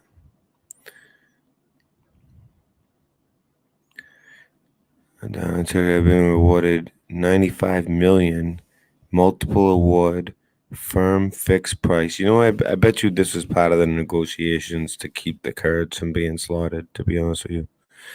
Indefinite order, indefinite quantity, and also to get the Turks back on our side, because it looked like they were starting to lean towards Russia. If you remember, Turkey bought the extremely flawed in comparison to ours, the S-400 or S-500, I forget which one, but they bought that missile defense system instead of the American missile defense system. So, the Patriot missile defense system, or the for high altitude, the THAAD. But yeah, it looks like they went with. It looks like they're coming back, and I think a lot of that was, Trump. He has a way of like taking potential disastrous events and making it work. Knowing what the other side really wants, giving it to them, but selling the hell out of it and finding a way to make it work so that we end up winning in the end. It's unbelievable. It's amazing that he is right now in, quote, impeached president, doing so many amazing things. I just find it it just shows how divided the country is, and really, even more so than the country. I mean, a lot of people, they watch the news and they just kind of fall for the media stuff from the right and the left. But really, I feel like it's the deep state of the left and the right, mostly left though, to be honest. I just willing to do anything. I mean, look, now they're holding the two articles of impeachment. All they're trying to do is delay, because they know once there's no more impeachment on the table, once the Senate votes that down, guess what? They have to get back to work. And when they get back to work, you know what that means? Heads are going to start to roll. Because while there's an impeachment going on, they can't work on anything else. And you know what? That's a good thing when it comes to USMCA. Some people like it. I was looking over it the past couple of days. I don't like what I'm seeing in it. To be 100% honest, I'm not liking what I've seen in it. At first, it sounded like a great idea, and I just trusted it. I guess I just have a tendency to kind of trust Trump. But when I started looking at it, I didn't like what I was seeing. It's definitely better than NAFTA, but I still don't like it at all. I know some of you guys might feel different, but if you guys can explain to me why you like it, and we can kind of talk about it in an adult way, I'm willing to do that. Because there's some stuff in there, and I'm going to be doing it in a show. But anyway, so work will consist of multiple disciplines in general construction categories. This definitely came out. That proposals were solicited locally in accordance with the Defensive Economic Cooperation Agreement between U.S. and Turkey, and 17 offers were received. The Air Force Installation Contracting Center, Air Force Installation Contracting Europe, 39th Contracting Squadron, and Sirlik Air Base. Turkey is the contracting activity.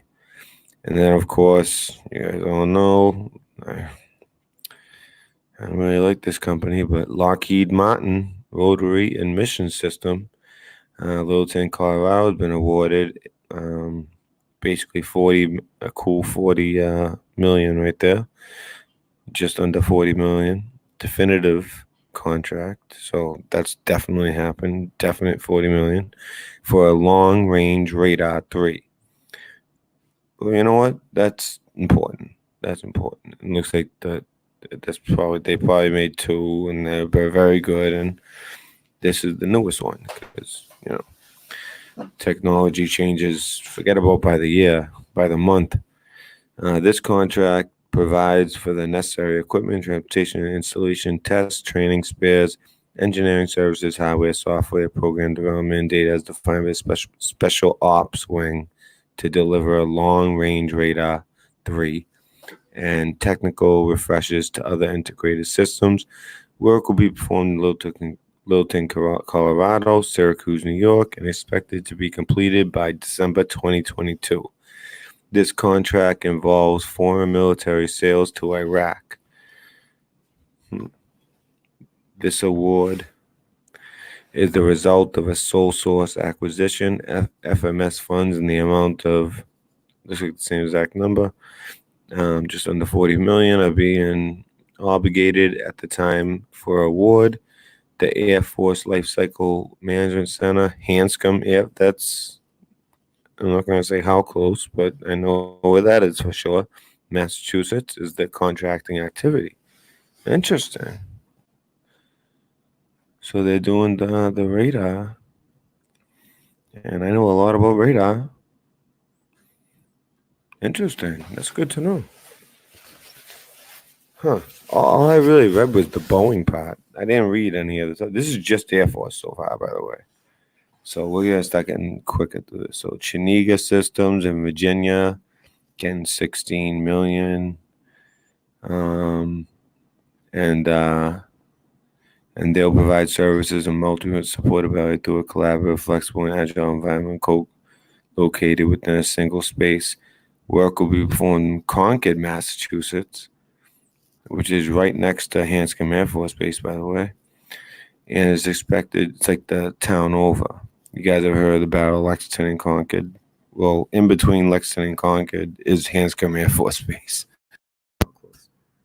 And is expected to be completed by August 1st, 2022. And the face value looks like 16.5 mil.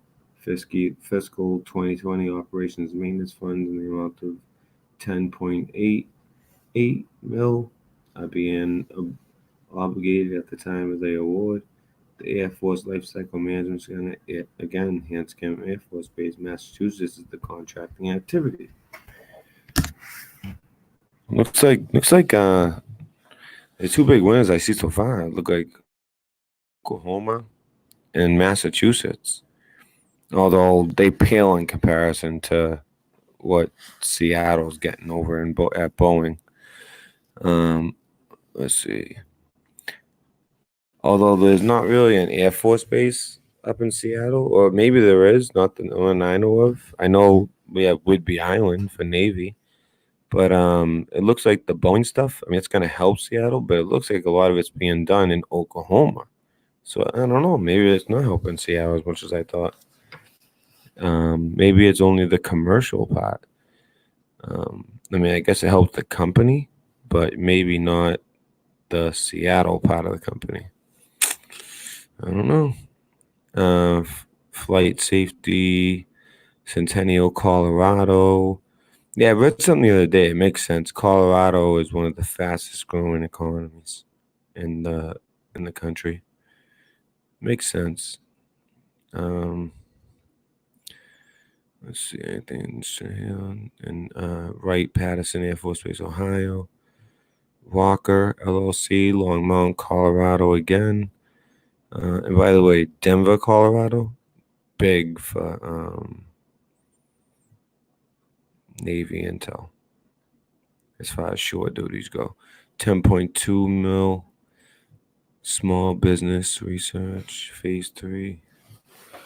Let's see. Again, Longmont, Colorado. It's from February 28, 2025. All right, Navy. Betchel Plant Machinery, Monroeville, Pennsylvania, is awarded 121 mil. 121.7 mil. Cost plus fixed fee modification to previously awarded contracts. They already have the naval nuclear propulsion components, so that makes sense. That's why. This contract includes an option which, if exercised, would bring the cumulative value to 140 mil. Whoa. They're almost up at Boeing numbers. Work will be performed in Monroeville, Pennsylvania. I don't want to hear that there's no jobs in Western Pennsylvania. There's jobs. Although, you know what? It's probably wicked hard to get a job like that. You have to be a nuclear engineer. So, yeah, I take that back. Fiscal 2020, other procurement, and 2020 shipbuilding and conversion. Funding in the amount of $121.7 million will be obligated at time of award. So this will be somewhere in the water. At the end of the current fiscal year, the Naval Sea Systems Command, Washington, D.C. is the contracting activity. Wow, so they're building the ships in Washington, D.C.? Huh.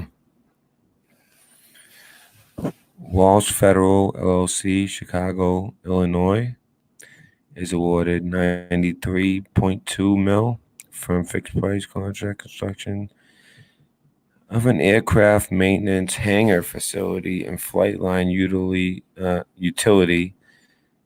modernization at Marine Corps Air Station Cherry Point. The contract is incrementally funded with the first increment of 90.4 mil being allocated at the time of the award. See, do you guys see why, like, the military industrial complex, like, they used to really take advantage of the government. Like, you get a government contract, like, wow, you are all set. And, you know, a lot of money disappeared, and, you know, you could be especially when it came to like stuff to do with technology, you could be totally unsuccessful, yet you get paid every dollar. You know, it seems like President Trump, the way that his administration's been doing it, there's a lot more incentives. Like, well, yeah, you get paid a certain amount no matter what, but you know, if it's successful, then and then there's some way bigger number, which is the way it should be. People get paid for their work, but if they do successful, good work, they deserve to, get that extra money for that incentive. Fiscal 2019 military Navy contract funding amount of 93, same amount, and that's going to Norfolk. So I'm just going through this a little bit, just quick.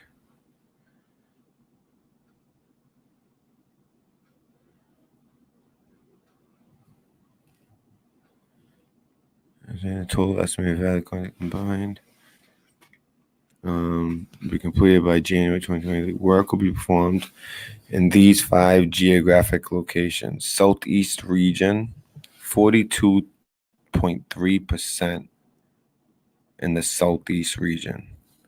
He's taking care of his Trump country. Gulf Coast region, 26%. Again, that's Trump country. Northeast region, even though we have more people than those 2 regions combined, 20%. San Juan, Puerto Rico, and U.S. Virgin Islands, wow, 7.3%. And Great Lakes region, which is, like I said, that's where a lot of that probably has to do with boot camp, where the boot camp is, and a lot of training. Which is why the Gulf Coast, a lot of that is going to Pensacola, to be honest with you. A lot of the training is Pensacola and Great Lakes. That's most of the training.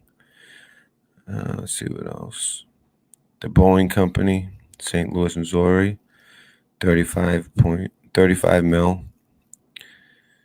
It provides for production and delivery of 10 advanced capability mission computers in support of FA-18EF production of the Navy, 66 ACMCs for the government of Australia, and 10 ACMCs for the government of Kuwait. Wow, they got a lot of money.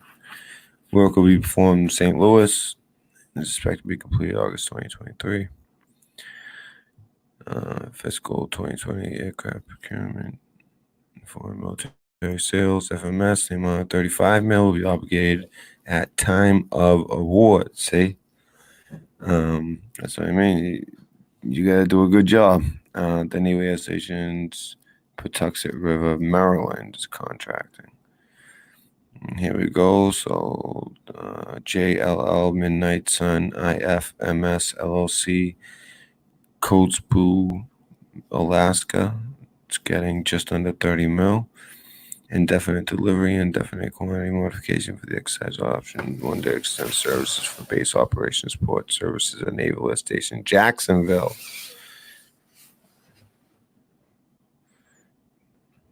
Let's see. I went over there for 1 week, except they called it Mayport or something like that. Mayport. It was right outside Jacksonville. Mayport? May something. Mace. I was just there for 1 week. Weapons training. This option period is that's when I was stationed in Pensacola, but I went there 1 week. No funds will be obligated at time of reward, fiscal 2020. New facility. All right, work will be performed. So this is the cumulative value of this contract. So this is 2-year ordering period for close-in weapon system waterfront installation support. So these will all be coastal sounds. Work will be performed. Norfolk, that makes sense, 41%. San Diego makes sense. Everett, Washington, 6%. Mayport, Florida. That's what I was just talking about. Remember, I just said there was one right outside of Jacksonville. It was like Mayport. That's what I was talking about, Mayport. And I said I was there for weapons training for 1 week. Yeah, that's what it was, Mayport. That's actually right outside of Jacksonville. So I guess Jacksonville Naval Air Station is a totally different place. But I know that Mayport's like right outside of Jacksonville. Let's see. Like right on the water by Jacksonville. Even Jacksonville's basically on the water. So where was the last place? Oh wow, there's a bunch of places. Yokosuka, Japan, 6%. Pearl Harbor, Hawaii, 5%. Jubail and Jeddah, Saudi Arabia, 4%. Rota, Spain, 2%. And is expected to be complete by December 2020, so 1 year. No contract funds are being obligated at the time of this action. The Naval Surface Warfare Center, Indian Head Explosive, so EOD Technology Division, Indian Head, Maryland is the contracting activity. And then I had somebody say, I said, not all EOD is Navy, but most EOD is Navy. And they're like, you don't know what you're talking about. Ugh. How you like me now? I know what I'm talking about. Again, Boeing, St. Louis, Missouri is awarded not to exceed 20.7 mil firm fixed price delivery order against previously issued basic ordering agreement. I think they might have just owed them. Oh no, wait. Listen. Production delivery automated backup oxygen system, retrofit kits, spares, support equipment, and associated special tooling in support of retrofit kit installation of the T-45 aircraft. But the deep state has better equipment, right? Yeah, right. Someone said that tonight. Around, I don't know, it's probably like around like 4 in the morning, 4:30 in the morning. Actually, no, maybe like 5 in the morning. Surface electronic warfare improvement, Block 3 system. That'll be in Maryland. Raytheon in Tewksbury. I'm very familiar with exactly where that Raytheon is. I actually went there for an interview when I got out of the Navy. Yep. I didn't get hired. And cost plus incentive fee modification to previously awarded contract. Procure, assemble, and install hardware. Work will be performed in Portsmouth, Rhode Island, 83%. Whoa. San Diego, 10%. Tewksbury, Mass, 7%. And is expected to be completed by June 2021. DynCorp International, LLC. McLean, Virginia is being awarded 15. Makes sense. McLean. Naval Mobile Construction Battalions, Naval Expeditionary Combat Command Pacific. EO Explosive Ordnance Detachment Group 1, Coastal Group 1. Conducting humanitarian assistance, civic assistance, minor military construction project, contingency efforts, supporting various exercises. Pacific Partnership, Balakatan, Cooperation Afloat, Readiness and Training, and other projects located at various sites, usually in remote areas in the Philippines, Cambodia. This looks like war games type stuff that totally drives China crazy. And it makes sense. South China Sea, yep. Total contract value will be 117.5 mil. Wow. Well, they want to make the let's see, U.S. Special Operations Command. Here's the interesting stuff. L3 Harris Technologies, Victor, New York, was awarded $100 million. Isn't that what he says in Austin Powers? Indefinite delivery, indefinite quantity. All right. support a U.S. Special Operations Command for the Satellite Deployable Node Service Life Extension Program, acronym SLEP. Upgrade the Special Operation Forces Legacy Satellite Communication Terminal, specifically the STM medium 1.2 meter aperture terminal operating in the X, Q, and KA bands. Talking frequencies. Terminals previously purchased and fielded under contract. Other than full and open competition. And that'll be going to Special Forces, Tampa, Florida. Honeywell International for the Army in Phoenix, 73.3 mil. Damn. Also, U.S. Army Contracting Command Warren, Michigan, 73.3. Raytheon, Lockheed Martin, Javelin, JV, Tucson, Arizona, was awarded 51 mil for the Javelin weapon system. Oh, wow, the Javelin's out of Tucson, Arizona? Tucson's a very corrupt place. I know that. I mean, the mayor of Tucson is a friggin' Rothschild. I don't like that one. I do not like that one bit. If you guys go to some of my old videos, I exposed the hell out of Tucson, Arizona. The Boeing Company, Defense, Space Security, St. Louis, Missouri was awarded 42.7. Next generation automated test system support repair capabilities to the Abrams, Bradley fighting vehicle and Stryker systems. Work location and funding will be determined for each order with an estimated completion date November 2021. U.S. Army contract in New Jersey and St. Louis as well. Boeing got their hands in everything.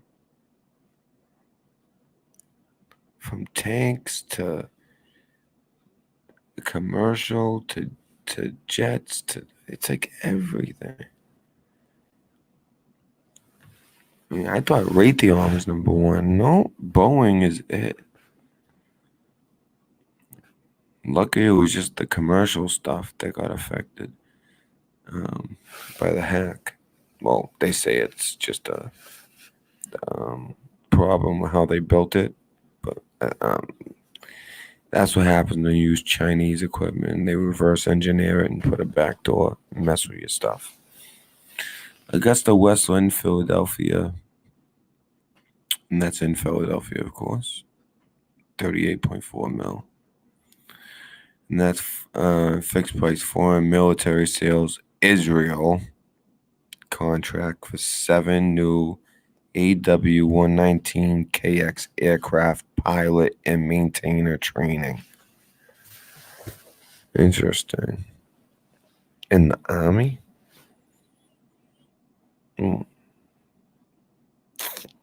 Okay. So spares package, tools, ground support equipment, engine spares, and development and training aid. One bid was solicited and one bid received. Work will be performed in Philadelphia with an estimated completion date September 30th, 2020. So this is more so for Israel than us. 38.4 mil, and that work is out of U.S. Army Contracting Command, Alabama, or at least that's what it'll be contracted out of. Donald L. Mooney Enterprises, San Antonio. This seems like nothing compared to the other ones. 8.68 million.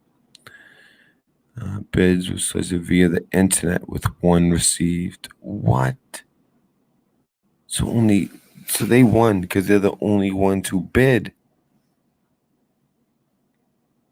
That's crazy. That's crazy. U.S. Army Health Contracting Activity. San Antonio, Texas is the contract. Wow. So the Daniel L. Mooney Enterprises, they got that contract. Look at it. Bids were solicited via the internet with one received. only one company bid. Well, that's the problem with bids on the internet. If you only get one bid, you have to give it to that company. That's probably what happened with the friggin' EMP shield. Not exactly. I mean, it's a great thing for like, military or big buildings, but as far as like, for regular citizens, not the greatest idea. I do not want to be the only person with, if it works, I do not want to be the only person with lights on. I would like to have lights on, but if nobody else has lights on in the city, and my apartment does, and I have a car that drives, and there's not one other car on the road, yeah, consider me and my family the first casualties. I mean, it's just crazy. I think a Faraday cage or even just a old microwave would do. But whatever. People don't listen. Affigen LLC and in Virginia. Oh, here's the smallest one actually. Is this another one of those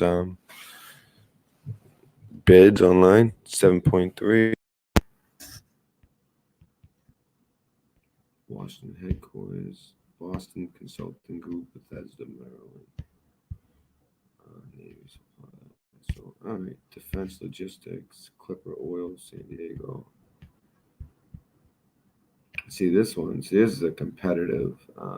31 responses received, 60 months. See, that's what you want. You know what I mean? You get a bunch of responses and you pick the best. That's how it should be. Not one response. And you have to give it to them. And, and then they might be so, hopefully they're good, but they might suck. But you still got to pay them, even if they suck. And by the way, speaking of what some of this money is being spent on, you guys, this is my theory on why there was no Christmas gift to America. Because peace through strength. Ready?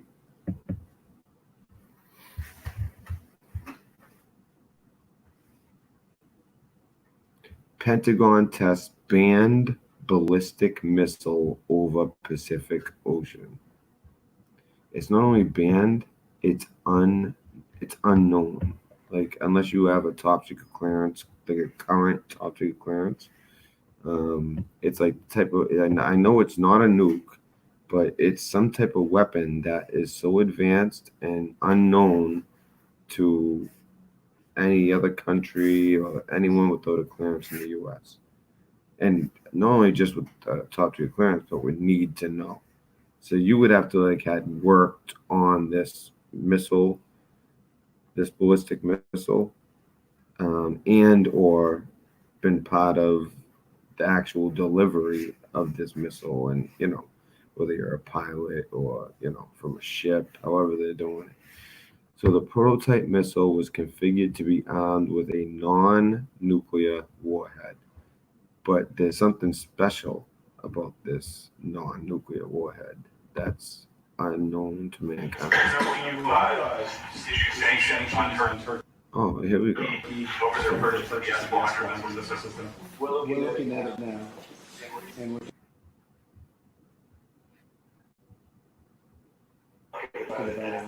As you know, Turkey wanted to buy our Patriot system, and the Obama administration wouldn't let them. And they only let them when they were ready to buy another system. You remember I was just talking about this? I said, it looks like Turkey's finally starting to, see the writing on the wall, because they bought the S4. The way you can tell which way a country leans is what defense system they buy. Basically, there's two options, and you can the country sways by which one they buy. There's the S-400 or S-500 from Russia, or the Patriot defense system, the Patriot defense battery, basically, from the U.S. And then if they want high altitude, they can also get the THAAD, high altitude. And Turkey went with Russia. And it turns out there ended up being a bunch of, again, just like at the beginning of the show, which now is about 7 hours ago. Well, no, 6 hours, 6.5 hours ago. I was talking about how, if you guys want to check out the beginning of the show, I'm talking about how basically Russia, they have this like a stealth fighter jet that they're just coming out with, right? And they just made the first 10 at this one specific location. They have another 80 being ordered by 2028. They say it's going to rival the F-22 Raptor and all this stuff, right? Well, we let them make it, and through either frequency or most likely like some type of cyber hack, we were able to take that plane down. Yet we did it in a way where we knew that the pilot would eject. And this was at first just a theory, but as we learn more and more, it's like that's what happened. We figured out, just like they figured out the commercial 737 Boeing, and I'm talking about China actually. And of course, Russia has to save face and say, well, there was no damage, and it's still in the pre-production stage. No, it's in the actual combat evaluation stage, and yeah. And then they try to talk about it performed very well in Syria. What? That's like saying, like I performed very well, in a boxing tournament. In a boxing tournament against 10-year-olds. Because guess what? There's no one else there. There was no other Air Force there to fight them. Remember how much trouble Russia and US went through to not let our jets tangle with each other? You know what I mean? Like they went through a lot of trouble to make sure there was no accidents. So, with us on one side of here and them on the other side, there was nobody having dogfights in the sky with them or anything. And then a week prior to that, their long-range bomber again had a little mistake. And again, we made sure the pilots were fine. We made sure it even happened over a very, desolate, just middle and nowhere place. And of course, they try to make it sound like the Russians try to say, "Oh, our pilots were so professional. They made sure to land it to be safe, where there was no people and all this stuff." And it was a long-range bomber. And, there's chances that they could have a payload in there. But with our intelligence and all that, we were able to figure out that there was no payload in that bomb. I mean, there was no bomb or payload, in the belly of it, or wherever it sits in these long-range bombers, the new one in Russia. And basically, it landed on its belly. It crash landed on its belly. And the crew survived. They walked away from it. So we make sure that no one dies, and Russia gets to tell their lies and save face. But in reality, what we're doing is sending a message to them, and more importantly, China. Hey, not only do we have better stuff, but the stuff that you think even has a chance to rival our second best stuff, we can take it down anytime we want, whether it be a stealth fighter jet or a long-range bomber. All right, so that was a big message, and I think Turkey noticed that, because then they noticed that their defense missile system, well, they ended up it was about 4 or 5 months ago. It turns out there's some huge flaws in the Russian defense missile system, the S-400 and the S-500 as well, I believe. Both of them have huge flaws that were exploited. So surprising countries like Iran,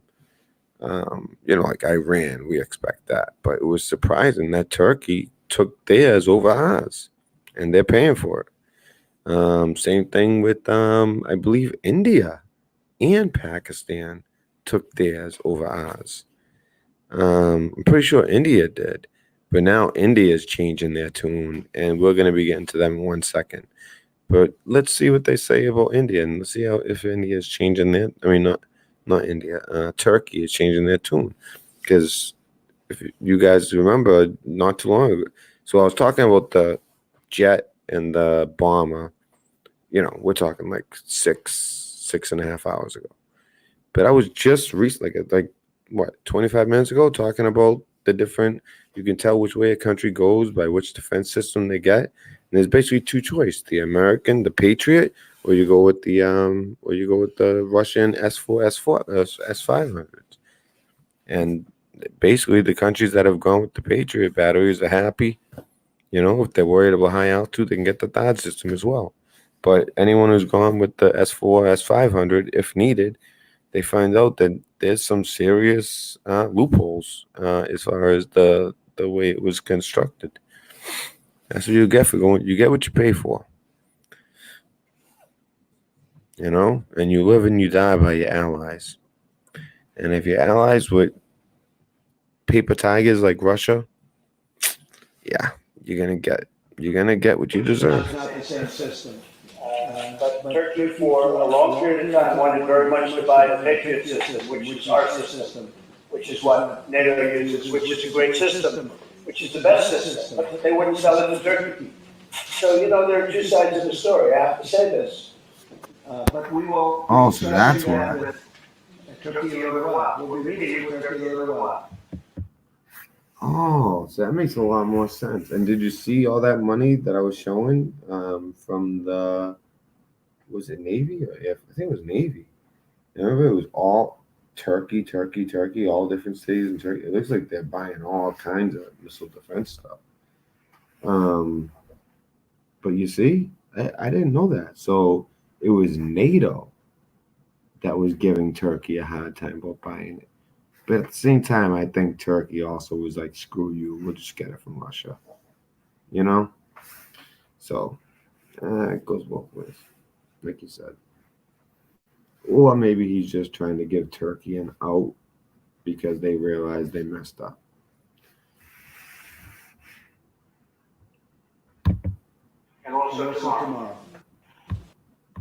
So, But to be clear about this point, and for you to have the full overview, they were discussing with Europeans on SAMPT, and we accept to sell the SAMPT to them. So this decision is not due, and 100% explained by the refusal a few years ago of the Americans not to sell the Patriots. It's their own decision, even having a European option totally compliant with NATO. So they decided not to be compliant with NATO. Macron is such a clown. It's like, oh man, unbelievable.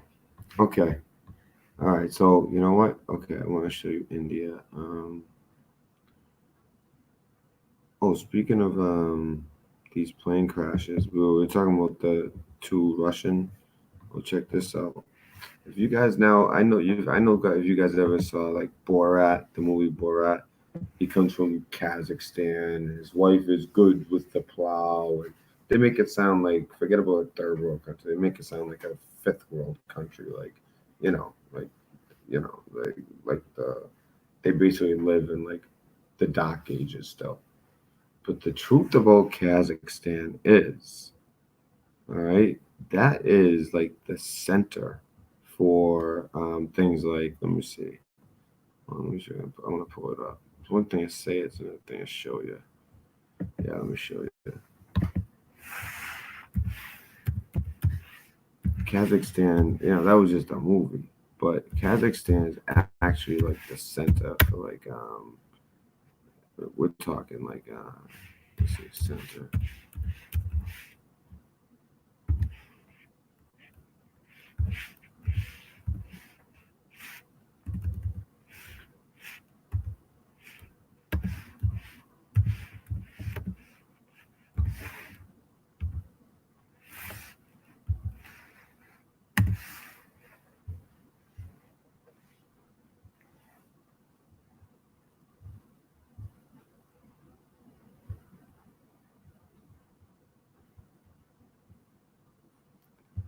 Look at this. Astana, Kazakhstan. The New World Order secret city. A lot of people don't know much about Kazakhstan. It wasn't by mistake that they made it look like literally like the country that's like the furthest behind. Well, that couldn't be further from the truth. Like this, the Astana Times, Kazakhstan News. This is just a newspaper, but still. I mean, look at this. It's nice there, you know. There's a lot of money there, and also the symbolism is through the roof. The recreational ice town is opened in the capital's botanical garden. Reported the city activists say the botanical garden is a special place for the city. We try to make the design as comfortable as possible for people to spend more time with their families. The government's state health department program 2020-2025 reported Prime Minister of Kazakhstan. The public health service will be modernized to promote a healthy lifestyle among the population. Authorities allocated approximately 513 billion, which is 10, which is, you know, it's extremely inflated because that comes out to 1.3 billion US dollar in 3 years to implement the health development program.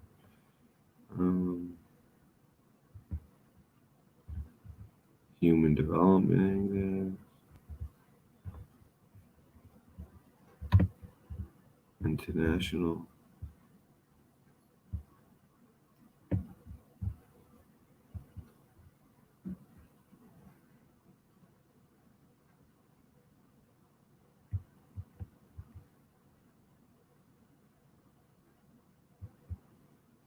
European Union and Carnegie Europe present letter from Nur-Sultan. Kazakhstan allocates 10 scholarships for Uzbek students. EU launches 3 new programs in Central Asia. World Bank data suggests Central Asia poverty rate continues to shrink, pace slowing.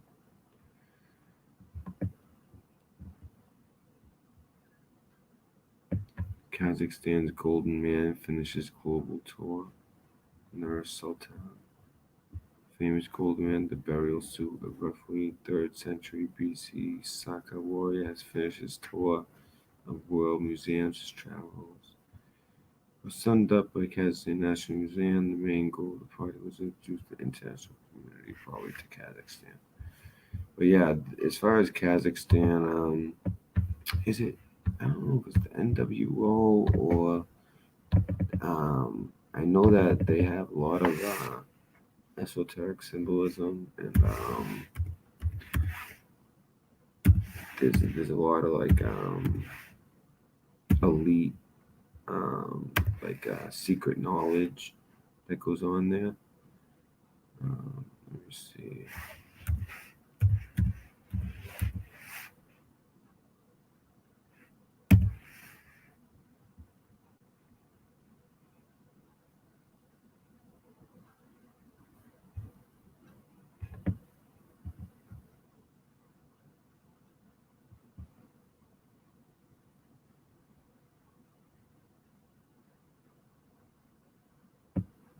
Elite schools may learn.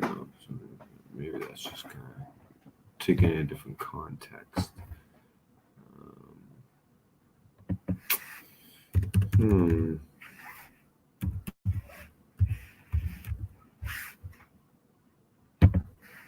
Esoteric.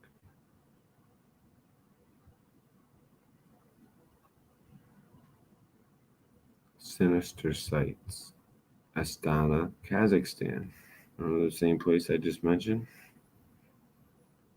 It is truly one man's vision.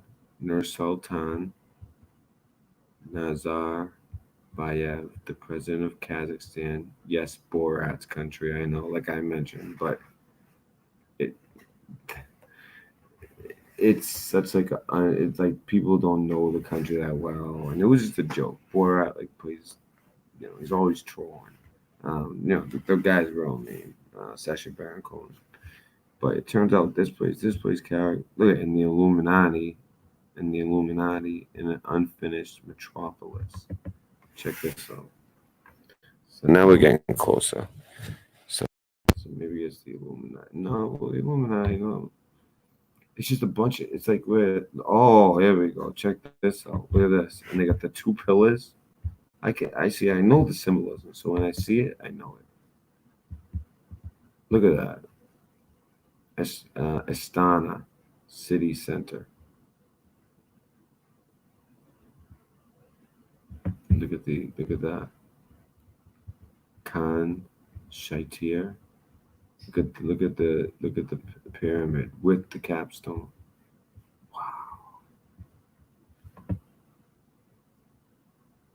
And then they got the tower, but it's like a ball, and it's like, wow.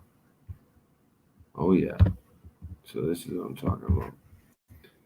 So look at this, Palace of Peace and Reconciliation.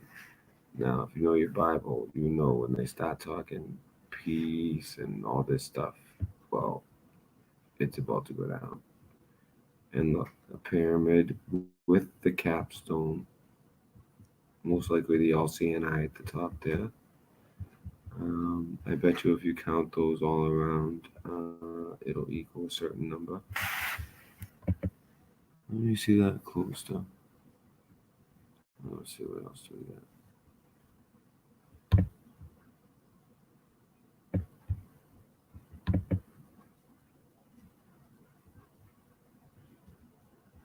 Yeah, see, I knew Kazakhstan. Look at this. This is all in Astana. Look at this. Look at this. Look what it looks like inside. Look at all this. Look at that triangle and another triangle. It's basically like a huge tetrahedron. People don't know about Kazakhstan. They think of it like that's part of the.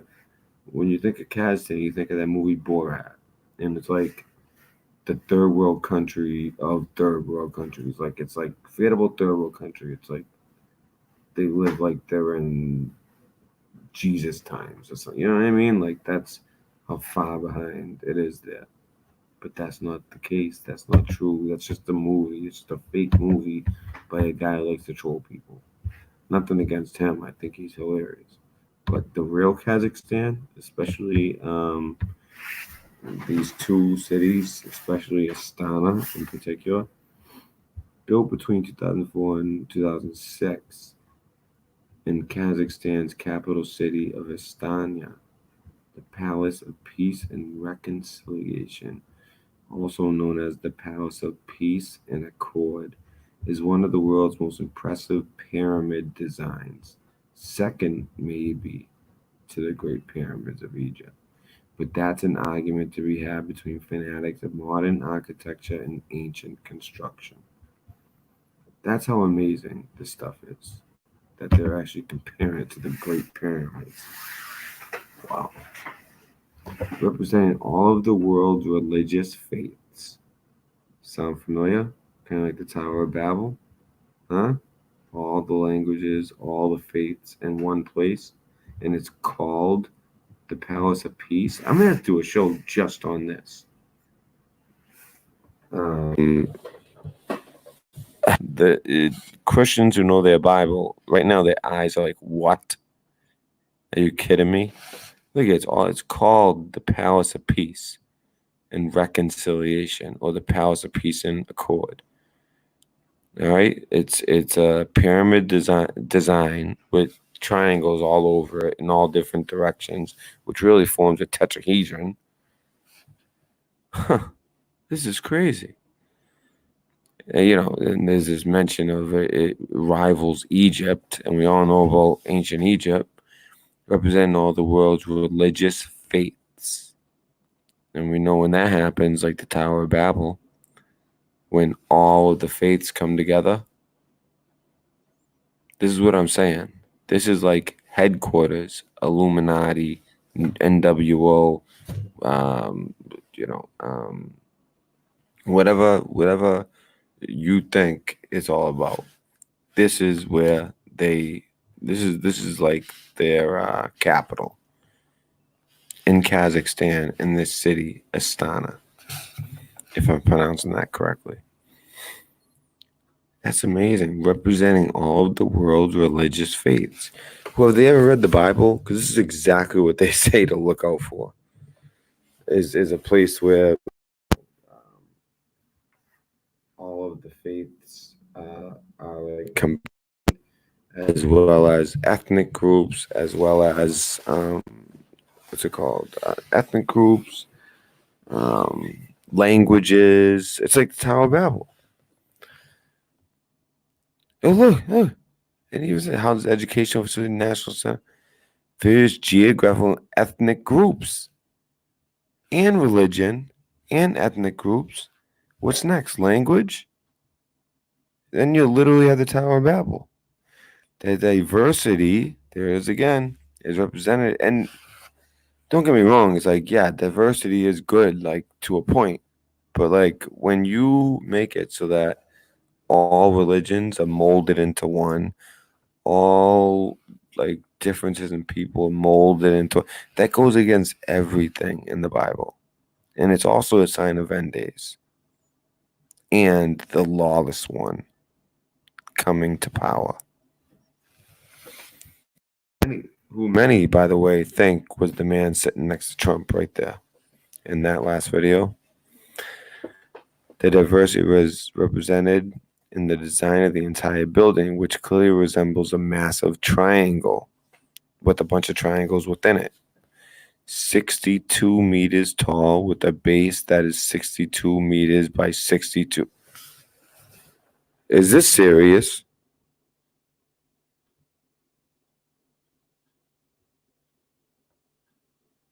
Six two by 6'2" by 6'2".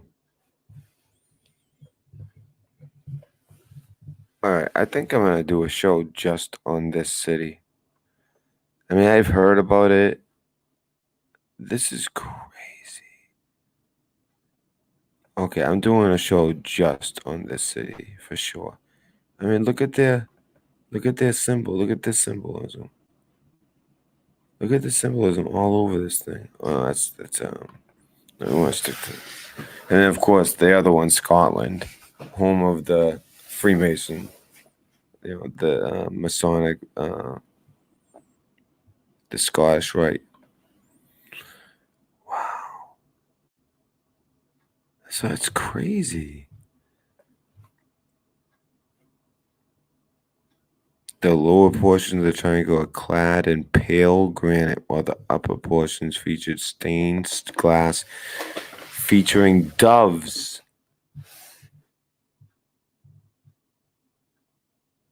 What is going on? Is this like a joke? Is this like serious? This is real. Guys, go read your Bible. Put in some of these keywords that and put it into like Bible Hub or whatever, and read the verses if you're not familiar. Because of the extreme environment in which the pyramid, of course, sits, engineers had to design a steel and concrete skeleton that is able to withstand the expansions and contractions brought on by temperature that vary from -40 to 40 degrees Celsius. Very odd numbers, 40, the 40 days of this, the 40 days of that.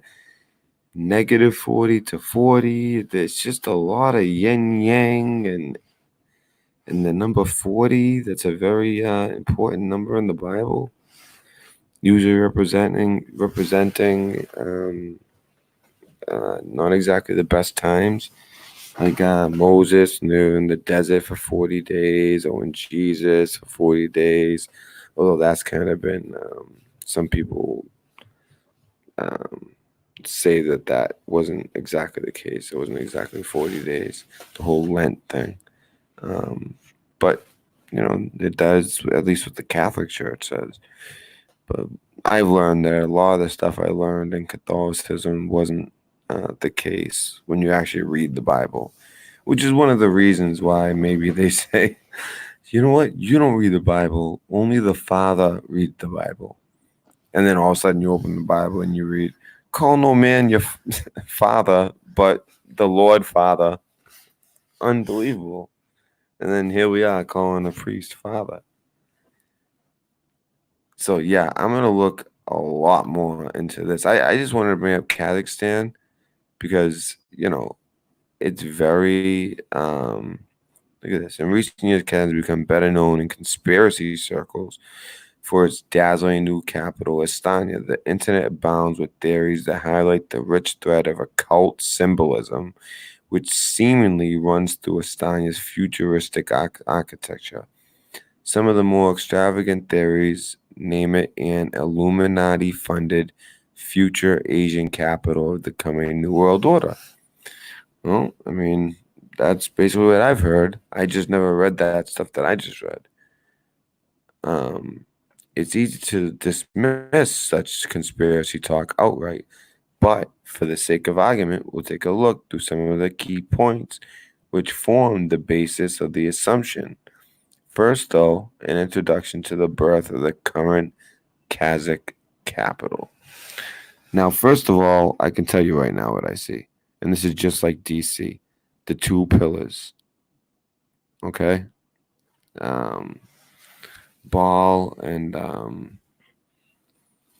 Moloch. Is it Moloch? Am I thinking the out? Baal and the two pillars. Then the palace, be right beyond it, with the pyramid in the background. This is just like DC, folks. But this would be the Washington Monument. They have a sun tower. Last night. Well, not last night. I guess the night before last night, we were talking about the sun worshippers and all that. Oh yeah, sun tower. Two pillars. Okay. With the palace, after you go through the two pillars, with a pyramid in the back, all aligned perfectly.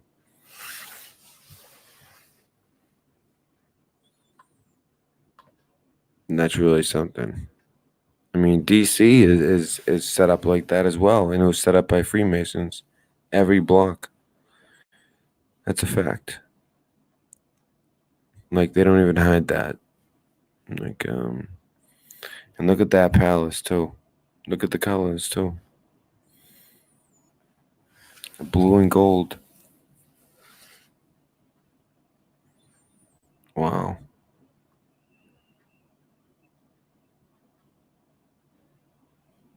Astana is one of the world's youngest cities. As late as 1997, the Kazakh capital was at Almaty,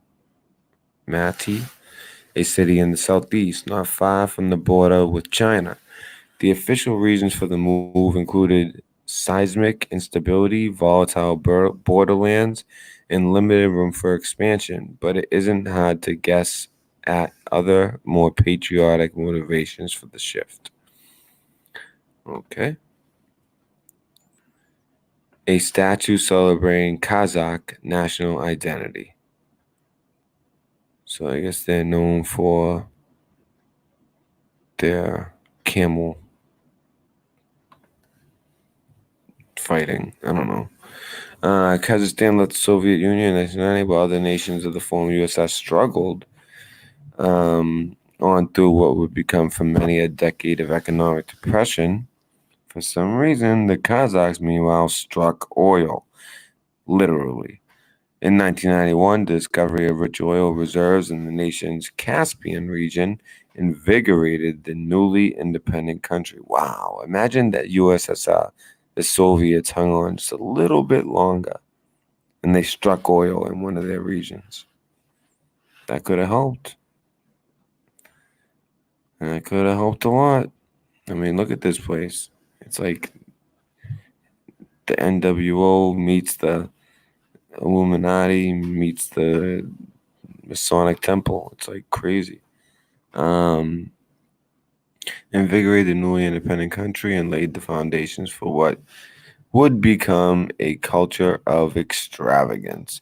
Many observers have suggested that the change of capital was much of a declaration of national pride and independence as it was purely pragmatic move. That makes sense. Astana was built at incredible speeds, kind of like Dubai, I guess, transforming the northern town of Akmola, the White Tomb, into a bizarre, dizzying metropolis. No expense was spared when it came to city planning. World-class architects such as Britain's Sir Norman Foster and Japan's Kisho Kurokawa were hired for a project that would become a multi-billion-dollar exercise in futurism. And meanwhile, people see Borat and think of it like, they're still using the plow. And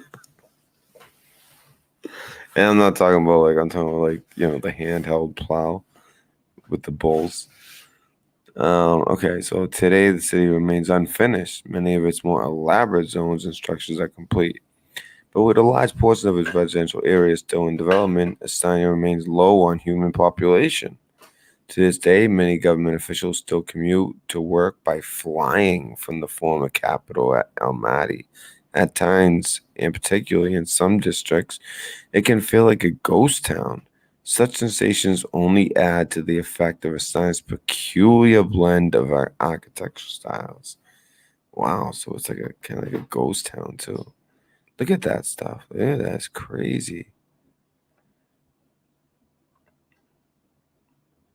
For the conspiracy theorists, however, it is the layout, the bare bones of this city, which is cited as the most symbolically significant.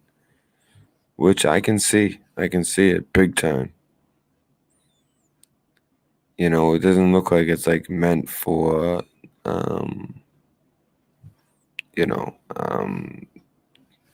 people's people. You know what I mean? It's for the elites, and that's it. That's how it looks to me. So that's the Khan Shaitir, and that's a shopping center, by the way. In case you thought that was one of their great monuments. No, just a mall. That's their mall. Yeah. Astana's Masonic Temple. Okay, hold on. Astana's city center is as ripe with apparent symbolism as anything you'll see. A paved promenade runs down the central Nurzul Boulevard from the otherworldly Khan Shaitir shopping center in the west to the presidential palace in the east. The palace, named Ak Orda, is the official seat of Kazakh President Nursultan Nazarbayev and stands flanked on either side by towering golden pillars. The two pillars of Freemasonry. Yeah. Look at that. That is, all right, I'll tell you guys right now, that is straight up esoteric, 100%. That's Freemasonry right there. The two towers with the palace. And don't forget, behind us, if you're standing taking that picture, behind you is the sun tower. And then behind the palace is the pyramid. Wow. And this is what we're talking about. And look at they even have the checkerboards. It's just done a little bit different. So look, by the way, guys, this is the actual Freemason stylized sketch of the typical layout for a Masonic temple. So when you walk in a Masonic temple, you got the two pillars, and this is what you see up here, and then you see how it goes up, the altar. This is how it is. This is their symbol, of course. See the palace between the two pillars, beyond and between the two pillars.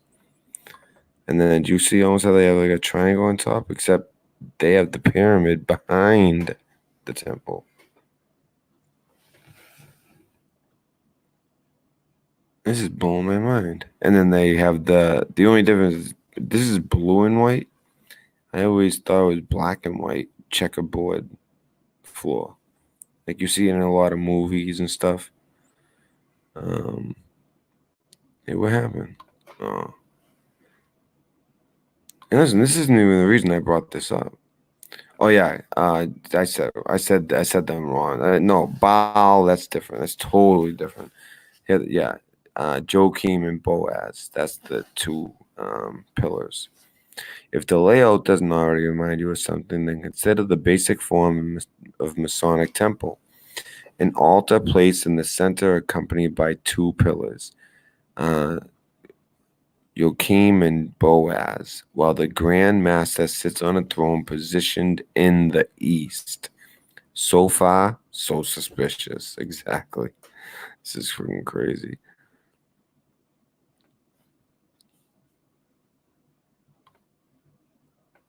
Added to that is the decorative Biteric Tower positioned at the heart of Astana's central plaza.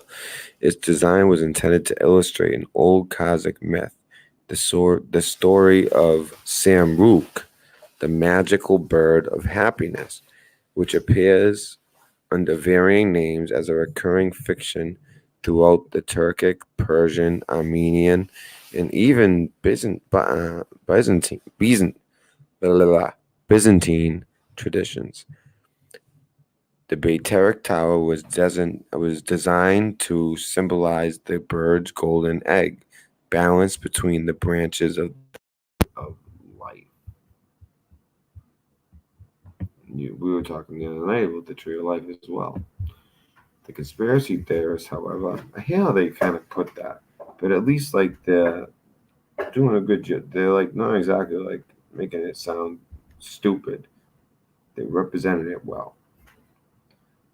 But I hate how it's like the conspiracy theorists. Well, maybe it's like people actually do their research.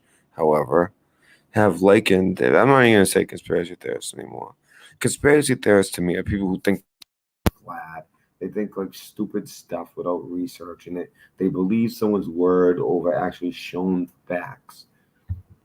I'm just gonna put people who actually. Let's just say the people who actually do research, however, have likened the Beyterik to a sun altar, like the sun god. I mean, I didn't plan any of this. All I wanted to show you was that there was a plane crash in Kazakhstan, and that's very shady how it went down. And I just came right across this. And I was going to mention about the plane crash, because it happened in Kazakhstan, we all know what the rumors about Kazakhstan, what it really might be all about. It's like the center for a lot of the esoteric secret knowledge. Many conservative Christians are quick to draw parallels between sun worship and the worship of Lucifer. No, really? I wonder why. Wow. Maybe because of paganism and the way that's like somehow like woven into Christianity in this weird way in every single holiday. Oh my, this is like I mean they haven't been doing too, but a couple of things, very dumb things to say. In the worship of Lucifer, the quote morning star. At the very least, sun worship is recognized as a decidedly pagan pastime. Well, exactly. And while links to Masonic or Illuminati lore may be tenuous at best, the tower's position in the west, the place of the setting sun, has nevertheless caused excited discussion in countless conspiracy forums. So it's like basically everything they're saying supports the research that I do, other truthers do. I would say most of the audience do. All this stuff that this person's pointing out, it's almost like they're validating it, but I don't know. It's just the tone is off.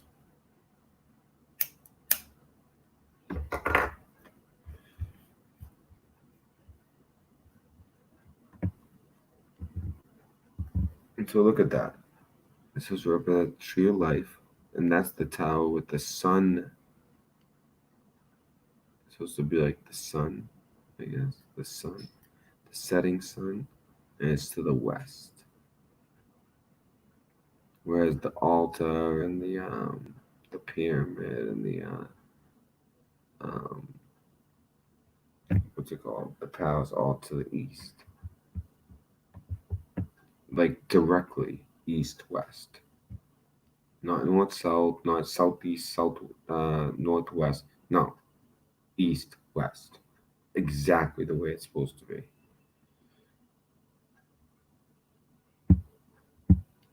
At the more extreme end of the conspiracy spectrum are those who suggest that the magnified temple layout might allow for occult workings on a grand scale. Well, look at DC, it's very similar. As elaborate as such a scheme may sound, the concept of incorporating unwitting neophytes into city-sized ritualistic workings is not a new one. Take, for example, the similar claims made about the ceremonial passage of boats beneath London's Tower Bridge during the 2012 Diamond Jubilee pageant, or even the opening and closing ceremonies of the Beijing Olympics in 2008. Which is true. There's a lot of crazy stuff that went on at that Olympics. Never seen a ceremony like that for the Olympics.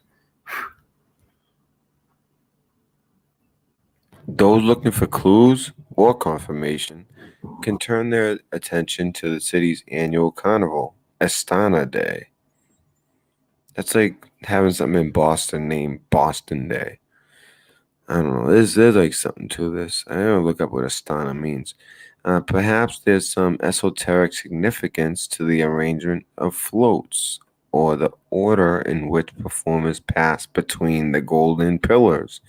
Well, yeah, if they're going west to east like that and going between Joachim and Boaz, yes, there's definitely some significance to that. Like 110%. The Freemasons don't have their stuff set up exactly like that for no reason as well. For now, though, our focus here remains with the city's steel and concrete, the physical framework on which such theories have been sculpted. So there is an eye in the pyramid? Don't tell me there's an eye in the pyramid. If there is, then is there an actual eye in the pyramid? Oh, okay. So what is there? So here's the pyramid. I just find it fascinating that it has the capstone.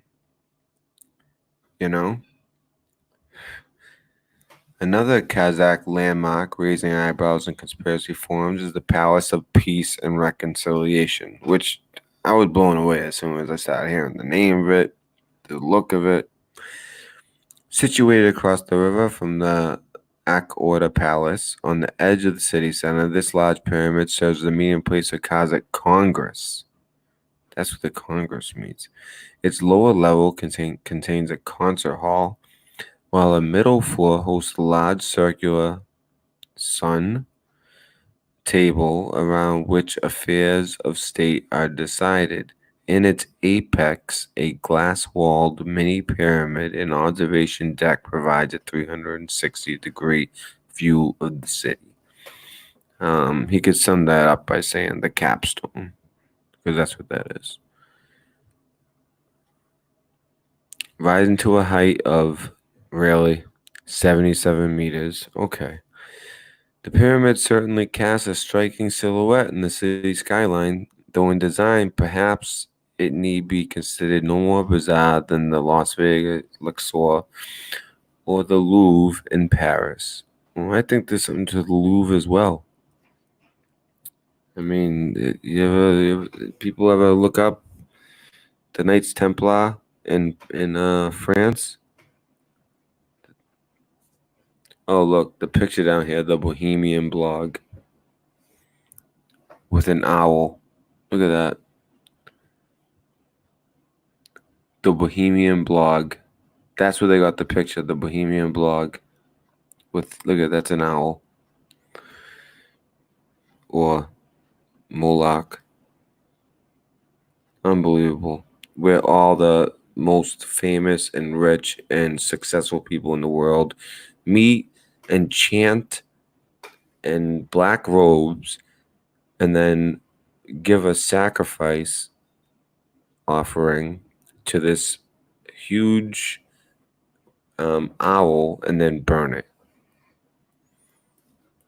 It's like the elite's Burning Man, but much more esoteric. Well, they're both, I think, dripping in symbolism, but obviously Bohemian because of who's there and the owl symbolism and what they're actually doing in robes, and it's so much organized. If you guys haven't seen it, back in, I think it was like 98, 99, Alex Jones snuck a camera into one of those. He just walked in like he belonged. Ever since then, the security's gotten like real.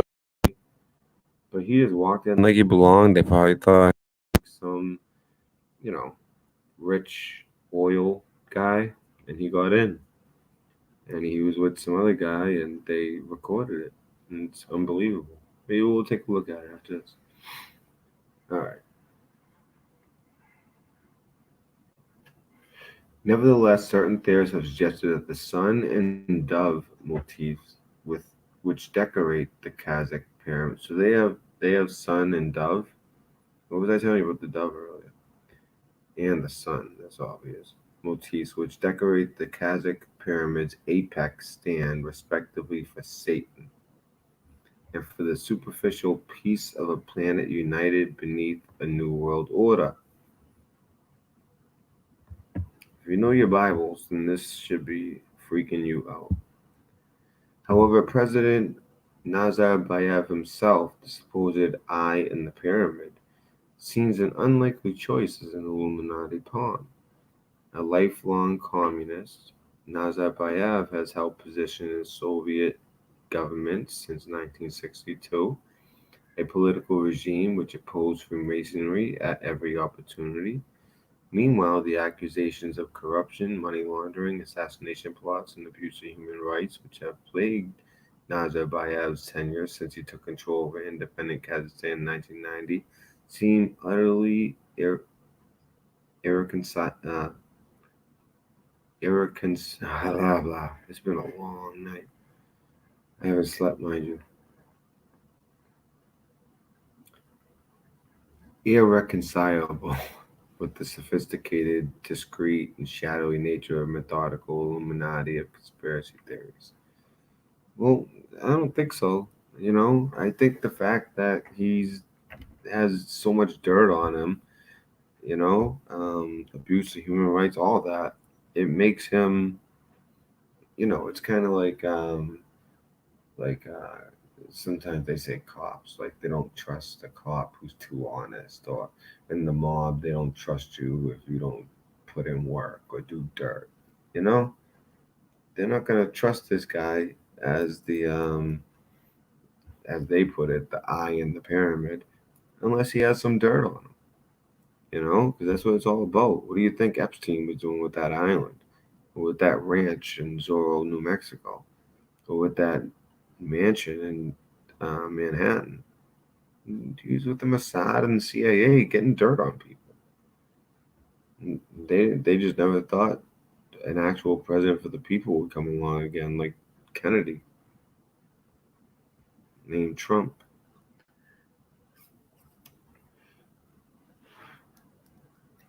Rather, all signs seem to point to a bid for recognition, a grand imposing statement of independence, of wealth, and of national identity. I disagree. Because it was around this time, and what did George Bush say at this exact time when they started building the city? 1,000 points of light. The 1,000 points of light speech in the New World Order. You kept on mentioning the New World Order. That's exactly when they started building this thing. So there's that president on a billboard. That's in the old capital, Almaty, where they said a lot of them still fly from into the new capital, Istana. The presidential palace. Final verdict. So is Istana really an Illuminati stronghold? Is it the intended future capital of the New World Order, Asia? It's hard to accept the knowledgeable and experienced architects such as Sir Norman Foster, previously responsible for New York's Hearst Tower, the restored Reichstag building in Berlin, Hong Kong International Airport, and a string of London constructions, including the Millennium Bridge, the Gurrick, and Wembley Stadium, could have missed the clear design parallels between Estonia city center and pretty much every Masonic temple ever. Yeah, I would think so too. How could he miss that? We're not missing it. How could he? He's an architect. I mean, he's probably a Freemason himself. He's almost definitely probably a Freemason. Logic dictates that this is no accident. Wow, so this is like an actual travel website, and they're agreeing with the conspiracy theorists that there's like something going on in this town, in this city, this new world order city. However, so they're gonna go with Occam's razor. That's their proof. Occam's razor. If you guys don't know Occam's razor, it basically means like, although there may be many possibilities and many of them may be, like there might be like enough proof there where it could be true and something really fascinating like this. It's usually the most boring thing that is the truth. Well, I don't exactly believe in Occam's razor because I've learned in life that life is stranger than fiction, and that doesn't fit the whole theory of Occam's razor to me. However, by applying Occam's razor to the question, it's more likely that this signifies a sinister occult connection, or rather a nod to the classics. I doubt that. But, he might be right. It might signify a sinister occult connection. Yeah, that's exactly what we're thinking. What do you think? Yes. I do think there's definitely a sinister occult connection to this new city. Supposed future capital of the New World Order. At least on that part of the world, on that side of the world. So I'm surprised. I'm surprised that they're actually agreeing. Usually they go to every length to not agree. Throughout Estonia, there are designs which echo ideas from Greek, Egyptian, Arabic, and Persian traditions. Throwing Masonic themes into the mix as well need be no more than symptomatic of a city designed to illustrate the future using the recycled selected highlights of the past. Come on. That's like saying the Tower of Babel was for that reason. No. There's a specific reason. Again, all these pictures are from the Bohemian blog with an owl as the... I can't get over that. No one's noticing that either. Did they even notice that the pictures come from the Bohemian blog? As in the Bohemian Grove? Wow. With a picture of Moloch, the owl. This is dripping in symbolism. I swear, I wasn't even trying to come to this site. And then look at this. The pyramid with the circle in the middle. Another argument against the Illuminati theory lies in the quality of the construction work itself. Well, what's that mean? The Illuminati, the Masons, I mean, they have all the power and money. I would think that things would be, especially if it's, esoteric reasons and to kind of dedicated to Lucifer and for occult purposes, they're going to make sure it's built very well. So I don't see that being a good argument. Seen up close, many of Estonia's buildings are in poor shape. Oh, so we're saying the opposite. Okay. As continues throughout the city, the older buildings now approaching 15 years of age have been denied necessary maintenance and repairs. The harsh local climate does no favors to concrete either. I mean, it all look pretty nice to me, but ranging from an average of 80 degrees Fahrenheit in summer down to 50 below in the coldest months. Wow. The impression gained from taking a tour of Estonia then, from exploring the city in depth and examining buildings both inside and out, is one of superficial charm. This is a metropolis built to impress, not a stronghold designed to survive world wars in order to rise as a future power center in accordance with some shady elitist plot. Okay. Clearly, however, such reasonable deductions will never satisfy everyone. And for a confirmed conspiracy theorist, a confirmed person who actually does their research, anyone out to prove that the world is in fact manipulated by the Freemasons, Illuminati. See, I hate this when they put stupid stuff. Lizard people, get out of here. Just keep the Freemasons, Illuminati. And, even take a just keep it to Freemasons.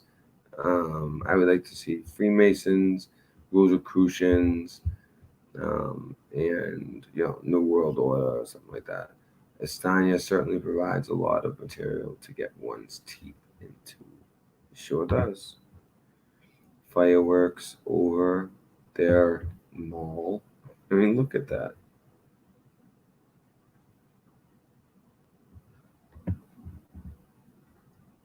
Look at this stuff. The interior of Conchatier. That's a mall. The one that comes up to that needle, the same one in the last picture. No, here's one that's pretty freaky. The Astana Center with it's called the Baytarek Tower.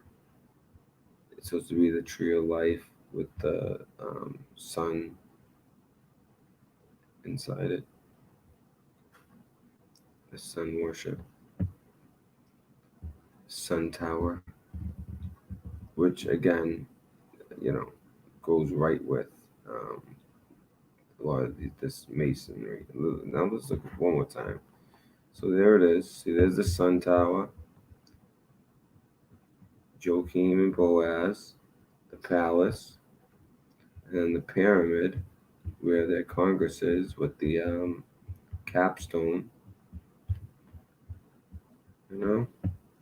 Where's the shopping place with the needle on the top?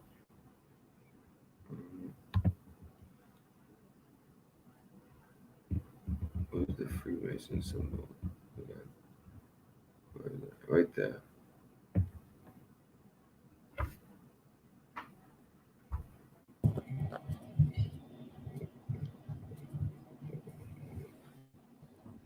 And by the way, something to remember when looking at things like this: as above, like this, for instance, as above, so below.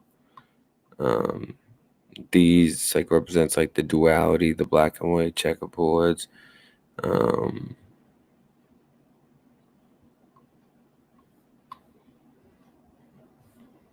So with that in mind, as above, so below. I don't know if anyone sees anything. Let me know. As above, so below. So basically, it'll be like what's in the top. It's almost like it's the same on the bottom, but in the other direction. Or if you flip it upside down, it makes more sense, or something like that. I don't really see much of that, but.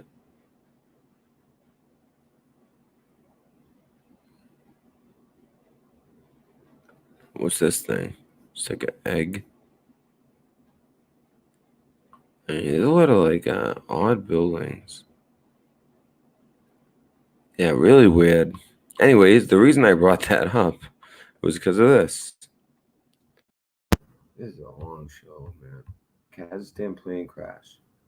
Honestly, I'm ready to just call it. But I told him, I got so mad earlier. I was like, I am gonna my whole show, all my research from today. Well, today. from yesterday at this point. Kazakhstan plane crash. Beck Air flight crashes near Almaty Airport, this is the old capital, and it's right on the border of Russia.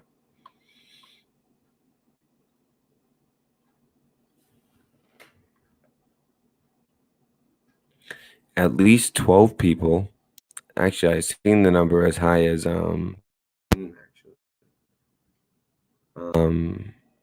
or even 17, because I think it was like 100 people hurt or killed, or over 100. But anyways, some weird numbers. Were killed when a plane carrying 93. A lot of you guys know about that number as well. Let's see, they put it right in your face. And 5 crew members. That means nothing to me. So 12 people, okay, 9 passengers and 5. So that's 98. How did they get 100?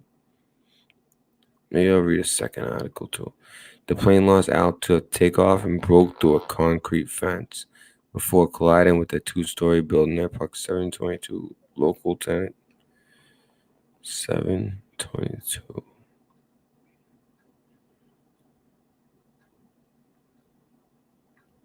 According to Almaty Airport Authority, Flight Z2100, a Fokker 100 aircraft operated by Kazakhstan-based Beck Air, was scheduled to fly from Almaty, the country's largest city, to the capital Nur Sultan. Isn't Nur Sultan and Estonia the same? No, I think it's different. The 93, I don't like that. 5 crew members on 727, killing 12. I thought that was killing 13, but maybe one more person died. Kazakh authorities said the aircraft hit a concrete fence, 2-story building, just 19 seconds after takeoff. All right, so not too much symbolism as far as the numbers. Outside of 93, that's the only one. If it was 13 dead, that's a little bit different. See, extremely so. Yeah, maybe they go up. The captain of the plane was among the 12 dead. The emergency committee of the International Affairs Ministry announced 50 people, including at least 6 children, were taken to nearby hospitals. Airport authorities said at least 17 of those hospitalized were in extremely serious condition. Earlier, the news agency Kazinform reported that at least, I think, 15 had been killed. But an Almaty healthcare department spokesman told Reuters that so there's been some dispute over how usually the numbers goes up, not down. That's weird. Told Reuters that the higher figure was the result of confusion on the ground. 15 bodies is 15 bodies, and they take that pretty serious. If anything, they're scared they don't mind underreporting, but overreporting, are they going to try to make this sound like a poor country that just doesn't have their crap together? Because we just learned it's not that at all. 95 passengers. Data provided by Flight Radar 24 indicated the plane crashed 19 seconds after takeoff. Approximately 5 kilometers, 3.1 miles. It's another weird one. The 3.1. They turn things backwards and upside down, right? Videos and images of the crash site near Kaizul 2 village show the damaged plane broken into several parts with the nose embedded in a small, partially collapsed house. So it's in several pieces. Is it possible it was something else happened on this plane? Definitely. from what we've learned with these plane crashes, especially ones that crash this quick. Here we go with some of the weird numbers. There's 40 again. That 40, immediately 40 ambulance crews, not 39, not 40. Well, 39 would be kind of, but not 41, not 42, not 43, but 40 ambulance crews deployed to the area. The Falkland would be temporarily suspended until circumstances of the crash are made clear. The Falkland is a medium-sized twinter. So here it is right here. I mean, that was a strong house, huh? I mean, I understand it's a crash too, but still, like, I don't know. Let's look at the slides.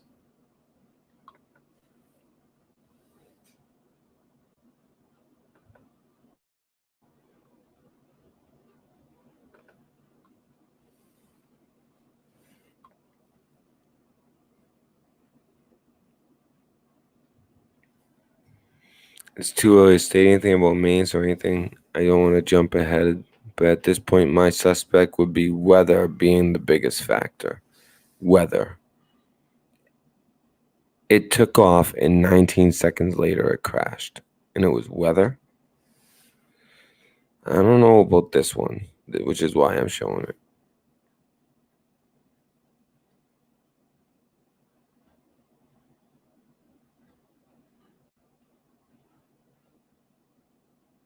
So, anyways, there's that too. Let's see what else we got. Let's see what else I got for you. Let me check on you guys real quick. What do you guys think about that Astana, huh?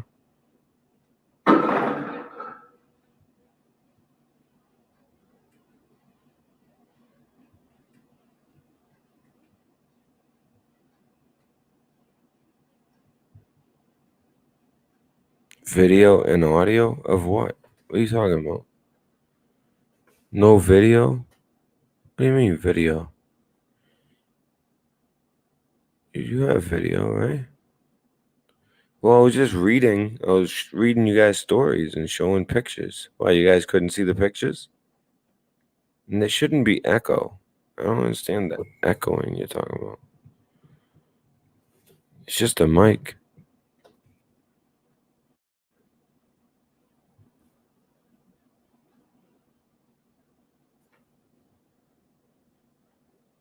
So, Sunshine State. Is there video and audio? There should be. I mean, when I say video, I mean, like, I'm reading and showing you guys, like, for instance, I was showing you guys Estonia. You guys saw all that, right? All that, like, esoteric. I'm reading you guys stories. The video is that. If you want, I could add myself, if you want to see me too, Yeah. Yeah, the video gets, like, sometimes, like, when it sits too long, like, it does get fuzzy. I noticed that myself too. So maybe it's better when I have myself up there. So, okay. My bad. So you guys couldn't see all that amazing stuff in Kazakhstan? Or did you basically get the gist of it? When I was reading about all those buildings, how crazy, it's like literally like Freemason Central, New World Order Central, that city, Astana in Kazakhstan, which any of you guys who know, like Borat, he makes it sound like forget about third world, he makes it sound like a country that's still living like 500 years in the past, when in reality, once the Soviet Union went down, they struck oil, and that's around the time when the first President Bush, Bush 41, made that speech about 1,000 points of light, and they really were starting to build their New World Order. He used to mention New World Order all the time. And all of a sudden, this city starts popping up, and it's just like dripping with esoteric symbolism. It was blurry. So, all right, you know what I'll do? I'm not going to read it all again because you guys heard it. I read it. But what I will do is I will just like scroll through so you guys get an idea.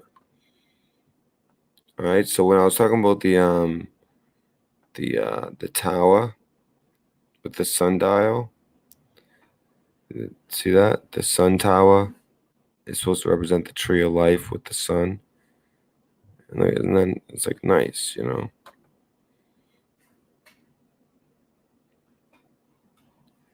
All right. So that's one. It gets crazier as we go, of course. And this has the same exact layout as a Masonic temple. You got the sun tower. You have the two pillars. This one's blurry a little bit because it's like a picture from a plane or something, a helicopter maybe. The twin tower, the two towers, just like our twin towers that they made one, almost like a DNA strand, the way it kind of goes up too. But anyways, the two pillars, Joachim and Boaz. Here's the presidential palace, where the altar is, and then behind that is the pyramid with the capstone. And you guys will see all that again, or you guys will see all that right here. Oh yeah, and they have the white tomb as well. Here's the presidential palace. Notice the dome with the sun on the top, and it's very similar, by the way, to the layout of DC. DC is laid out the same way, from west to east, from the monument to the pillars to the White House to the Capitol building to the, you know what I mean? Like, it's the same thing west to east. Like, it's laid out perfect as far as like the roads, everything, for Freemasonry. I mean, it was built by Freemasons. Our founding fathers were Freemasons. George Washington was a Freemason. Benjamin Franklin, Freemason. Thomas Jefferson, Freemason. They're all Freemasons. So there's that presidential palace, almost like, you know, and then they have the blue and the gold, which is that's symbolic, extremely symbolic. The needle on the top with the ball, almost like the sun. And again, going west to east. So basically, if you're facing this, behind you is the sundial and the two pillars, and then behind it is the pyramid. And they have the statue of the olden days. I guess they're olden days. Let's see what else. Oh, by the way, this is their shopping center. Again, the needle. You know? I mean, that's freaky, right? That's just a shopping center. That's it. It's a mall. And an entertainment complex.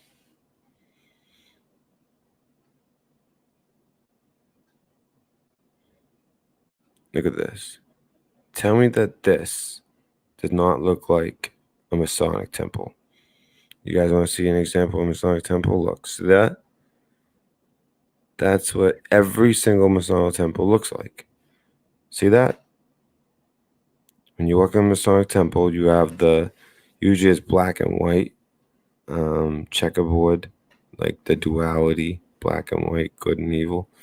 But then you have the two pillars, all right? You have the altar inside of like these like pillar things, like pillar that hold up some type of building with steps like that, and then like a pyramid type thing, a triangle.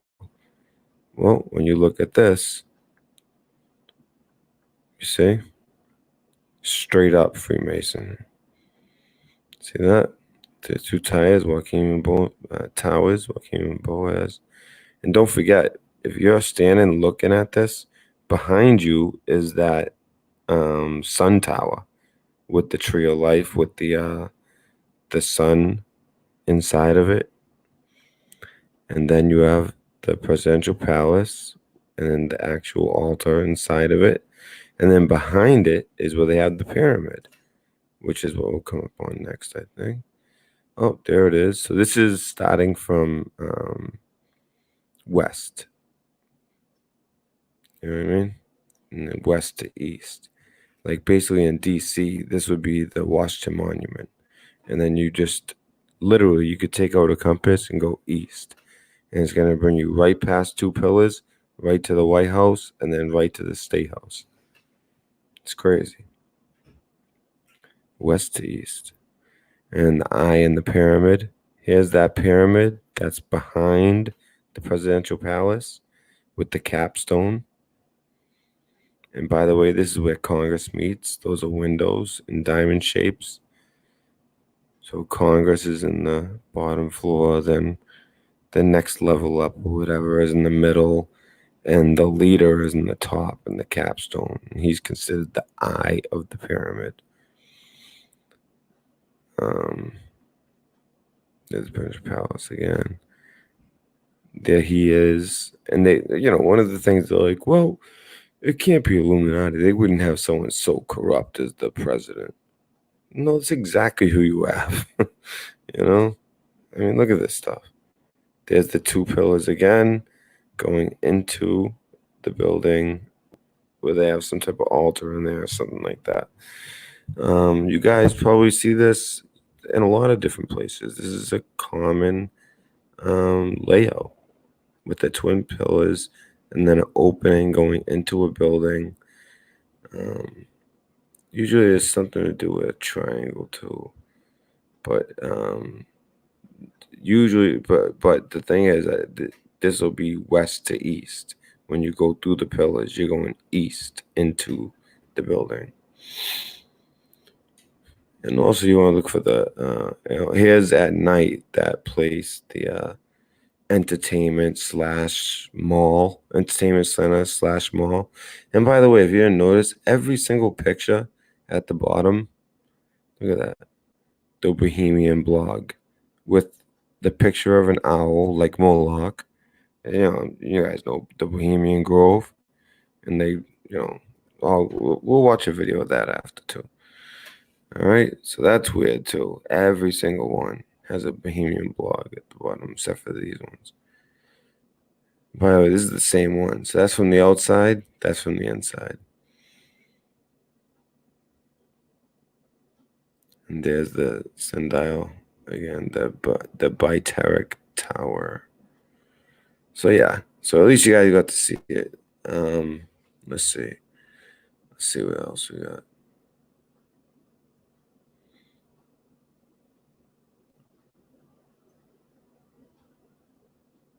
Oh, listen to this. So in Tokyo, their government is proposing releasing of Fukushima water, which is totally contaminated, to the sea or air.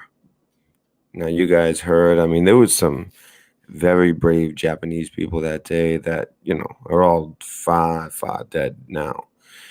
And they put their lives on the line to save really their countrymen, but also the world. So Japan's Economy and Industry Ministry proposed on Monday the gradual release or evaporation of massive amounts of treated but still radioactive water being stored at the tsunami-wrecked Fukushima nuclear plant. I'm sure a lot of you guys remember this. I think it was like 2011. They had the tsunami that hit a power plant, Fukushima, in Japan. And it's been contaminated ever since, and the water is contaminated. So they're thinking about letting that contaminated air into the sea or let it get evaporated into the atmosphere. Neither good ideas, by the way. The proposal to a group of experts is the first time the ministry has narrowed down the various options available to those choices. It is meant to solve a growing problem for the plant's operate as a storage space for the water runs out, despite fears of a backlash from the public. The draft proposal will be discussed further. Nearly 9 years after 2011 meltdowns of 3 reactor cores at the Fukushima Daiichi nuclear plant, radioactive water continues to accumulate as water used to keep the cores cool leaks from the damaged reactors so it won't escape into the ocean or elsewhere. For years, a government panel has been discussing ways to handle the crisis and to reassure fishermen and residents who fear possible health effects from releasing the radioactive water, as well as harm to the region's image and fishing industry. Fukushima fishermen and the National Federation of Fisheries Cooperative Associations have strongly opposed past suggestions by government officials that the water be released to the sea, warning of an immeasurable impact on the future of the Japanese fishing industry, with local fishermen still unable to resume full operations after the nuclear plant accident, which was, by the way, 8 years ago. Like over 8 years, like 8.5 years ago, I think. The water has been treated, and the plant operator, Tokyo Electric Power Company, says all 62 radioactive elements it contains can be removed to levels not harmful to humans. We have heard this type of stuff before. Not like that too. The 62 radioactive. All right, like we got enough of the 62 by 62 by 62, which, by the way, is the dimensions of that pyramid structure in Kazakhstan. And it can be removed to levels not have to, except for tritium. So they're actually admitting there is at least one radioactive element that, is dangerous, like extremely dangerous, and that's tritium, I guess. There is no established method to fully separate. Oh, what happened?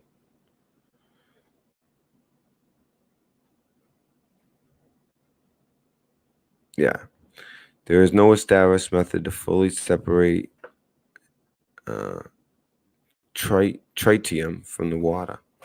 But scientists say it's not a problem in small amounts. Most of the water stored at the plant still contains other radioactive elements, including cancer-causing cesium and strontium. Well, we know that's what's coming out of chemtrails. That's one of the things coming out of chemtrails and needs further treatment. In Monday's proposal, the ministry suggested a controlled release of water into the Pacific, allowing the water to evaporate, or a combination of the two methods. The ministry said the controlled release to sea is the best option because it would stably dilute and disperse. I think neither option is smart. But I guess they have to make a decision, right? I guess from what I understand, it's gonna overrun anyway, so they have to choose one